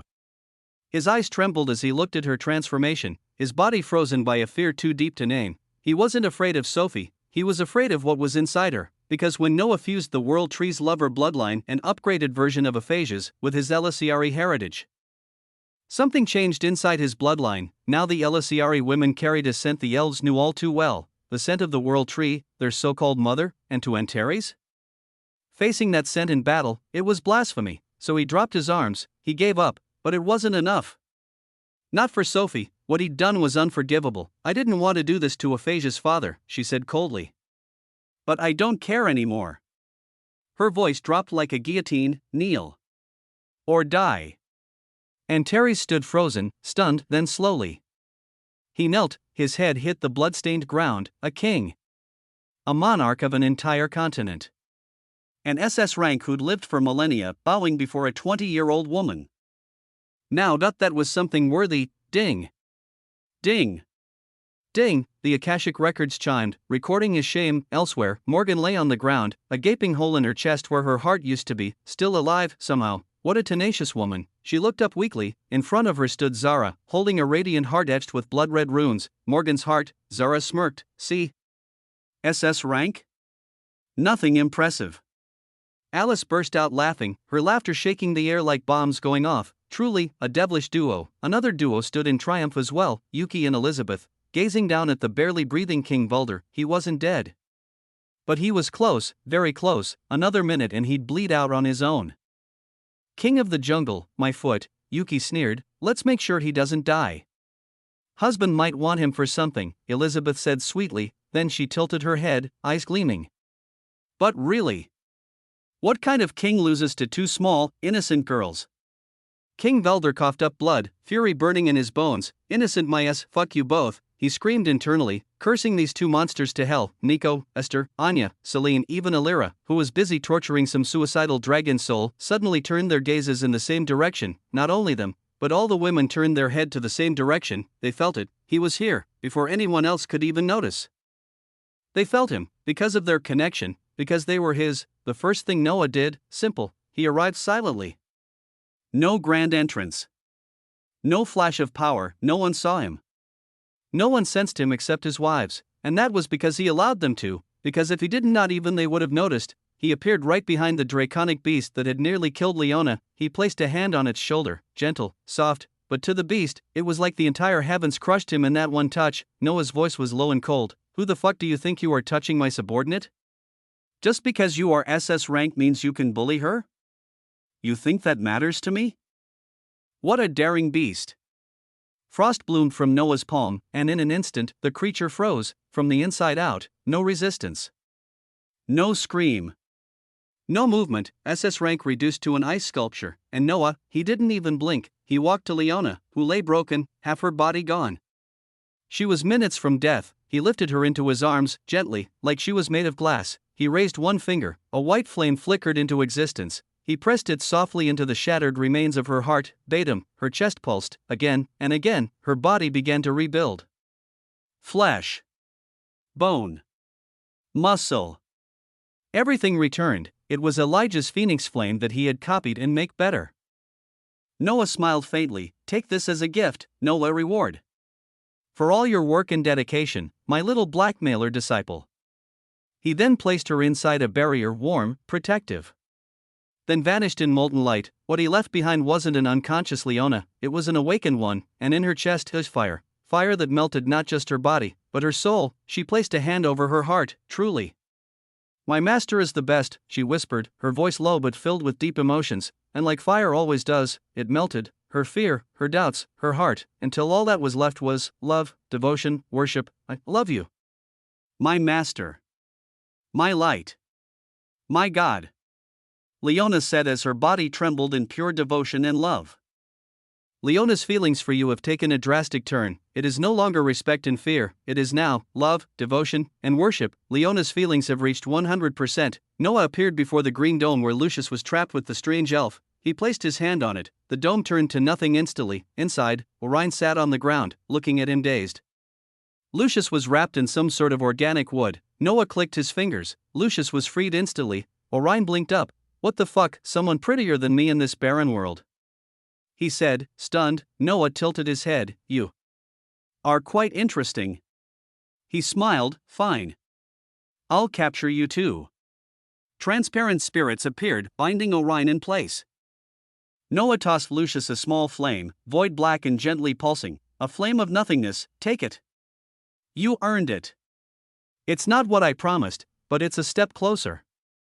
Then he vanished, like a shadow walking through sunlight. Everything he'd done, no one saw, only his wives knew. Then, he let himself be felt, and in that instant, Domi, Ray, and Elijah all sensed him. Elijah froze. He didn't even have time to react before Noah appeared right in front of him with a smiling face. He glanced down at Oliver, Aiden, and Patricia, bloodied, broken, barely alive. He sighed. I gave you the chance to take your revenge, he said to Aiden and Patricia. But as you can see, you can't. Not even your father could. He clicked his finger and instantly the three were teleported away right beside Eric and Rouge. Then Noah turned to Elijah, or more specifically, the woman beside him, Foxy, or rather, Lorna. How was your stay with our dear chosen one? Noah asked with a smile. Elijah froze. His heart skipped a beat. He turned slowly, mechanically toward Foxy. And there he saw something that completely chilled his heart. Foxy was smirking, a sly, beautiful smirk only a fox could wear. It was quite boring, master, she said in a mocking tone, voice rich with amusement. Chapter 184, Eternal Slave of Noah Weaverheart. It was quite boring, master. Lorna said with a smile. Her voice was mocking, and even held disdain in it. Elijah's eyes widened in shock. He looked at Lorna as if he couldn't believe what just happened. No.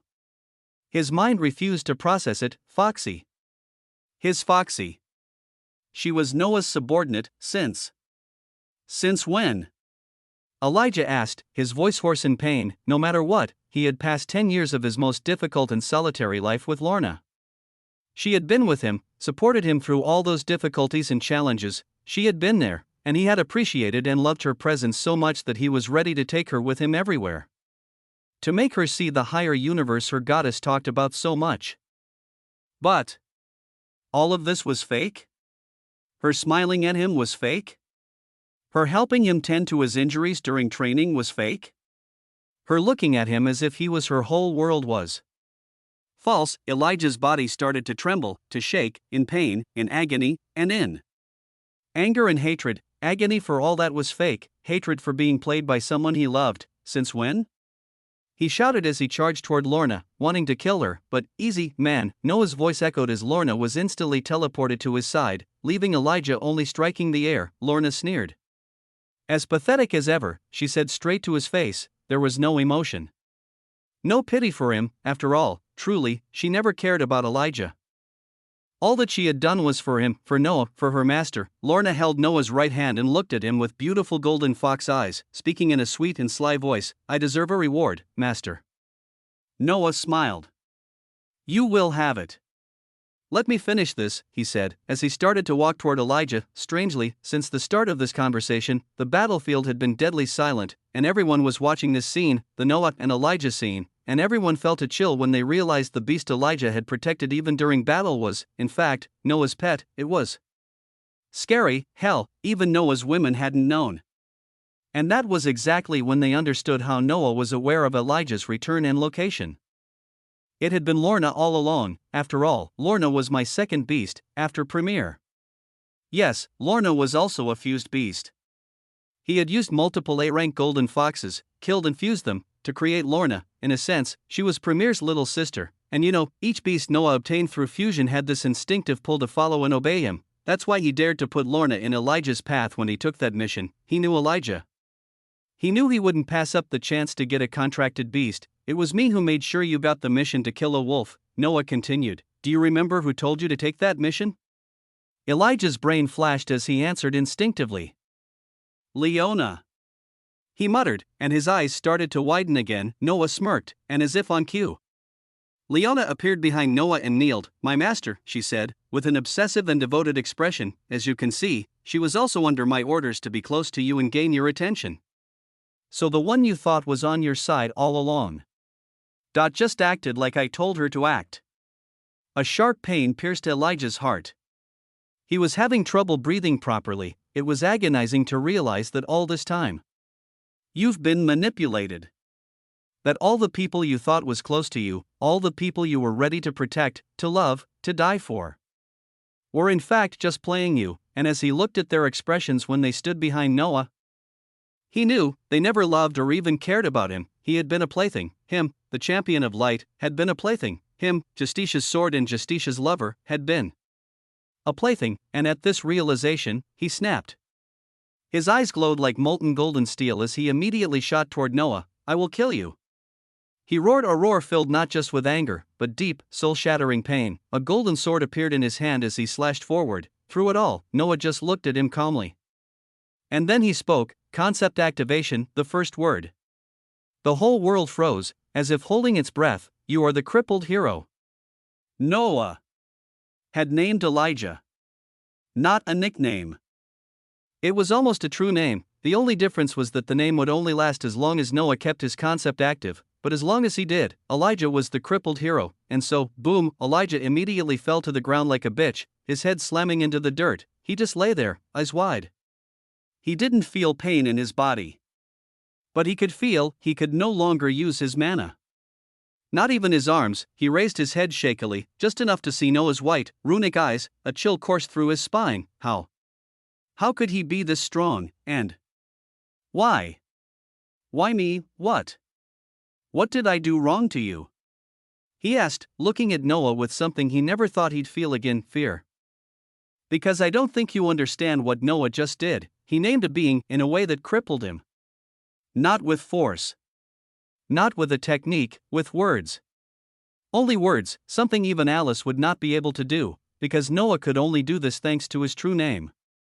After all, he was the name that names all. Noah approached and silently sat in a chair made of fire and light, the same power he had copied from Elijah. He crossed his leg and looked at Elijah on the ground, unable to even budge.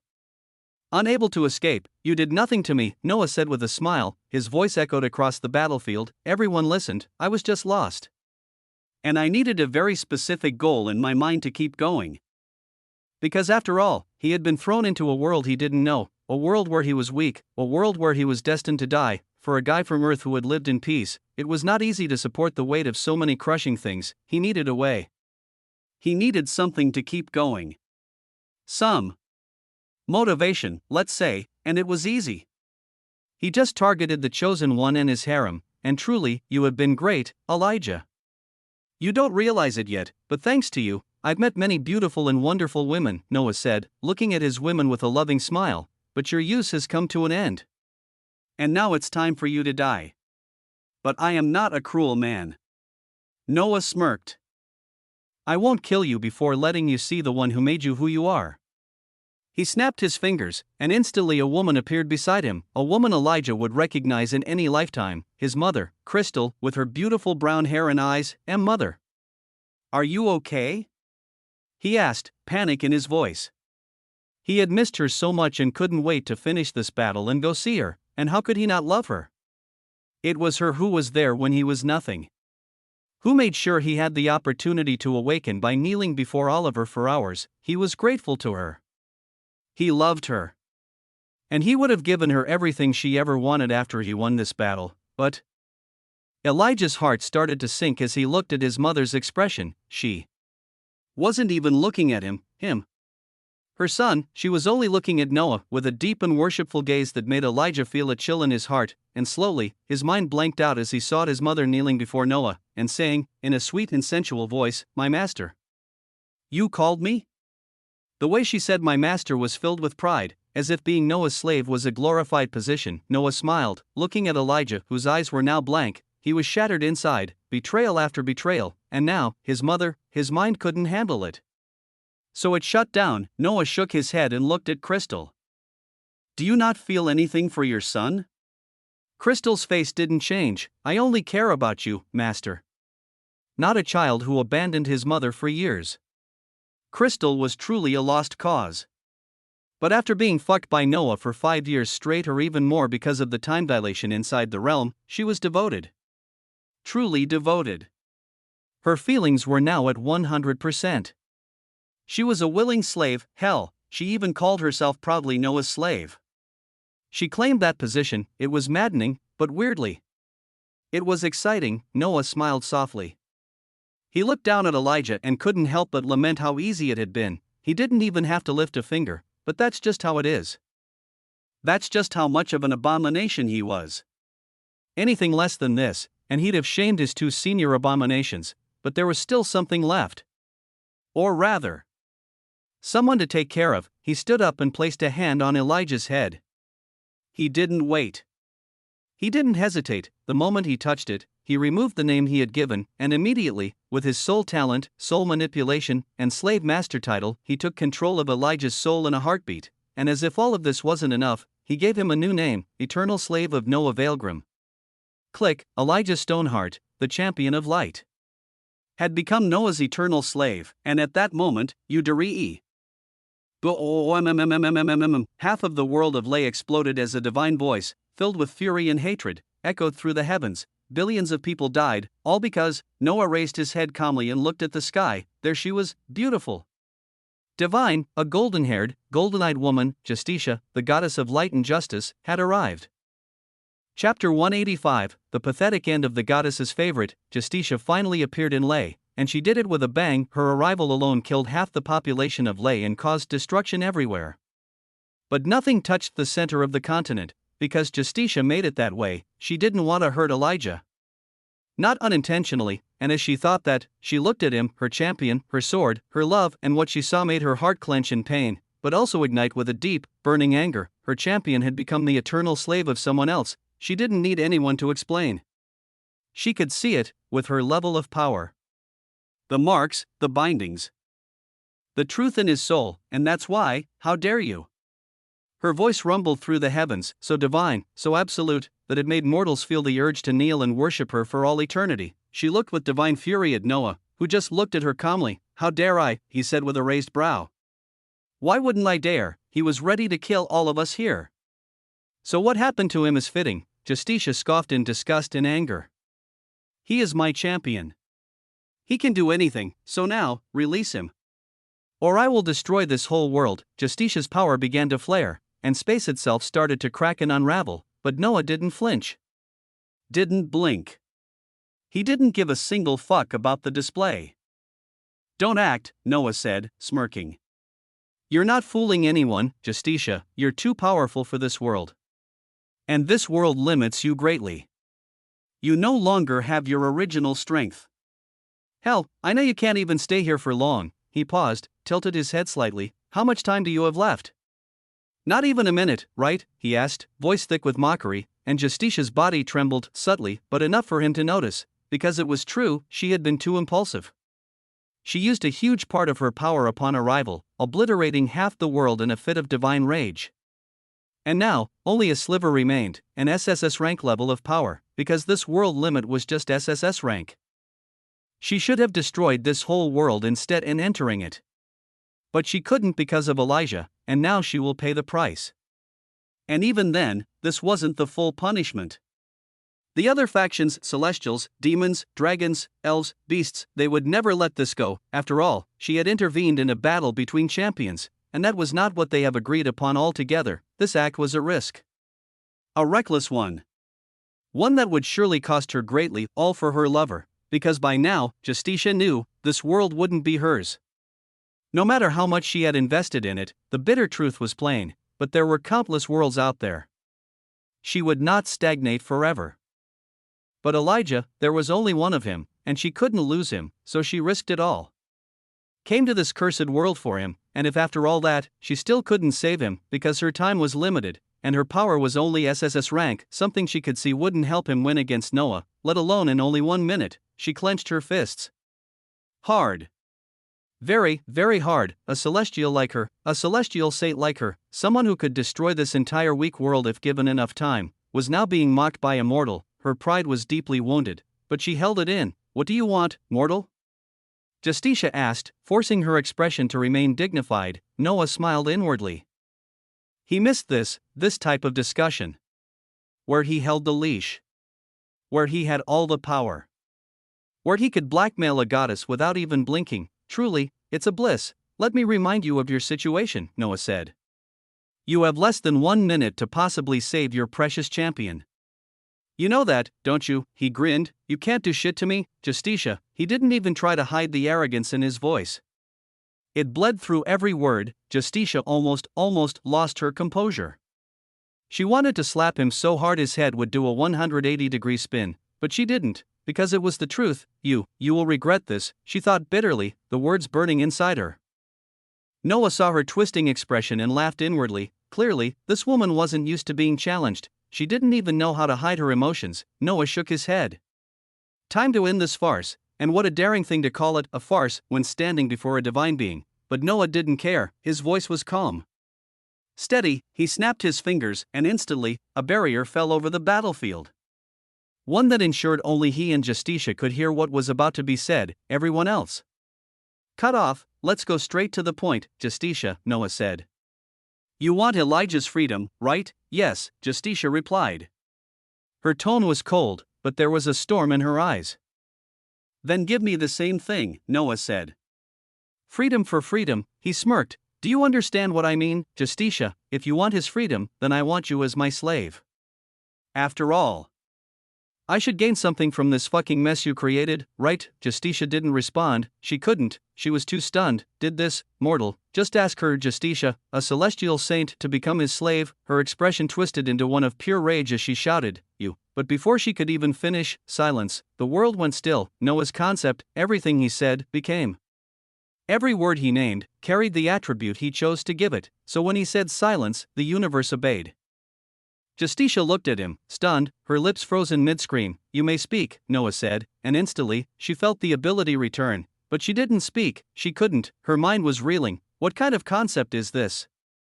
Why does it feel so eerily similar to the Akashic records? And that's when she truly looked at Noah, not as a mortal, not as a brat who enslaved her lover, but as something else, someone else. And that's also when she finally noticed something, when her divine rage wore off, even just a little. He is abnormally beautiful for a mortal, something many already knew, but still, it shocked her, because if he looked like this now, what would he look like at higher stages? You don't have much time left, Justicia, Noah said, his voice snapping her back to the moment, and let me make it clear, if you refuse, if you go back to where you came from, he smirked, I'll kill him. I have no interest in taking a male slave. Justicia bit her lip hard in frustration. But the thought of letting Elijah die, it didn't sit right with her. So, Justicia did something she never thought she would do in all her life, something inconceivable for any divine being. Justicia accepted to bind herself to Noah, to save Elijah from eternal enslavement, and the moment she accepted, the Akashic records responded immediately as if only waiting for this. Justicia, celestial saint. Are you sure you are willing to be the eternal slave of Noah Weaverheart? Accepting means a point of no return. You will be eternally bound to him. Justicia hesitated. Her eyes flickered with resistance. Her heart was heavy, but time was not on her side, so, I accept, she said. Her voice was hoarse. She came to this world to save her lover, only to become a slave herself. Justicia laughed, but it was hollow. Bitter. Full of loathing, because she knew if her faction learned what she had done for a man, they would kill her. No hesitation. No mercy, she had disgraced the celestial race, and without a doubt she would be erased. Meanwhile, Noah was reading the new title granted to him by the universe. Title, The Divine Enslaver. Your existence has been enhanced exponentially. You have reached the next threshold. Choose your domain and elevate yourself. Noah smirked, but that could wait. There were still things to finish. He stepped forward and slapped Elijah hard across the face. Instantly, Elijah woke up, eyes blinking, head dizzy. Where am I? He asked weakly. My love, are you okay? Don't worry, everything will be all right from now on, Justicia said quickly, eyes trembling, voice soft with affection. There was no doubt, she truly loved him. Free him now. Like you promised, she added. Looking at Noah, her tone, respectful. Almost submissive, she feared he might use her new bindings against her. Noah smiled wider. I did say I'd free him. And I will keep my word, but Justitia's heart began to sink, and Noah's grin widened even more. I never said I'd let him live, did I? After all, isn't death a sort of freedom too? No. No. Justitia whispered. Her body trembled, but she didn't move, because she couldn't. Noah stood before the broken Elijah, no glory left. No pride. No light. No fire, only a pitiful shell. Noah shook his head. I would have loved to let you live. But I don't like loose ends. Since the start, it was either you live or I do. So go and die. Elijah Stoneheart, the chosen one, without hesitation, a golden sword appeared in his hand, and with one flawless strike, Elijah's head was severed, not just his body. His soul was cut too, and his life started to escape his grasp. Elijah's mind cleared for a moment, and in that moment he couldn't help but wonder one last time, what did I do to you? Why him? The response was simple, it was just because he was the protagonist. He was the biggest tree. He was the brightest light. He was the hottest fire, so he became the target. After all, when you look for a goal, wouldn't you target something that stand out the most? Noah did just that. He targeted the brightest light and he finished by surpassing that light and snuffed it out. Yes, that confirmed it. Elijah Stoneheart, the champion of light, was dead, and at his death, a deep, soul-tearing scream echoed through the world. But to Noah, it felt like music, the song that marked the end of a long chapter, or more accurately, the end of a long volume. Chapter 186, the illustrious Valgrim family. Justitia stood there, staring at Elijah's decapitated head. Golden blood gushed from the severed stump, proof of how divine he was becoming. She didn't know what to say. She didn't even know what to feel. Her emotions were in shambles. She felt sadness, pain, anger, loathing, hatred, all at once, and that tore her heart apart deeply. Profoundly, mercilessly, she gasped for breath as her knees gave out and she dropped to the ground, her golden eyes welling with tears, golden tears. It was beautiful, and it was pitiful at the same time. Right now, right here, she didn't look like the hypocrite goddess who was ready to do anything for her power advancement. No, she looked like a girl mourning the death of the love of her life, sad, broken, pathetic. A divine being reduced to ruin. No. No, she started slow, her voice hoarse and trembling. No. Then she snapped. Her voice rose, faster, louder, echoing across the ruined battlefield, echoing through space itself. And finally, an oh. Justitia cried out, her golden tears falling like molten despair, shimmering, endless, hopeless. Even just looking at her, you would feel it.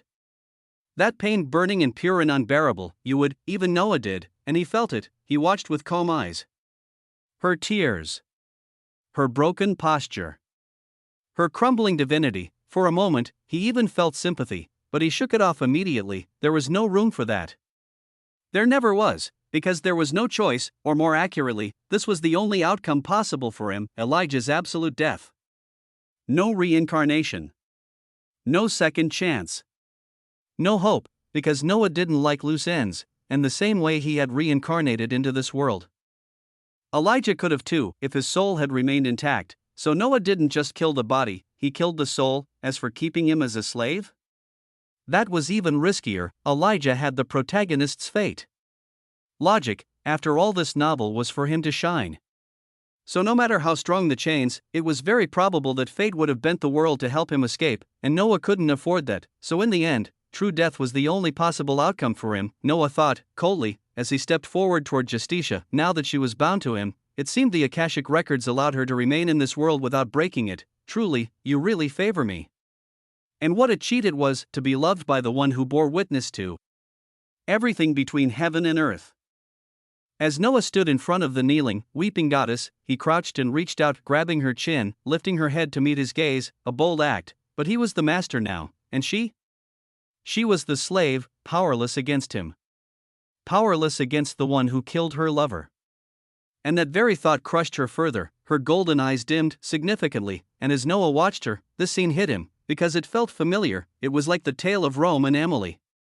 Where Rome killed Emily's lover, his own brother, and forced her to marry him, to bear his children. Noah had killed Justitia's lover, he had enslaved her, he had, practically, forced her to be with him. So yes, he was close to doing what Rome did, but there was one fundamental difference. Noah was not Rome, he was better. So much better. Are you sad?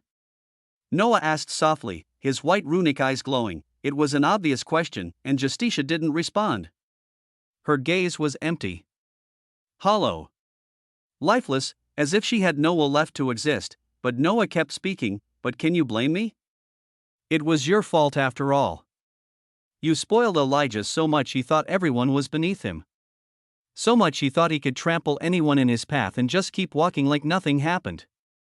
But, he paused, his tone cold, that's not how this world works, Justicia, so what's the point of crying over spilled milk? Accept it. Accept this as fate. Move on. Move on with your new life, move on with your new role, and get back to the old you, because I have no intention of taking care of a broken thing. His voice was soft, but his words were as cold as death itself, and yet, they brought light back into her eyes, because if there's one thing more primal than the pain of losing someone you love, it's the fear of dying meaninglessly, and if Noah saw her as a broken toy, then her fate was already sealed. Because now, she was just a slave, so she gathered herself. Piece by piece. Pulled her shame together and swallowed her despair, and bowed her head to Noah. Noah watched her, and smiled. Good. Looks like you're finally with us.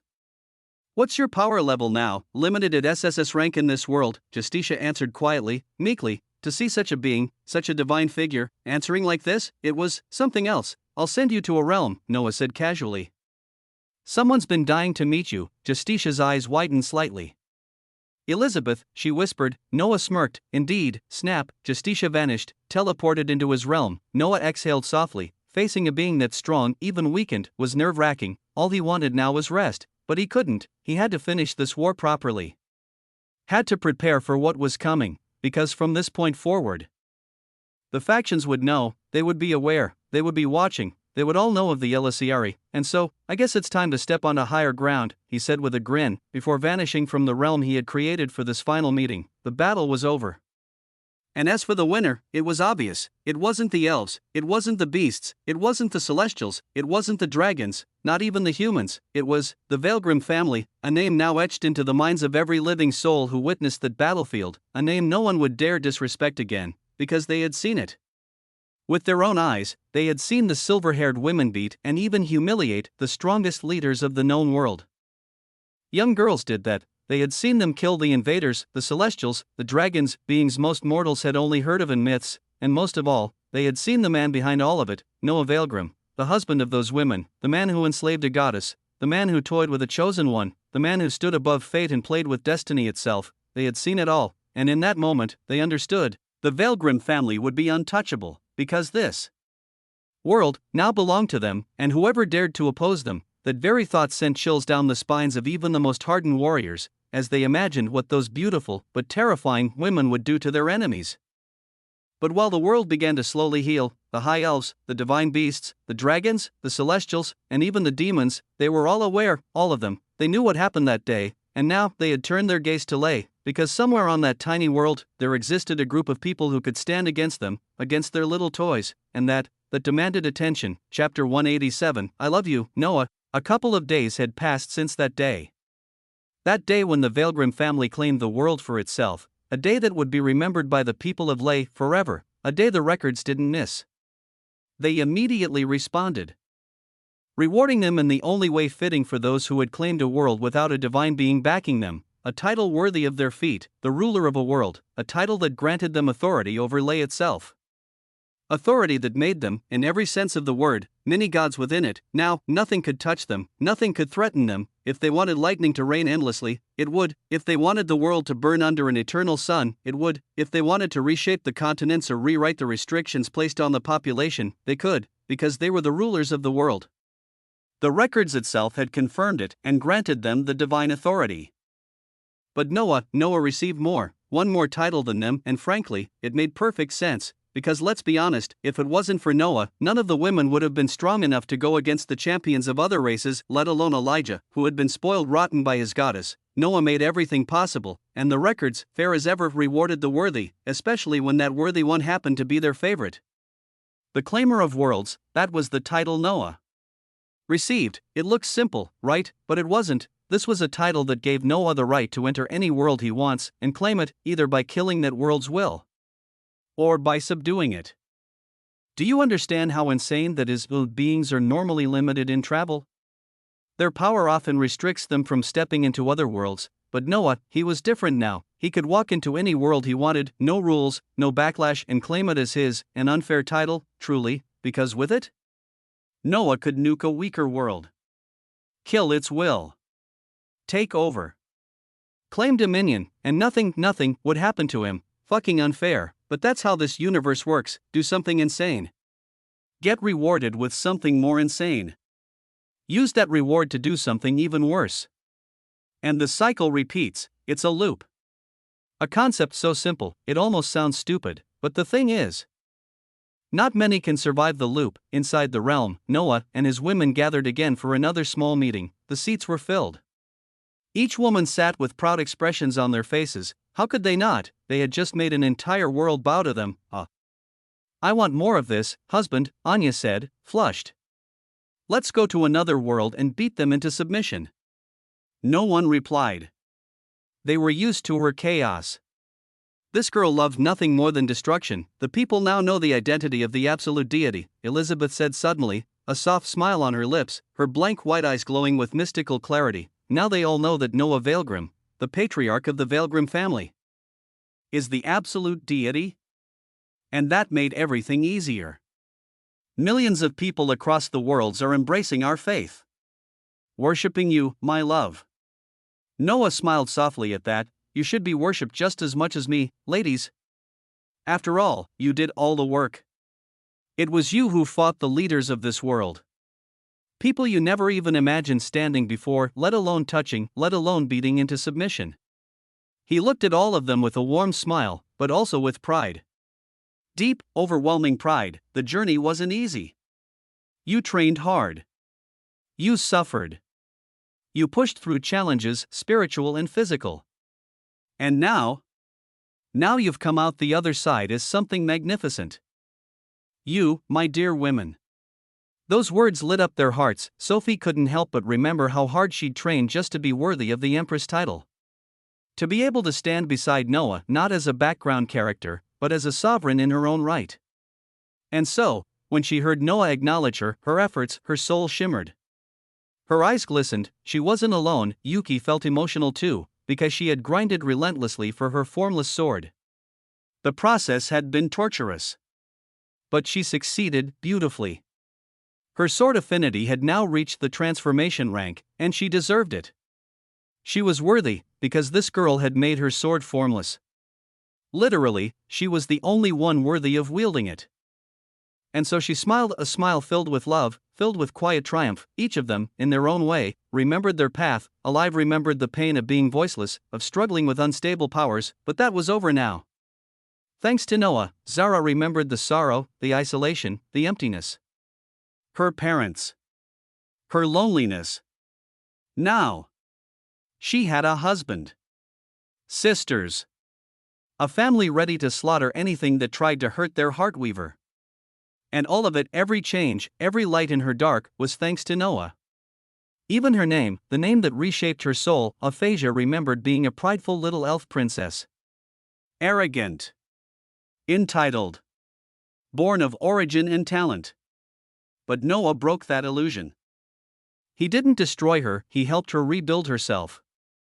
Into something better, Elizabeth? She remembered being just a trapped soul inside Justitia's grasp. If not for Noah, she didn't even know what her future would have been. And every time she thought about that, about how he saved her, she fell even deeper. I truly love you to death, my love, she thought, so sincerely that tears fell down her cheeks. Because sometimes, love can't be spoken. It can only pour out. Anya, Neko, Esther, Dominique, each of them felt it.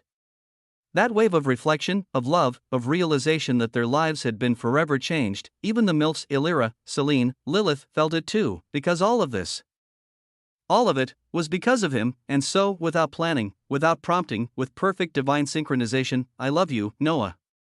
They all said it. Together, their voices warping and rapping into one another, and to Noah, it was the most beautiful melody he had ever heard. He laughed, and it wasn't cruel. It wasn't arrogant. It was warm. Full. Overflowing with joy, so pure, so radiant, that the entire realm, no, the entire world of Lay, was bathed in golden light, light so peaceful and serene.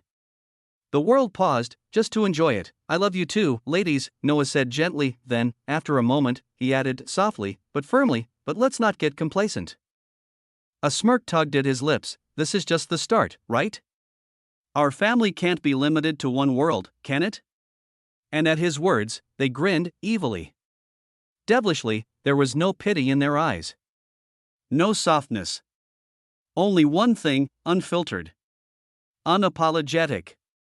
Dominance. "Let's dominate all things, shall we?" Noah asked, his smirk growing, and their answer, "Of course, husband. Anything you want." Truly, what loving and dedicated women. Chapter 188, 14 of him. After the small meeting, each of them went off to do their own thing. As of now, Noah hadn't told them what direction to take yet, because before that, he had to know more about the universe in general. To understand its structure, its dangers, and where exactly they stood. Only then could he decide what to do next. Obvious, right, indeed, but before anything else, there were some people he had to talk to, mainly the ones his women, or he himself, had captured, and as for Justicia, well, Elizabeth was taking care of her at the moment. In one of the castle's rooms, Elizabeth sat calmly on a throne-like chair, her legs elegantly crossed, directly facing Justicia. Her expression was cold, unfeeling, and Justicia looked like a rabbit cornered by a wolf. She was scared, and at that sight, Elizabeth couldn't help but shake her head in utter disappointment and pity. "Is this what you've become? A scared cat? Not even able to look me in the eyes?" Truly, she was distraught. She wanted to see her defiant. She wanted to bash her face into the ground and make her cry out in pain. That was the plan, but this pitiful display, it killed all the fun. The desire to slap her repeatedly just faded. Elizabeth sighed. She didn't even know why she felt like this, but there was no point in thinking about it. "Let's make this fast. I want to enjoy my free time with Noah while I can." "So, Justicia, who am I?" Elizabeth asked seriously, her eyes locking onto hers. That was the question. The one that burned the most. She knew she was a celestial. She knew she came from elsewhere. She knew she had somehow ended up in Lay. But how? Why? What was she before all this, and what was her relationship with Justicia? What gave her the gall to bind her? Justicia sighed softly at the question. She didn't want to answer. Not because she wanted to keep secrets, but because this wasn't just about her. This wasn't a normal situation. This involved beings that could erase her entire existence with a flick of a finger. But what choice did she have? She was a slave now.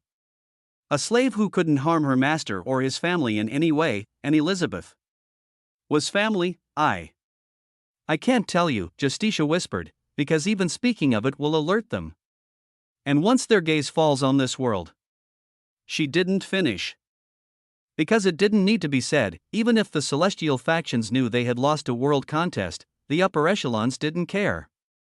They didn't monitor every middle-ranked world, but if she spoke, they would look, and if they looked, then death would follow. Elizabeth didn't need her to finish either, because the moment she asked that question, her senses, tied to fate itself, flared violently, her fate power screamed, and the message was clear: if I push further, the Veilgrim family will all die. Elizabeth's expression turned grim. Absolutely grim. She looked up and met Justitia's eyes. She didn't speak, she couldn't speak, her family was the one thing she couldn't risk. Not even a little, but I can tell you one thing, Justicia said quietly. I am, and I was never, your enemy. What I did to you was the only way to keep you hidden. And now that the bindings are gone, they will know. Sooner or later. Her expression was grim. Still quiet. Elizabeth didn't doubt her. She didn't need to. Her power made lies useless. Justicia was telling the truth. Elizabeth sighed, a headache already forming. This is going to be bothersome, and truly, she had no idea how right she was. While Elizabeth was enjoying her little rainbow and sunshine chat with a divine prisoner, Aphasia was having a rather particular conversation with her sister and her mother. What did you just say?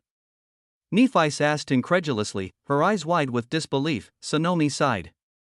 She didn't like this either, but she had no choice. It was either become a maid or get frozen to death, she said, trying to explain just how hopeless her situation had been. But what she didn't expect was Nephi staring at her like she had just betrayed her deepest trust. How could you do this to me, mother?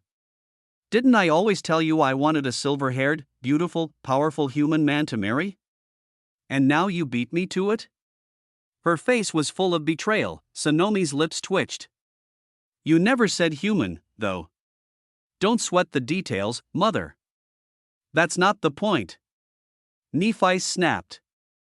Then turned her eyes toward Aphasia, who had been watching this whole thing with barely hidden amusement. Sister. Tell him I'm ready to marry him anytime, anywhere. Hell, I'll even be his maid if I have to. And she was dead serious. Ever since she saw Noah's face, Nephi hadn't been able to stop thinking about him. He was too divine, truly fabulous. I want 14 of him. Right now.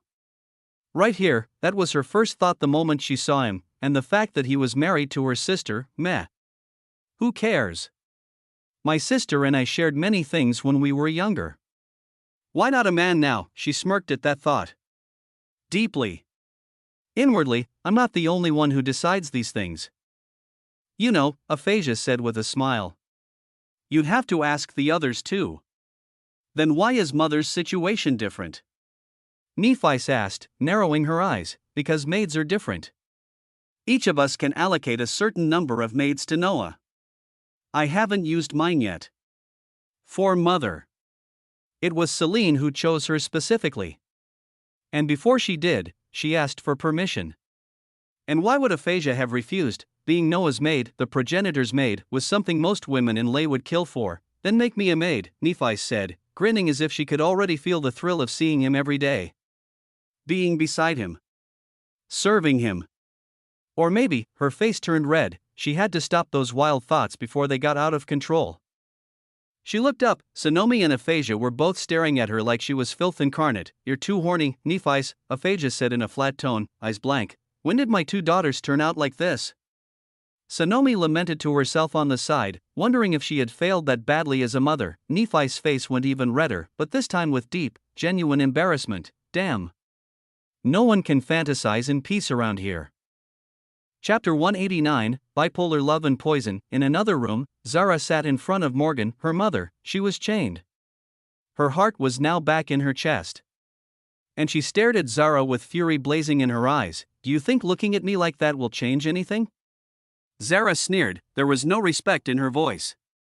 Not even a shred of it, because right now, she wasn't the same little girl who used to beg for a sliver of attention. She didn't need that anymore, not when she was a Veilgrim, adored. Revered. Almost worshipped across the world, and as she sat there, remembering all the love she had now, all the power, and her new family, and looked at the woman who abandoned her, she couldn't help but smirk. Tell me. Do you regret it, mother? Do you regret never giving me even a little bit of love? She asked with a mocking smile. Love that could have saved you from this? She paused, tilted her head. Why am I even calling you mother? You're not worthy of that, right? Morgan? Her voice was cold. Cruel. It was spoken to hurt, and it did. It cut deep. Morgan wasn't the type to regret her actions. She always stood by her choices and moved on, but this stung, because this wasn't just a consequence. This was a cosmic slap in the face. Zara might not know it yet, but to lead a whole world, that's insane, to have an entire world under your feet. To bend its resources, its laws, its faith, its atmosphere to your will, that's a privilege most people would kill for, and it was also a direct path toward the realm behind the supreme rank. For Zara and the Veilgrim family to already have this, something even Morgan's clan didn't have, was a colossal advantage, and knowing the one who held it was the daughter she threw away like garbage. Yes, she regretted it, deeply, but regret won't change anything, Morgan, Zara said, her eyes flashing. Her green pupils shifted into a soft but terrifying red. I even thought that being Noah's maid was too kind of a punishment for you. You're not even worthy of that. But be grateful. She continued coldly, because I'm not as cruel as you. Otherwise you'd be dead by now, bitch. She spit the word like venom before rising and turning away, but Morgan's voice stopped her. Did you not want to know why I was in this world? Why I wanted Beelzebub's talent. And how I even obtained it. She paused again, slower this time. Don't you want to know what your origin is? Your vampiric origin? Zara froze. She stood there for a while, saying nothing, then slowly. She turned her head, her eyes softened. Turned green again. Peaceful and calm, oh. Right. I need that information to report to my husband, Zara said with a sweet voice, and Morgan instinctively shuddered. Because she just realized something, she's fucking bipolar. Truly, this mother-daughter duo might just become our favorite, right? Meanwhile, in another room, what a curious woman, Noah said as he looked down at the sleeping Katie. Well, not exactly sleeping, her heart wasn't beating. Her mind wasn't responding. Her soul wasn't active, it was as if time itself had stopped inside her. All this done by poison? Noah muttered, eyes gleaming with interest. Crazy. He really meant it, because this was fascinating. A poison that didn't kill, but froze everything. Heart, soul, mind, all of them locked away. How interesting, and poison affinity was something he didn't have yet. Ah. There's so much to acquire. So much to plunder. So much to dominate. So much to master. Noah's smile widened, his body trembled slightly, excitement boiling in his veins. This was what he craved, to acquire again and again until there was nothing left to acquire, to dominate again and again until there was nothing left to dominate, and while doing so, to raise his women and family to such a level that just hearing the name Veilgrim would make the entire universe tremble. That was his goal, and for that, I have to explore this universe and plunder everything in my way. Resources. Artifacts. Treasures. Bloodlines. Affinities. Talents. Even entire worlds.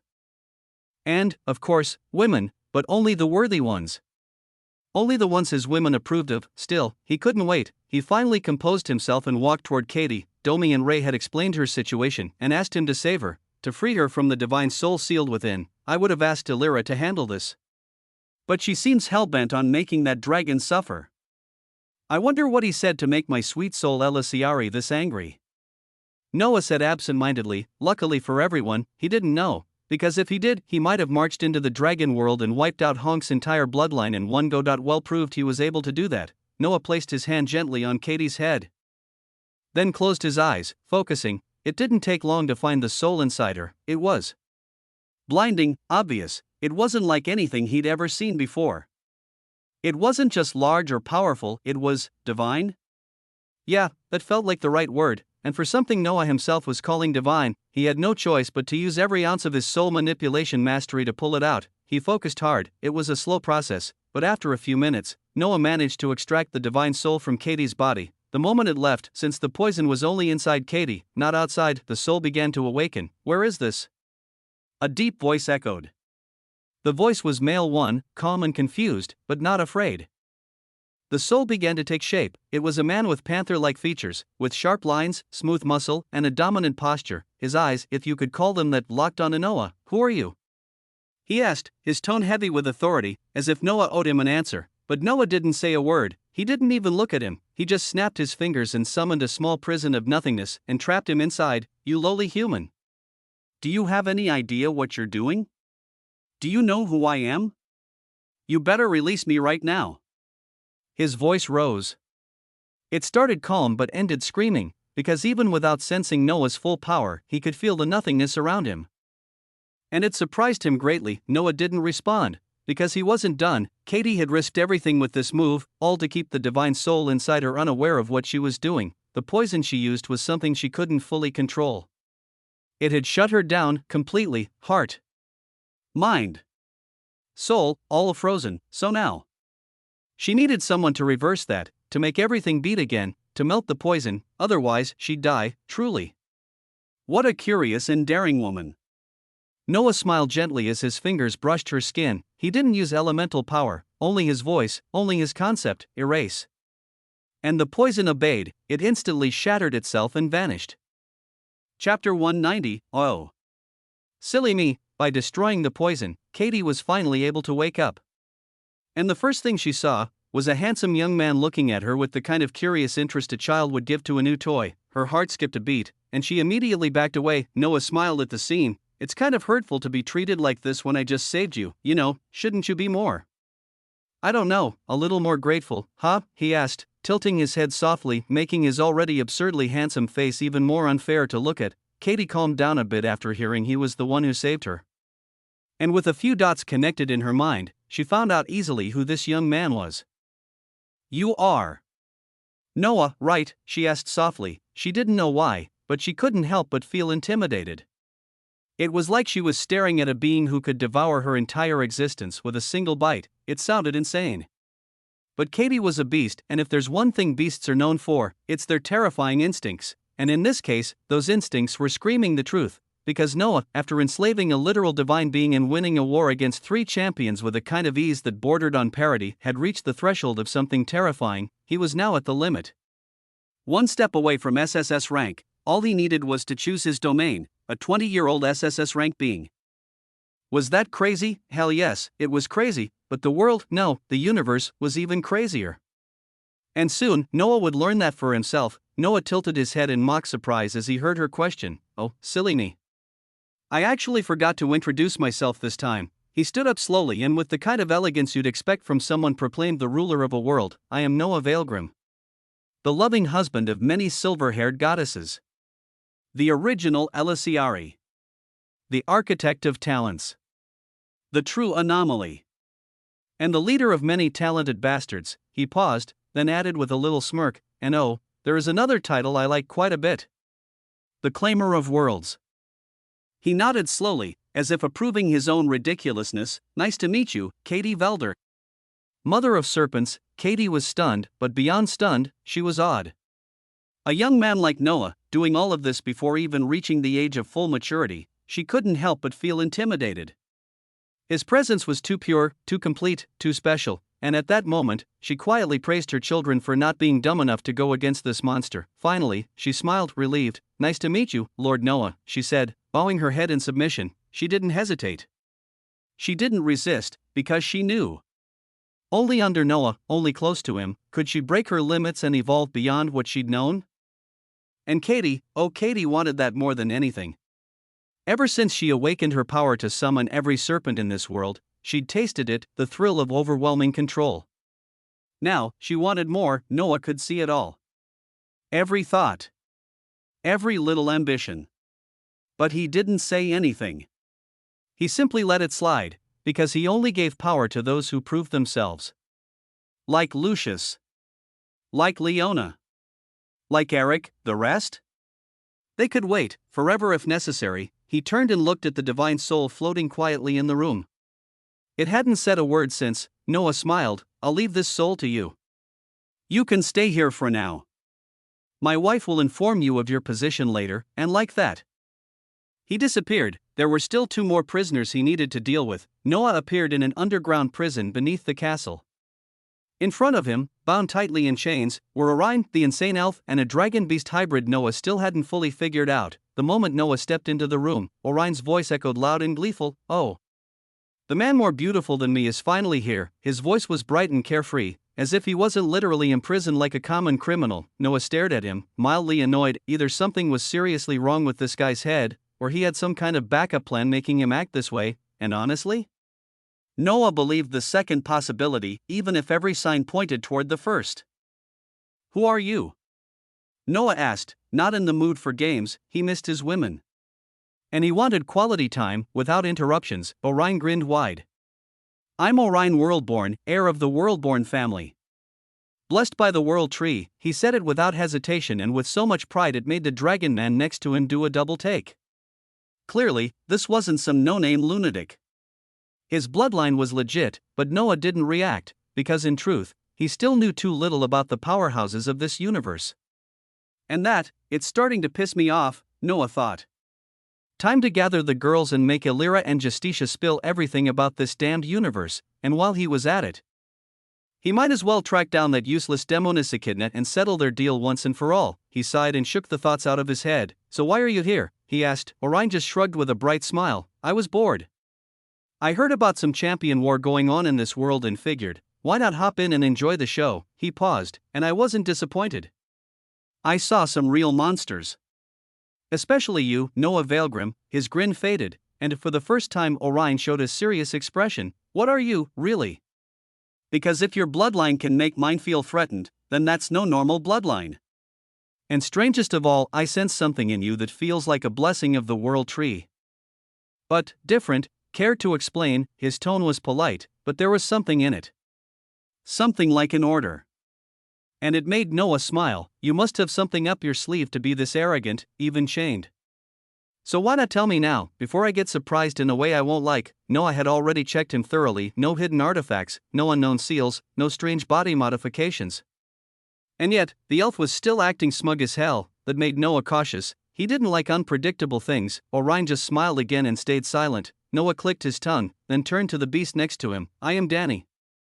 A draconian, a subspecies of true dragons from our mother world. I only came to observe and report back to our forces. He didn't lie. He didn't hide anything, because when Noah froze him earlier, Danny had felt the power behind that act, and unlike Orion, he had no relic, no bloodline advantage. He was a simple draconian. Noah nodded slowly. You'll be handed over to Leona. Danny blinked, confused. He didn't know who Leona was. Noah smiled darkly. She's the girl you almost killed when you blew half her body apart. And, well, she didn't really enjoy that kind of treatment. So brace yourself, lowly beast. My dear disciple is quite petty. He grinned devilishly, just like her dear master. Chapter 191, The Maid Squad and the Rank Beyond. Noah found himself back in his room. He had already sent Danny to Leona. Problem solved. But Orion, Noah clicked his tongue. I'm feeling something bad is about to happen really soon. And that wasn't paranoia, it was instinct, because let's not forget, Noah also had fate and destiny affinities. Both of them already at transformation rank. Add that to his natural instinct as a progenitor, yeah. Noah's instincts were off the damn charts, so when that pressure of incoming danger tightened around his soul, he didn't waste any more time. He had to gather his women. He had to prepare. They all had to know what was out there waiting in the vast universe, but even with that urgency, Noah still grumbled to himself, I wanted a damn orgy so bad, for God's sake. But oh well, life ain't fair, there are people out there who'd give up everything just to have the chance of that. Right, you know I'm telling the truth. Later, inside the meeting room of the White Castle nestled within the Elisiari realm, Noah sat at the head of the table, hands calmly curled under his chin, eyes glancing across the faces of his gathered women. This time, there were new faces too. Justicia, Morgan, Katie, Sonomi, Nephis, Crystal, and Leona each seated or standing in their place. But a certain detail stood out immediately. Morgan, Nephis, Katie, Sonomi, and Leona now wore maid uniforms. Yes, it happened, the maid squad was formed, and leading this beautiful, chaotic army of service was none other than Leona herself, volunteering like a good girl, and Noah was beyond happy. Deeply, shamelessly satisfied, how could he not be? Ever since he read that damn novel about a guy building his own elite maid unit, he couldn't help but want the same. Call it juvenile. Call it degenerate. Call it a goddamn fantasy, but let's be honest. What man wouldn't want to be served by a squad of stunning women, dressed in black lace and loyalty? Exactly. You know I'm right, and the best part was that his women accepted it, they agreed. Truly, who in this universe was more blessed than Noah? Nephis wasn't even supposed to be a maid, but she forced Aphasia to give her a spot. Why, as his maid, I get to be with him everywhere, right? She thought gleefully, unable to contain her inner fangirl, and it wasn't just her. Even Leona was barely holding back a grin. As for the others, well, let's just say they weren't too thrilled about it, but did they have a choice? Hell no, so they swallowed their pride, put on the uniform, and played the role. As for Crystal and Justicia, they were still slaves. But Noah didn't discriminate. He let them join the meeting, especially since he needed both. Justicia for her knowledge, and Crystal because, well, she'd proven her loyalty by letting him kill her own. All without her live wavering. Yeah, that level of devotion, think about it for a second, that's actually insane. But when it comes to Crystal, her obsession, her attachment, her need for Noah, it had already started to surpass even Elizabeth and Celine, and that was terrifying, terrifying enough that even the other girls had started accepting her. Because they weren't complicated beings, They didn't care who you were, what you'd done, all that mattered was one thing: how far would you go for Noah? Crystal answered that question loud and clear, and that's exactly why she was now ahead of Emily. Emily was good at relationships, sure. She was warm and sweet and loving. But she hadn't done anything yet that proved she belonged among Noah's inner circle. Was this whole dynamic toxic? Absolutely, and we absolutely love it. I've gathered you all here for something important, Noah began, voice calm, eyes focused. His women listened. Their faces weren't solemn, but focused. Concentrated. They knew this wasn't a lecture or a debate, this was knowledge they needed. Noah smiled. You all know now that the world of Lay belongs to us. To the Vailgrin family. But what you may not fully grasp is that this world isn't even close to being the only one. There are countless worlds out there. And as Lay told me, there are also levels to these worlds. Different types. Different hierarchies. And ours? It's just a middle-ranked world. Not bad. But in the grand scheme of things. He paused, then leaned in. This world is negligible. And we don't mind that. Because to build an empire, you must first start low. But before we can evolve this world and push it further, we need to know what powers we're dealing with. He turned toward two women in particular, Justicia. Elira. Speak. Everyone fell silent, because this wasn't just a casual meeting anymore, this was about everything to come. Justicia stepped forward. Elira remained seated, letting the divine take the floor. After all, Elira was at the supreme rank. But Justicia? She was mythic. I'll begin with the power system, Justicia said, taking a deep breath. She might be a divine, but standing under the gazes of these ridiculous women and this abomination of a man, yeah. It was nerve-wracking, they were ridiculous. And Noah, an absolute abomination. You all know the power system up to SSS rank. That's the point where you obtain your domain, linked to your concept. That's where most stop. But beyond that? She looked around. Beyond that, you step into divinity. And the first step to immortality. The next stage is the supreme rank. And for some, it's as easy as breathing. She glanced at Noah. For others? It's flat out impossible. Because to become a supreme, the Akashic records must recognize you. They must grant you an authority. Celine narrowed her eyes. Authority? Justicia nodded. Yes. Authority. There are an unimaginable number of authorities even within the same affinity. Take ice, for example. I've met someone with the authority of eternal preservation. Another with the authority of fractured reflection. No two authorities are ever the same. They're yours. Yours alone. They're not just power, they're command. They let you become the concept itself. And besides that, in the supreme rank, your domain becomes something else, a true domain. No longer limited by time or space. It becomes your realm. And you can deploy it whenever. Wherever. She let the silence breathe, because yeah, it sounded complicated.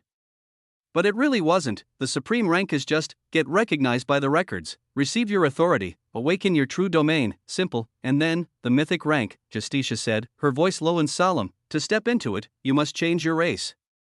You must become one of the ruling races of the universe, celestials, demons, dragons, divine beasts, and so on. And then, with your transformed and divine core, you infiltrate a world. You influence it. You mold it. You build faith around yourself. And when you succeed, you ascend and become to the next rank, world dominator rank. In a sense, the mythic rank is just a transition realm. She paused, and that's where I stand, at the mythic. The room went dead quiet, all eyes turned toward Noah, because if this was true, that means they had to change their Elasiari race to continue. That wasn't happening. Not in this lifetime. Every single one of them thought the same thing. No way in hell. They turned to Noah, begging with their eyes for another path. And Noah, system, my dear, loyal, beautiful system, please. There has to be a way to bypass this bullshit, like always. Come on, and the system, loyal as ever, answered, you already know, host. You simply need to create your own faction. For that, you need a world. Not just a realm, but a real world with its own world will. A world tied to your very core, to your very bloodline, to your very origin. Noah blinked, and his mind immediately went to one thing, or rather one being, that fat little chubby world who kept calling him his lucky star. Noah grinned sharply, and somewhere far away, Lake, playing a relaxing game of world building, suddenly shivered. He didn't know why, but something told him things were about to get very troublesome. Chapter 192, The Lotus Garden. Noah smiled. No, he didn't just smile, he grinned so devilishly that even his women shuddered a little. My dear, what kind of horrible things are you thinking about to give us such a grin? Alice asked, her green eyes fixed on him with a curious, slightly wary gaze. Not just her, they were all curious, but at the same time, they were relieved, because if Noah was grinning like that, like the devil himself just gave him a crown, then it meant only one thing: he found a way for them to stay who they were, a way to avoid sacrificing their Elisiari race, and really, that's what mattered most. Noah just shook his head at Alice's question. Don't worry about it. Then, turning toward Justicia, so that's the mythic rank, huh? You need to change your race into one of those divine types, and then choose a world to influence? Justicia nodded. Basically, yes. The more influence you gain over the world, whether it's good or bad doesn't matter, the more authority you'll have over it. And once that authority reaches a certain point, you can force your existence into the world itself. When that happens, you step into the world dominator rank. Her voice dimmed at the end. There was regret there. Resignation, because that was the rank she had been chasing for millions of years.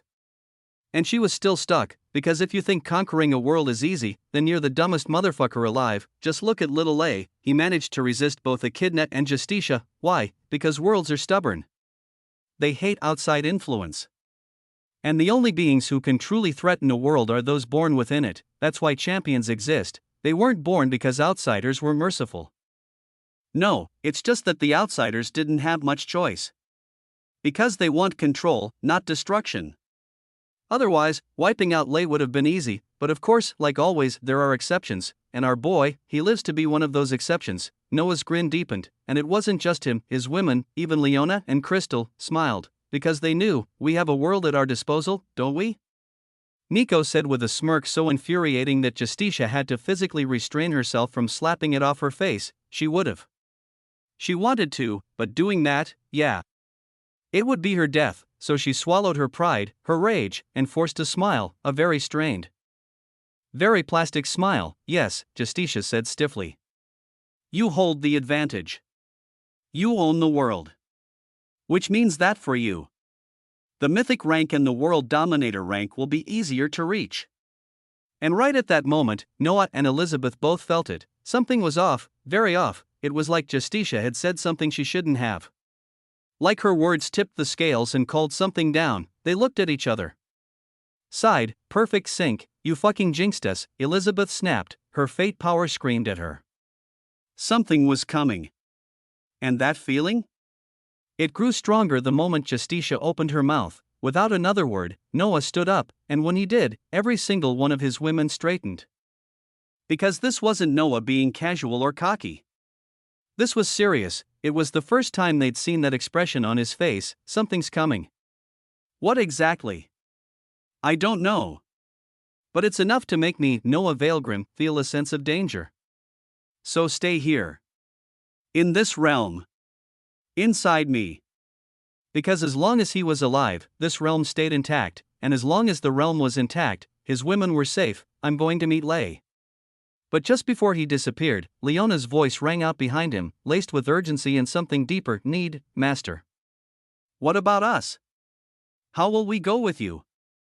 Because that was it, that was the whole point of them becoming maids. They wanted to be with him everywhere. Anytime, but how? Noah's mind turned. He thought of his shadow, but Esther and Shadiva were already there. He thought of the realm inside his soul, but that didn't feel like their place, so. He thought deeper. He had space power. Creation power, and above all, he had visionary. If he believed in it enough, he could create it. As long as the thing wasn't impossible, he could bend it into reality. And what he wanted now, it was definitely within his reach. He looked at his maids and smiled. You're not worthy of what I'm about to do yet, except for Leona. So I hope you won't disappoint me. As my maids, the ones who'll follow me everywhere, just like my shadow, you're already special to me. So, He raised his hand, colorless space mana and rainbow-tinged creation mana began to swirl around it, glowing with both beauty and madness. Justicia's eyes widened. Creation affinity? How? Noah layered a time spell around the meeting room, slowing it drastically to give himself the time he needed. Then he activated his visionary ability. He envisioned a space, not inside his body, not physically, but a space that existed between his heartbeats, between his breaths, a dimension that was accessible only by his will and emotions. He called it the Lotus Garden, a beautiful, pristine place, white sky, white ground, white trees. White everything, but it wasn't sterile. It was alive. Breathing. Pure, yet emotional. He looked at his maids. You are my maids, you are my little flowers. He paused. Be worthy of that. Then, all at once, tattoos bloomed. Lotus flowers, each different, appeared on the collarbones of every maid. Leona, a black lotus with white flames and black miasma swirling around it. Katie, a green lotus wrapped in a fog of poison. Nephis, a silver lotus glimmering with stars. Morgan, a blood-red lotus, dripping like it was formed from living blood. Sonomi, a peaceful green lotus, interwoven with wooden branches. The tattoos pulsed, glowed, and then, each of them transformed into their respective lotus, drifting into Noah's chest and vanishing into their rightful place, their garden. Inside, the dimension shifted, zones formed, attributes unfolded. The space started to reflect each lotus, each soul, perfectly. Leona and the others looked around and couldn't help but gasp. This is our place now? Nephis whispered. They all felt it. Peace. Connection.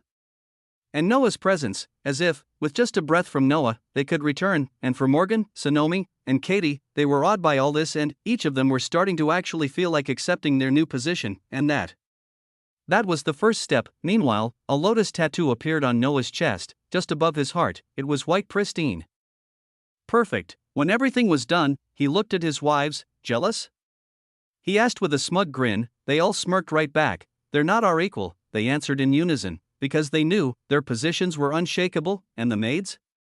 They were given those roles by them, so why would they feel jealous? Noah smirked proudly at his maturing wives, then vanished into the shadows. He still had urgent business with Lay, but not before Esther slipped silently into his shadow, joining Shediva, exactly where she belonged. Chapter 193, The World Crumbles. Noah appeared back inside the small realm of Lay, and there he was, standing, as if he'd been waiting for him all along.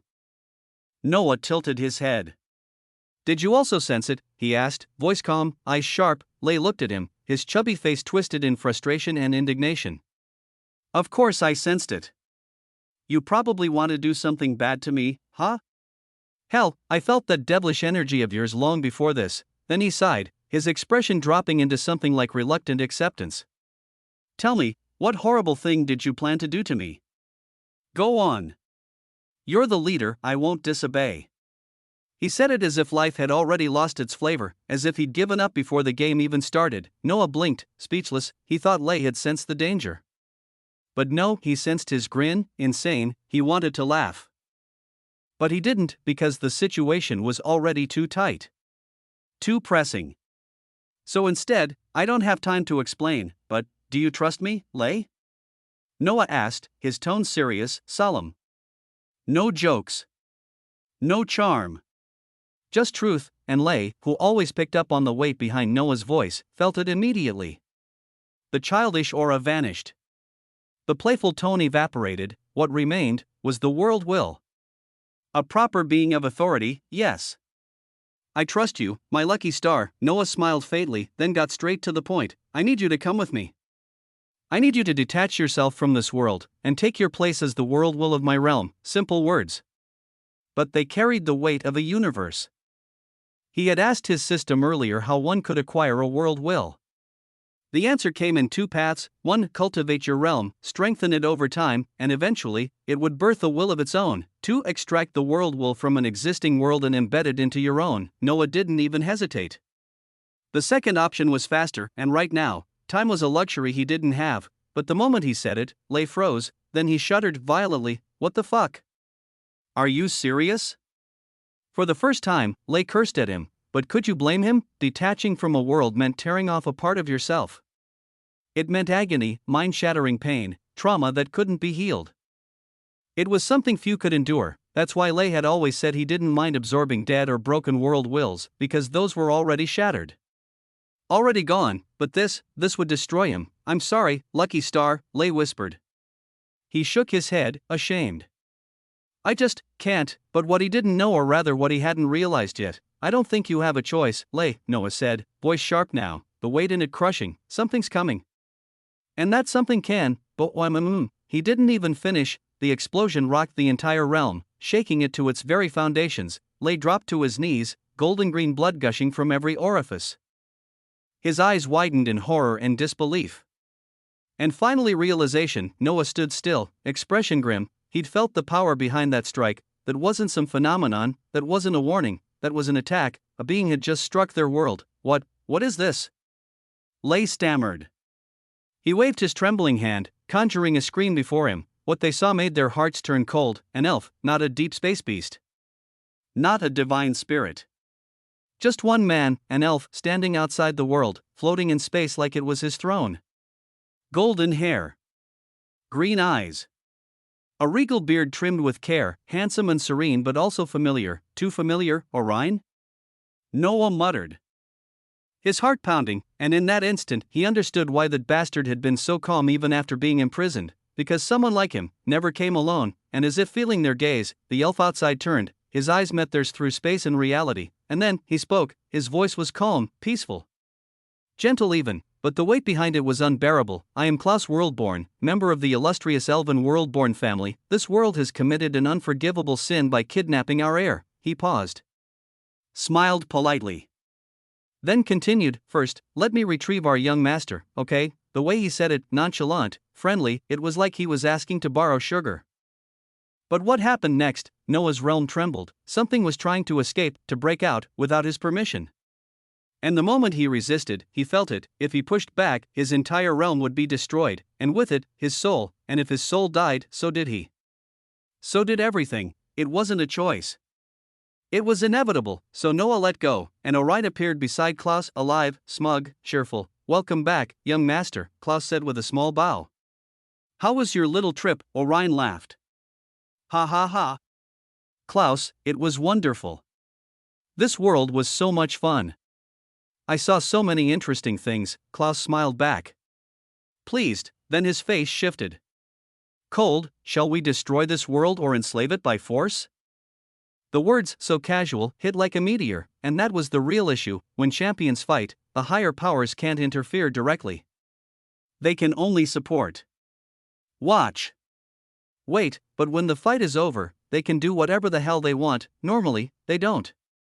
Because going after a world that just aligned with another faction means starting a war. But this time, no faction won, alone being did, a being with no backing, that made everything different. Because some of them were already whispering. Already connecting the dots, the Akashic records had announced the birth of an abomination years ago. And now a being had defeated multiple champions in a single war, with no divine faction behind him? It was too easy to draw the line, and whether the Worldborns were sure or not didn't matter. They just had to act, before it was too late. Either they submit, Orion said cheerfully, or they die. Like he wasn't talking about wiping out billions. Klaus raised his hand toward the small world of Lay, and it felt like an entire cosmic world rested inside his palm. One far stronger than Lay. You heard the young master, he said softly.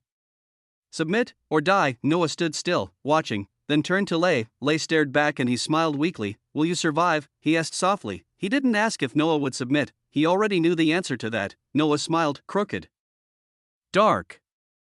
I can try something. What about you? Lay shook his head. I won't. And then, without hesitation, he plunged his hand into his own chest, his face contorted in agony. His body trembled violently, and then, he pulled, the glowing, multicolored core emerged, his own core. The world will core. The moment it left his body, Leia's form began to blur. His realm began to crumble and by extension the whole world. Klaus and Orion noticed immediately. Their expressions twisted. Are you trying to kill yourself? Don't! Orion shouted. We'll treat you well, I swear, but it was too late. Lay handed Noah the core. Smiling weakly, my lucky star, you'll avenge me, right? His smile was painful. Bitter-sweet. Resigned, Noah's face showed nothing, no sadness.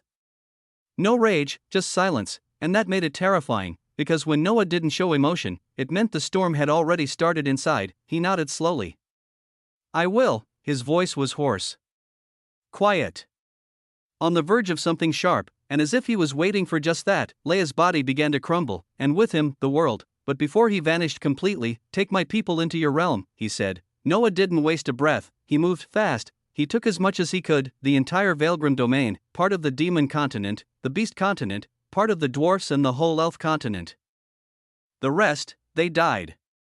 All of them, and as the world vanished completely, Noah stood outside, floating in space. He was barely breathing, his body shaking lightly. He wasn't ready. Not yet, only Supremes could survive in this space without suffering any consequences or pain, but he endured, and he raised his eyes calmly toward Klaus and Orion. "Oh. You're alive. Perfect." Orion grinned. "Be smart and come with us," he signaled to Klaus not to attack yet. He wanted to talk, but Noah didn't speak. Not at first, then, gently. Calmly, "The next time I see you, I'll exterminate your entire fucking world-born bloodline," he smiled, but it wasn't kind, it was grief. Rage. Vengeance twisting behind his teeth, and as he smiled, shadows began to gather at his feet silently, invisible to even Klaus and Orion. "Just wait for me, okay?" And then, he was gone. Noah had used his title Sovereign of Shadows. Noah Veilgrim had gone to the Shadow Realm. Chapter 194, The Brightest Star. Orion and Klaus stood there, eyes fixed on the empty space where Noah had vanished, and as they silently replayed the words Noah had just thrown at them, Orion smiled softly, almost amused. What bold words! Exterminate our whole bloodline. He couldn't help but let out a small laugh, not at Noah himself, but at the ignorance behind such a claim. Because if he even had the slightest awareness of the families who truly held weight in this universe, even those under faction banners simply due to their race, he would have known that the Worldborn stood among the very top, and how could they not? They were the darlings of the World Tree, the one spoken of as the very origin of the elves. The depths of their power were still a mystery, even to Orion himself, but he didn't blame him. After all, the boy had been born and raised in a weak, middle-tier world. Orion smiled again. There was something about this whole thing that just felt funny to him, but still, "It's a shame I couldn't obtain him," he murmured, voice light. "He would have been very interesting. Now I wonder, where did he go, young master?" Klaus's voice came from his side, low and careful. Orion turned to him, his gaze calm, patient, at least for now. The council speculated that the third abomination might be inside this world and, Klaus paused, the words catching in his throat, but when he saw the flicker of impatience in Orion's eyes, he quickly pushed forward, "And based on what I've just seen, I believe the third abomination is the one who just slipped through our grasp," he finally said. He had said believe, but there was no uncertainty inside him. Klaus was sure. Noah was the third abomination. He didn't know how he knew it, but he knew. It was something instinctual, something primal. That's why the moment he'd seen him, he'd wanted to capture him, contain him, but Klaus looked up at his young master, whose carefree, whimsical ways had once again cost them something they shouldn't have lost. Orion might not understand, he was still young, still doing whatever he pleased, but Klaus understood, because when you leave beings like that room to grow, disaster will come. And now, as he recalled Noah's last words, he was even more convinced that if they didn't act, if they let him be, then yes, it will get troublesome later, troublesome. Not get exterminated, because even if Noah was an abomination, to exterminate their entire bloodline was something even the leaders of major factions would hesitate to attempt. Hell, even the first two abominations hadn't bothered going that far, so the real question was never about survival, but about inconvenience. How much of a headache would it be if Noah chose to come after them? "So, young master, let's return. We need to report this fully to your father and the council." Orion nodded, and in an instant, a green sprout bloomed beneath their feet, then swallowed them whole. Just like that, Orion and Klaus returned to their home world, calm as ever, after destroying an entire world, and truly, for them, it was nothing much, and it wasn't just them. Across the vastness of this universe, a middle world was hardly worth a thought. These great families, these monstrous factions, could erase hundreds without blinking. That's just how it was. That's what the universe becomes when a world has no strong backer. The first two abominations had been exceptions. Their circumstances had been different. But the third, letting him be, would have been pure foolishness. So the choice was simple, submission or extermination, and Noah didn't submit. The world himself, chose to hand over his core to Noah, causing his own destruction. That was loyalty. Because Lei could have chosen to surrender, and Noah wouldn't have been able to stop it easily, and things would have gotten more complicated. But instead, he sacrificed himself so Noah could gain what he needed to create his own force, his own faction. He gave his core to his lucky star. Even when he didn't want to, he chose Noah over divine beings, over his own continued existence. And how could Noah ever forget that? He wouldn't, and they didn't know it yet, but they had just enraged someone who never got angry. Or only did so on very rare, very dangerous occasions. And when that kind of person finally gets angry, yes, you're fucked. And they were, or rather, they will be. Bam! Noah crashed to the ground, falling right on his back as he suddenly materialized in a massive deep cave, and the moment he did, like it had been waiting for him all along, his title, Sovereign of Shadows, activated on its own, pulling every shadow in the cavern toward him in a rush of dark warmth, like a silent embrace from the night itself, like they understood, without a word, his pain. And then, Noah coughed blood, not red, not normal, but pure white, pristine, translucent blood spilled from his mouth and his nose, all because Lay was gone, and because Lay had blessed him. In fact, had Lay's core not remained intact, clinging to him even now, Noah would have died alongside the world itself. That was the cost of his title. And he had accepted it from the beginning. Even now, with this brutal pain gnawing at his soul like something inside him had been torn away, he didn't regret it. He lay there, unmoving, staring blankly up at the black, jagged ceiling as the shadows coiled around him, trying desperately to heal what they couldn't reach. Master, are you okay? Leona's voice echoed inside his head, soft and trembling, not just her. Even Esther. Even Shad Eva. They all felt it. Noah stayed silent, then slowly, he smiled. No. He forced himself to smile, it was broken. Bitter. But still, he smiled. I'm fine. I just need a moment, he whispered. Then closed his eyes. He needed to breathe. To gather his thoughts. To decide his next move, because the loss of Lay hurt physically, yes, but far more than that, it hurt emotionally. It cut deep, but Noah wasn't the kind of man who folded. I have his core, isn't there any way to bring him back, with his memories, with his emotions intact, he asked, his voice soft, almost childlike. He was speaking to the only presence that always responded when no one else could, the system, the one that had always given him a path. A solution, a whisper in the dark when the rest of the world stayed silent. It would have been possible if the transfer had been subtle and gradual. But Lay forced it brutally, damaging the core in the process.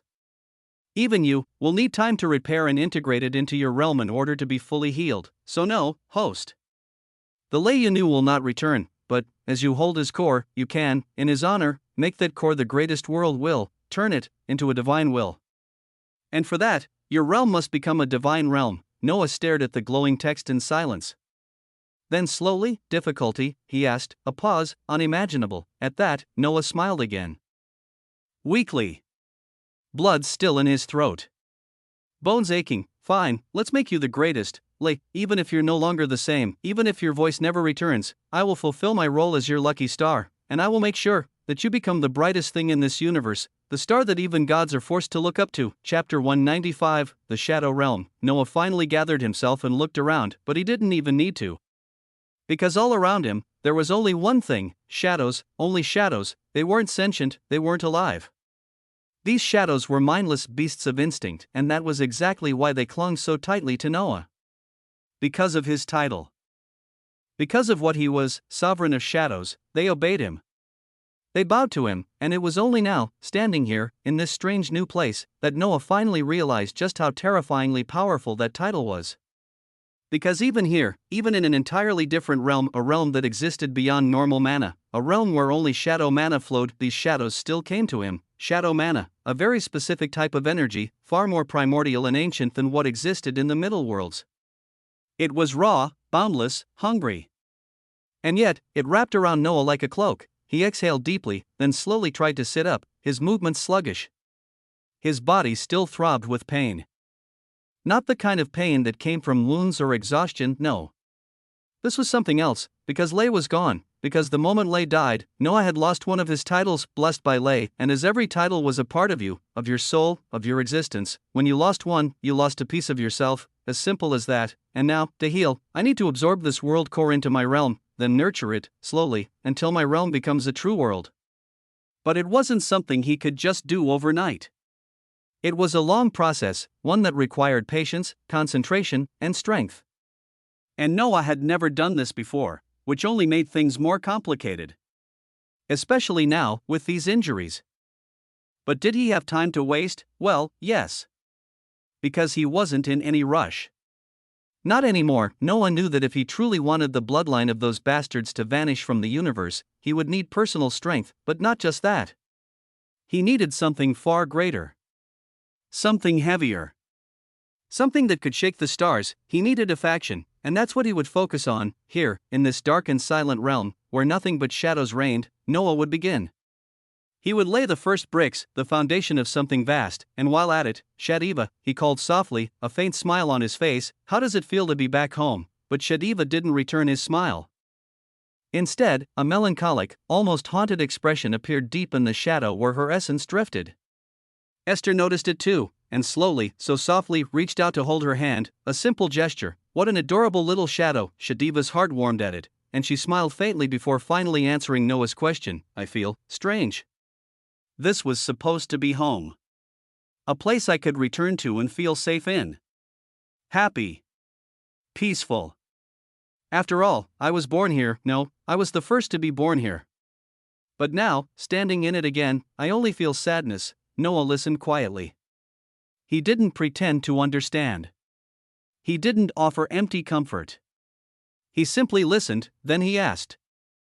Steady and firm, what do you want to do? He may have lost a small battle against those arrogant elves, but his confidence? Untouched. His resolve? Intact. So again, he asked, what do you want the fate of this realm to be? Shadiva looked at him for a moment, then chuckled softly. There was warmth in her voice, but also amusement. Are you sure? She said, the words almost teasing. You know, back then, even my weakest sibling could have killed that elf who made you run in under 10 seconds. She paused, her eyes distant. And now? After so many eons? I don't even dare to guess their current realms. Noah's lips twitched at her jab. He didn't argue, and now that he thought about it, there were other things he had to handle first, like checking on his women. He had to make sure the realm was stable, especially now that so many beings existed within it. It was starting to get crowded, chaotic. He needed a better management system. A hierarchy. Structure, and after all that, he would finally push to SSS rank. This encounter with the elves had taught him something clear, painfully clear. The difference between each rank became more and more obscene the higher you climbed. He was lucky, so fucking lucky, that Justitia was arrogant and impulsive enough to enter Leia's world unprepared. If not, Klaus, on the other hand, had been careful. Too smart to step inside. He stayed outside, in the void. Watching. Waiting, and now Noah understood, rank wasn't just a number, it was law, and if he wanted to step to the supreme rank, just like Justitia had said, he'd need to obtain an authority from the records. But that didn't worry him. What did worry him was what came after supreme. He needed to create a faction. One acknowledged by the records themselves. Only then could he unlock the path to the next realm. Only then could he secure the future, for his women, for his people, for himself. That meant step one was clear, integrate the world core. Fuck, Noah muttered. It was the first time in ages that he had felt like this, powerless. And yet, he smiled. I like it, because things were starting to get too easy. There was no challenge. No pressure, but now he had one. Now he had a whole fucking bloodline to eradicate. A bloodline known across the stars. Revered. Feared, perfect. After Elijah, Noah had needed something to keep him going. A goal.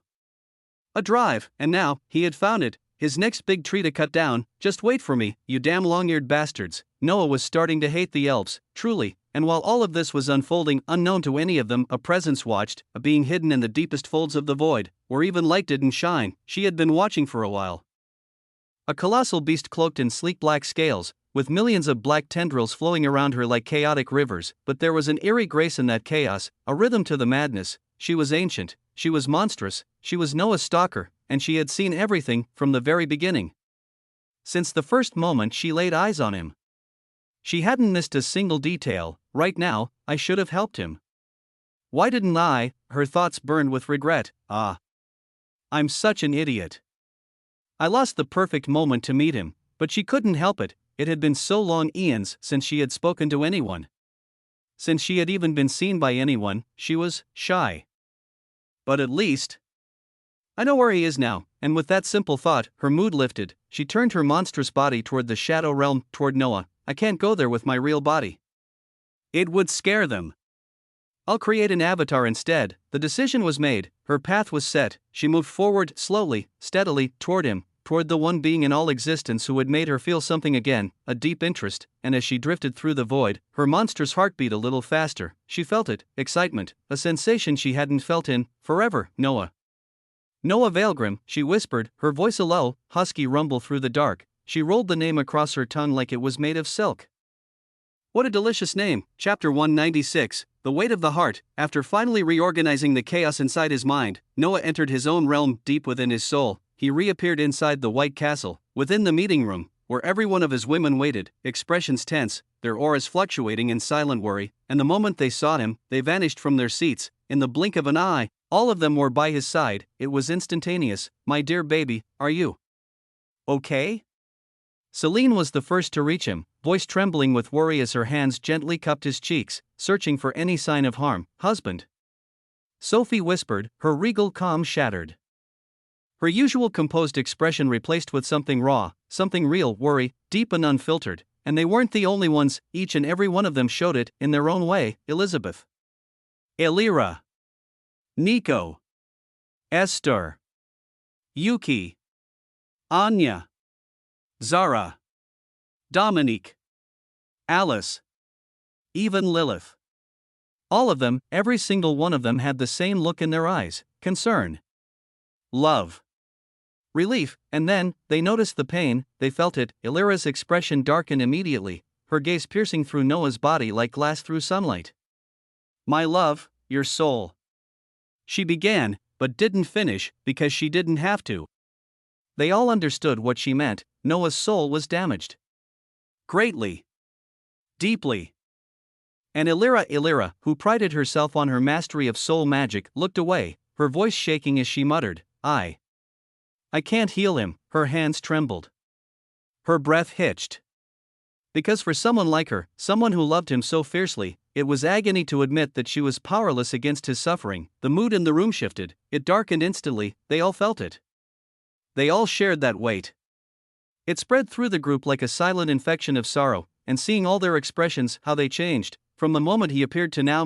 Noah smiled, a bright, relieved smile. I'm happy you're all safe, my ladies, he said, voice light but overflowing with something far heavier, joy. Because truly, he was happy, he didn't care that he was hurt, pain was temporary. He could recover. He would recover. No matter how long it took, it didn't matter. But if something had happened to them, if even one of them had been lost the same way he lost Lay, Noah refused to even think about it. The mere idea of it made his chest tighten, his soul ache deeper than any wound. So now, seeing them all here, alive, safe, he smiled happily. Truly, you're a good player, Anya thought silently, watching him, her expression softening as she approached and gently laid her head against his chest. And just like that, something was triggered, like a signal. Every one of them moved. Drawn in, surrounding him. Heads against his body, power flowing and bending space itself to give each of them a place. Even Esther emerged from the shadows for this moment, for this single, precious moment of vulnerability. The only ones who didn't move were Crystal, Emily, and Justicia. They stood at a distance, each lost in their own thoughts, eyes on the same man but hearts weighed differently. Crystal was simply happy. Her master, her reason to breathe, he was alive. She too had been worried, even if her face didn't show it. Because to her, Noah wasn't just important, he was her world. Emily, however, burned with quiet jealousy. She didn't know how much longer she'd have to wait to be part of them. Wait to stand among the women holding him. She wanted it so badly that her thoughts were starting to twist in ways they hadn't before. She was thinking of doing something bold. Something that would change everything. Just like Crystal had sacrificed her own child, it was insane. But weirdly, Emily didn't care, because even she was starting to believe Noah deserved it all, and Justicia stood there, lost, she didn't know what to feel. She had lived far too long. She had seen far too many powerful men with kingdoms of women worshipping them, men who didn't love, who only used. But Noah, he's different, Justicia thought as she watched the way he looked at them, really looked at them. And how they looked back, not as tools. Not as pets, but as something more. They're all obsessed with him. Completely, utterly insane over him, and she didn't understand it. What had he done?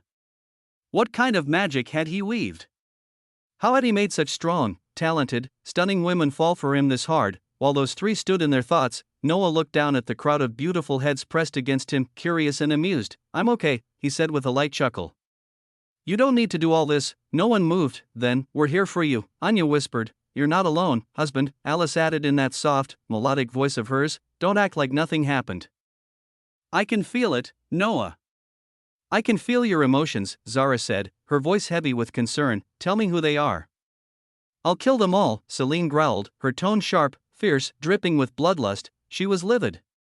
Beyond imagining, all she wanted was to make whoever had hurt her baby suffer for eternity, and she wasn't the only one. Illyra, Elizabeth, Esther, Nico, Yuki, all of them.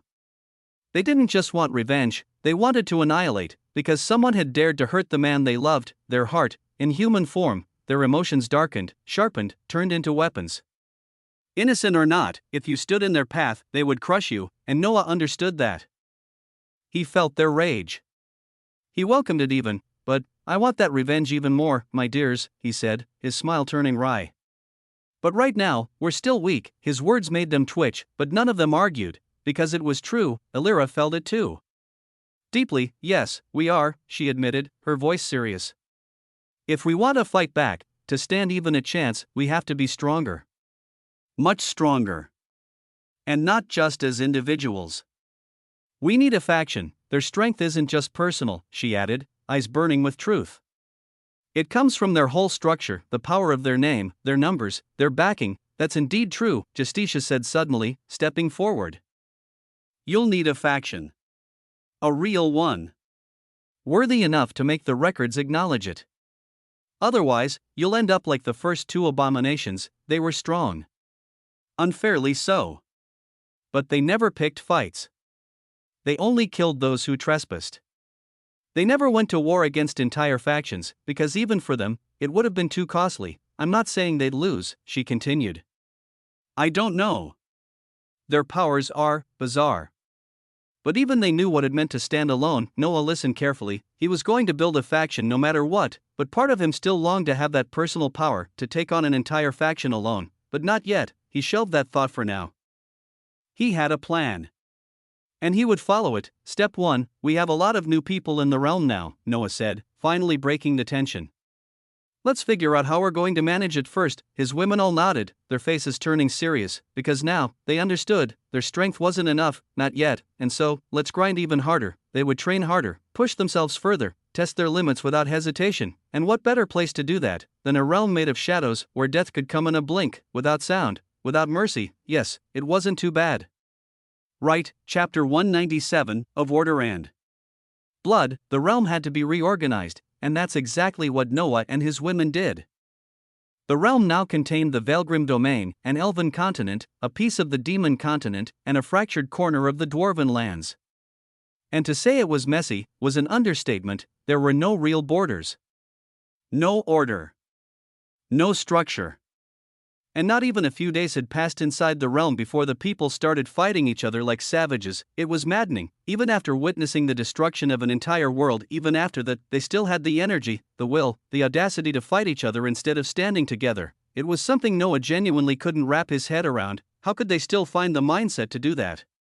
How could they want to? He didn't know the answer, but the truth was, the answer was simple, very simple. They were lost. You'd think they were acting like this because they were unaware, but no.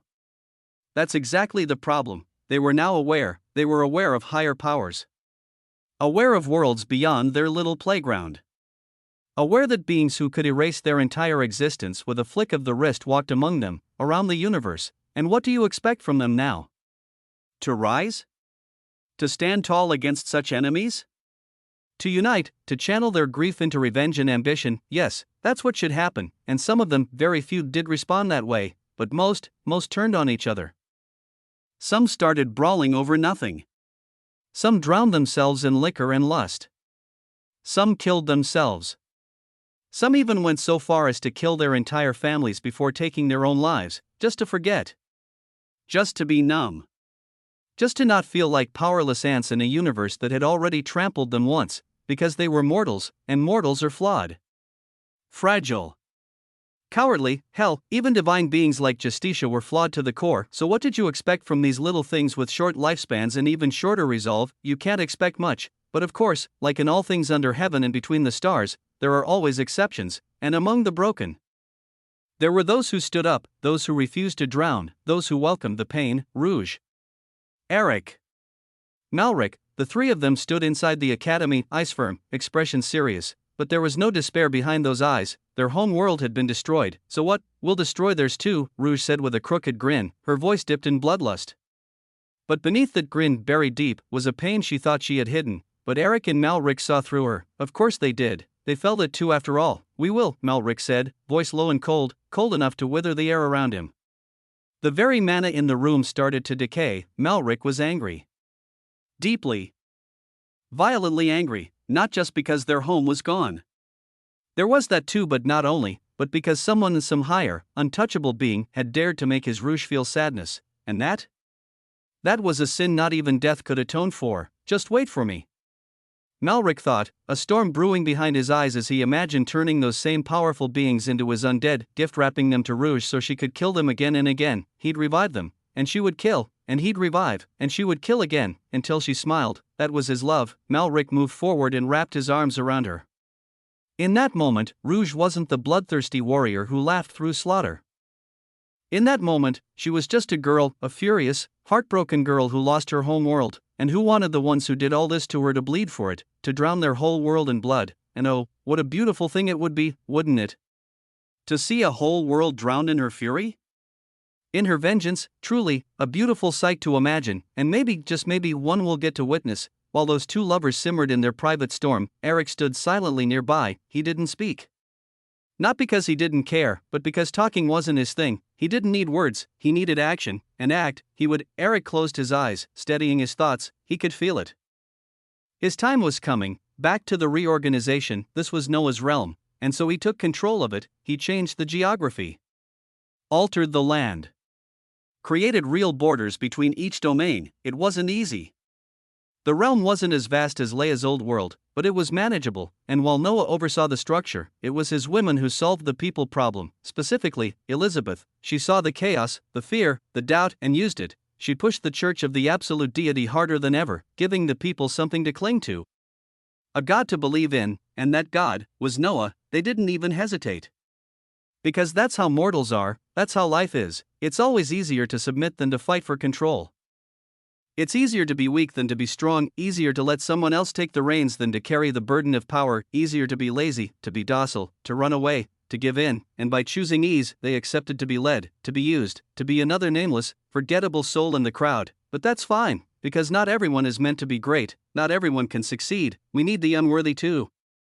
We need sheep so we can have shepherds, and Elizabeth used those sheep perfectly. Under her, the faith in Noah exploded, spread like fire through dry grass. Humans, demons, elves, dwarves, they all ran toward the safety his name promised. That's when the church truly bloomed.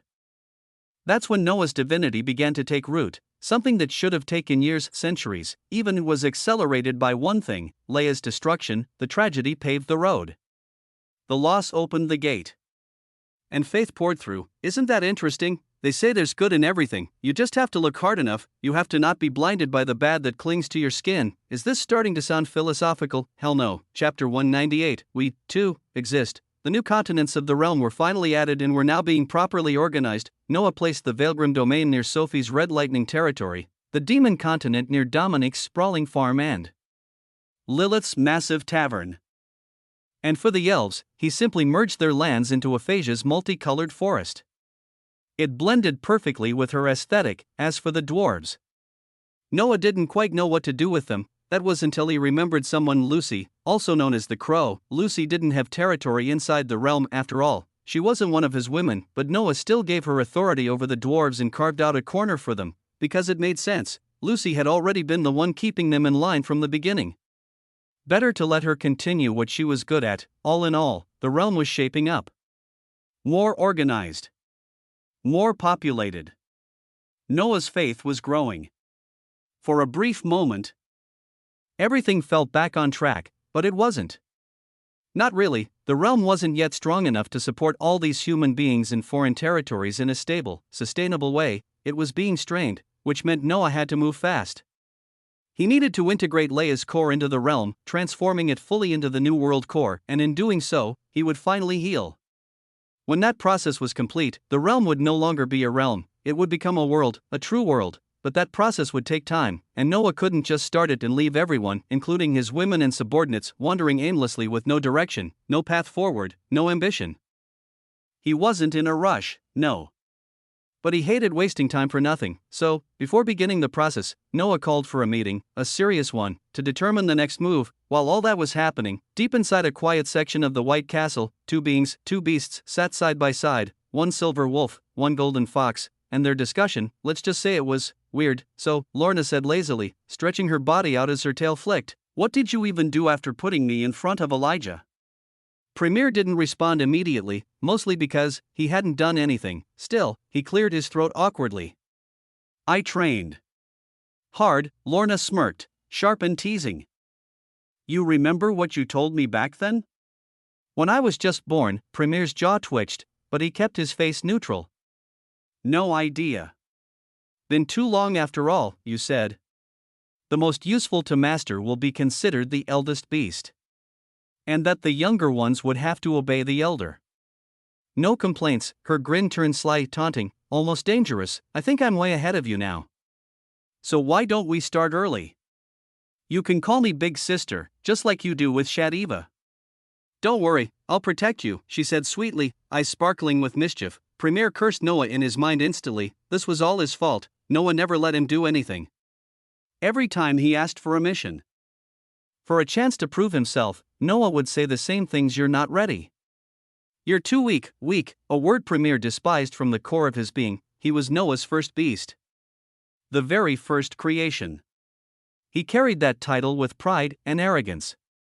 He had dreamed of gathering all the future beasts under his lead, building a unit of ferocious loyalty under Noah's banner, not because he lusted for power. No. It was all for Noah. But how could he lead when he was never given a battlefield? And sure, he was S-rank now. 5 years had passed, and he'd advanced. That was something. Most beasts never made it that far, but when you live inside a house of monsters, that level means nothing. Any of his mothers, as they all loved forcing him to call them, could probably kill him with a flick of their finger, even if they were only S-rank, and yet somehow, he was the weakest, and now Lorna had completely taken the lead. The golden fox was not only the most useful beast, but the most active. Anyone would feel crushed, anyone would feel small, but Premier was Noah's first. He had been with him the longest, and in that time, he had absorbed something more valuable than titles: Noah's mindset. He wasn't someone who would sit and wallow in self-pity forever. He'd complain, yes, but never for long. He had always waited for the day Noah would give him a task, a purpose, but now he knew better. He couldn't wait anymore. He needed to act. He needed to be independent, to walk his own path. With strength. With clarity. With that familiar reckless confidence. "And if he messed up, he'll save me," Premier thought with a smirk. Then he turned to Lorna, his eyes narrowing. Feral. Wild. Hungry for power, hungry to grow, and most of all, hungry to make those long-eared bastards suffer for what they did to Noah. He grinned, too early to decide. "Let's see who does more damage to the elves. Then we'll talk about calling anyone Big Sister." Lorna matched his grin with her own signature sly smirk. "Then you better be ready," she whispered, and the atmosphere shifted. Heat distorted the air, and the world seemed to bend. Nothing felt real.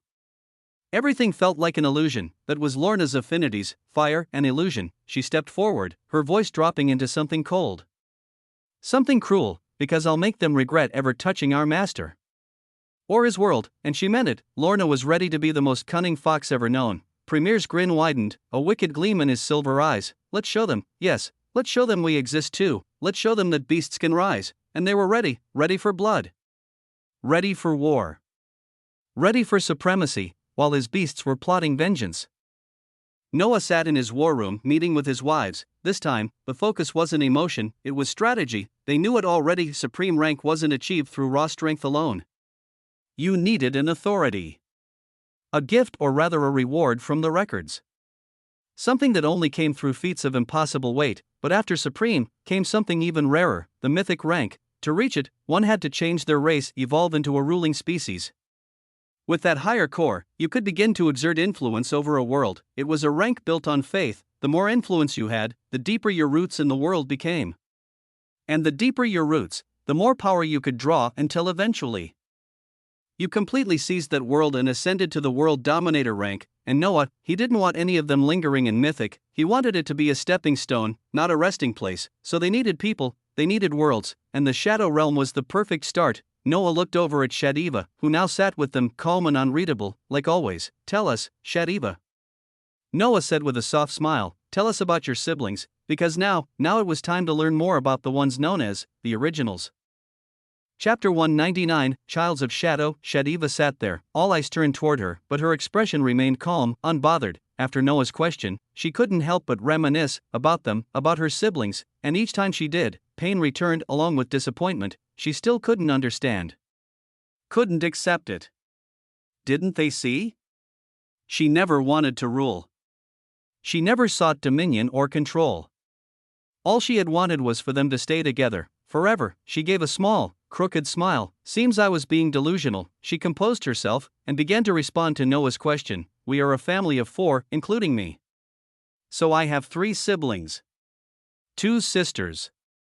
1 brother. She told them everything, no filters.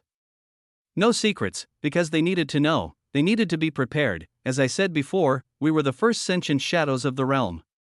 And each of us has a unique ability, something only we possess. Something that defines us. She paused, letting the weight of her words settle across the table. You all know mine, I can turn the dead into shadows. But it goes beyond that. My soul is not a normal soul. It's a miniature realm of shadows in itself. A realm that grows stronger with every shadow I take, and every bit I grow stronger, it grows too. That was her truth. That was her uniqueness, the first daughter of shadows. And then, her voice dropped lower. For my siblings, the first, Mortis, has a unique space. A corrosive shadow space. A dimension of his own making, and inside it, shadows that corrode everything: time, space, soul, memory, anything, and anything he corrodes, he gains a part of. She looked down for a second. The last time I saw him, his corrosive space had already reached the size of smaller realm. She let her words hang there. She didn't finish them, she didn't have to, they understood. The room shifted. Eyebrows raised. Breaths tightened. That was a monster, so. Alice broke the silence, voice quiet but serious. If he were to corrode an entire world, would he gain a piece of that world's will? Shadiva just smiled, and the answer was clear. She wasn't done. Her voice returned, smooth and steady, but darker now. The next is Ebony. The older sister right after me. Everywhere she walks, everything she touches, she leaves behind a shadow residue. Something only she can see. Something only she can interact with. I don't even understand her ability fully. But in short, her shadows store past movements. She looked up again. That means, yes. If she strikes you once, she can store it. Then replay it. I remember when she stored millions of strike and use it all at once to her opponent. Even Noah's brows twitched at that. That was insane. To store motion, store action as shadow and use it again, that was absurd. Broken, and yet, it existed, the last one. Shadiva whispered, her voice softening with fondness. Was the youngest. Sylphira, and that was telling. The youngest had been closest to her, and so her betrayal had hurt the most. Shadiva's smile faded as she continued, her ability is simple. Too simple, actually, shadow possession. She can possess anything that casts a shadow. All she needs is a stronger will, and once she does, they become hers. Puppets, no flair. No exaggeration, just fact, and that fact was horrifying, because anything that casts a shadow could be taken. Even constructs. Even beasts. Even deities, if they slipped. That was terrifying, that was madness, and that's when the Veilgrims understood what kind of hell the Shadow Realm truly was. These siblings weren't normal beings. They weren't even just dangerous, they were existences, and they had evolved. Over eons.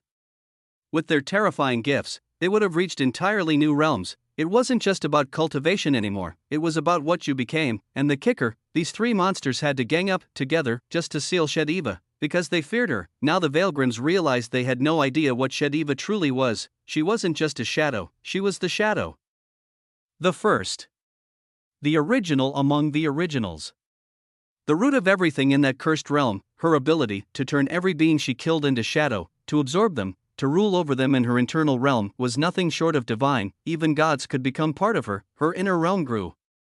Her control grew, and that meant she grew, a queen of death and shadow, and they had barely seen a glimpse of what she was capable of. They looked at her differently now, not as Noah's shadow anymore, but as a powerhouse, not someone to fear, but someone to respect, because even if she didn't act like it, her weight was undeniable. But not one of them placed her above them, because they were Veilgrims. They had lost a battle, they had lost their home world, they had lost their throne, but they didn't flinch, even knowing that beings like Mortis, Ebony, and Sylphre existed, even knowing they had freed the one the others sealed. Yes, they were probably doomed, and yet, it was fine. They loved it, because that's what the bloodline craved: adversity, war, chaos. They thrived in it, and now, more than ever, they had something worthy to overcome. If they had to tear down the entire shadow realm to reclaim their place, then they would. Noah smiled as he looked at them, at his women. They weren't discouraged.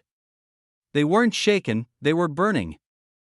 Burning with resolve, burning with hunger, and as a loving husband, how could he not reward them for that? So, the most accomplished among you, he said with a smirk, will get a full week with me. Just the two of us. Alone. The room went dead silent. Then, as his mother, and the one who made him possible, I think that week is mine, Celine said, her voice soft, maternal, but smug, but no one gave a damn. No thanks. As his master, it obviously belongs to me, Illyra snapped back. I'm literally his oracle. You want me to keep seeing his fate clearly? Then I deserve the reward, Elizabeth shot back. What about me then? As the one who gave him my mother as maid, I deserve it. Zara too took part in this. Alice's lips twitched at Zara's now boldness. Anya laughed loudly, and like that, it began, the chaos. The arguments. The bickering. Noah smiled, because that was exactly why he said it. Some of them were still tense, still stressed from everything that had happened, so this was a way to lift the tension. To distract them just enough. To give them something playful to focus on, something normal in the middle of all this madness. And it worked perfectly. As the girls began arguing, shouting, teasing, and even betting who would win, Noah leaned back in his seat, still smiling. What a loving husband. Chapter 200, disdainful stare, after their little banter. And after feeling just a bit lighter inside, the girls refocused. They still weren't done. After sharing everything about her siblings, Shadiva continued this time about the other powerful shadows that lived in the shadow realm, outside of her siblings. Because it wasn't only her siblings that made the realm dangerous, it was the ones beneath them. The ones at mythic rank, at world dominator rank, and those nearing the brink of ascension, the ones whose names may never be known outside, but whose presence made the entire shadow realm feel unbearably heavy in the eyes of the universe. And most importantly, there were many of them, countless. So after learning all that, the Veilgrims were more than convinced. This realm wasn't just dangerous, it was insane, and if they weren't careful, just one mistake, they might not walk away this time. Not alive, and not even with their bodies intact. I suggest we stay still, Celine said softly, her calm voice like water, but with something sharp beneath it. We wait and grow stronger before making contact with anyone. That was what she thought, but it was also her way of protecting Noah, because, after all, he was injured, and as much as she didn't show it that much, Celine was angry, furious, in fact. At the elves. At herself. At her weakness. She hated being protected by her own son. Even with an SSS rank, she felt small, and that shame. She swallowed it. Noah understood her feelings too, but he didn't push. He let her carry that burden quietly, because he didn't want them to rely on him for everything. He had helped them grow, yes, but now, he wanted them to move forward on their own. As long as they informed him of any life-threatening situation threatening them or their family, he didn't mind stepping in. No, he would love that, but he wants them more, independent, let's say. That's why he simply smiled and nodded. Well, that's something we can do. As long as we're in this realm, we're safe, normally. So yes. Let's grow stronger here. He turned his gaze to the others. What about you all? Thoughts? I agree, Illyra said seriously. We're still too weak. Even I, as a supreme rank, feel nervous in this place. It's dangerous, extremely so. And there's a reason no one's tried to invade or conquer this realm. Everyone just leaves it alone. She turned to Justicia. Normally, we'd have a mythic rank backing us. But she didn't finish. She didn't need to. Justicia heard it loud and clear, because even though she was a mythic rank in name, without a world under her influence, it meant little. Her abilities as a mythic couldn't activate fully without that connection, and so, the decision became clear, they had to stay. Train. Prepare, even Anya, the one who usually just wanted to burn. Break, and destroy nodded in agreement. You all seem to agree, Noah said, his gaze settling on Lilith, who had been quietly smiling since the beginning. He tilted his head. What about you, Lilith? What do you think? Her smile widened. I think it's absolutely perfect, she said, her voice sultry. It gives us time to bond. After all, she licked her lips slowly, her eyes gleaming with lust. It's been a while, master. And my body craves it, she grinned. Don't forget, my daughter and I get stronger the more you fuck us. Every damn time, no filter, there was none needed, she was with family after all, and matter of fact, none of the girls minded. Quite the opposite. They liked it. They felt the same. Crystal trembled with suppressed lust, Zara's legs twitched just from remembering her sex session with Noah, Illyra's tight as clenched instinctively, Celine's regal gaze softened with a hazy hunger, Alice and aphasia? They were already drooling in raw desire, the memory of being filled to the brim, of Noah's cock stretching them wide and reaching their wombs, it was maddening. Addictive, Alice, in particular, had developed an obsession with sucking Noah's dick. It was her little slice of heaven. She could do it all day and still never get enough, and watching them now, these regal, powerful women turning into wanton, lust-drunk sluts? Justitia stared in disbelief. Is he really that good? She wondered, genuinely puzzled, and disturbingly curious. Shadiva felt the same. Even Noah's maids, those in the Lotus Garden, were aware of everything happening, and they were just as thirsty. Leona and Nephis, in particular, were dying to be fucked by Noah. Noah smiled at all of it. His women really were the most entertaining things to exist. He could watch them all day and never be bored. But then, I agree with your assessment, he said, serious again. But I think we should still send some people outside. People who can blend in. Who can move through this realm and gather information. Everyone instantly knew who he meant. Shadiva. Esther. Eric, he said. These three can integrate into the realm and learn what's out there. Lay the groundwork for the rest of us. Then, he turned to one particular presence, his mother-in-law, sorry, and you as well. Mother-in-law, he added with a smirk, a voice echoed gently across the room, by your will, young master. He smiled at her tone. She was the only one who still called him that, even Luminara had stopped. Now it was just brat. He shook his head, then turned back to Shadiva. I imagine it might be hard for you. Your face may already be known herein. Before he even finished his sentence, Shadiva shifted, her form melted away, replaced by an entirely new face and figure. Noah blinked, right. Formless. I forgot, he coughed lightly, then clapped his hands once. So, do you all agree with this plan, yes? It's a smart move, Celine said, nodding. That's actually great, Illyra added. Way more efficient than staying blind. Esther and Shadiva accepted their tasks. That just left Eric, but Noah knew him. Knew how obsessed he was with becoming one with the shadows. He wouldn't pass this up. Everything was set, until, I guess I won't have my threesome partner this time, Neko pouted, looking at Esther with puppy eyes. That's kinda sad. I'll still come into the realm regularly, Esther said, giving her a thumbs up. Don't worry. Neko. We'll get fucked together, just like always. The room fell silent, blank stares, and I'm the degenerate? Dominique muttered in disdain. Bullshit, and this time, no one argued.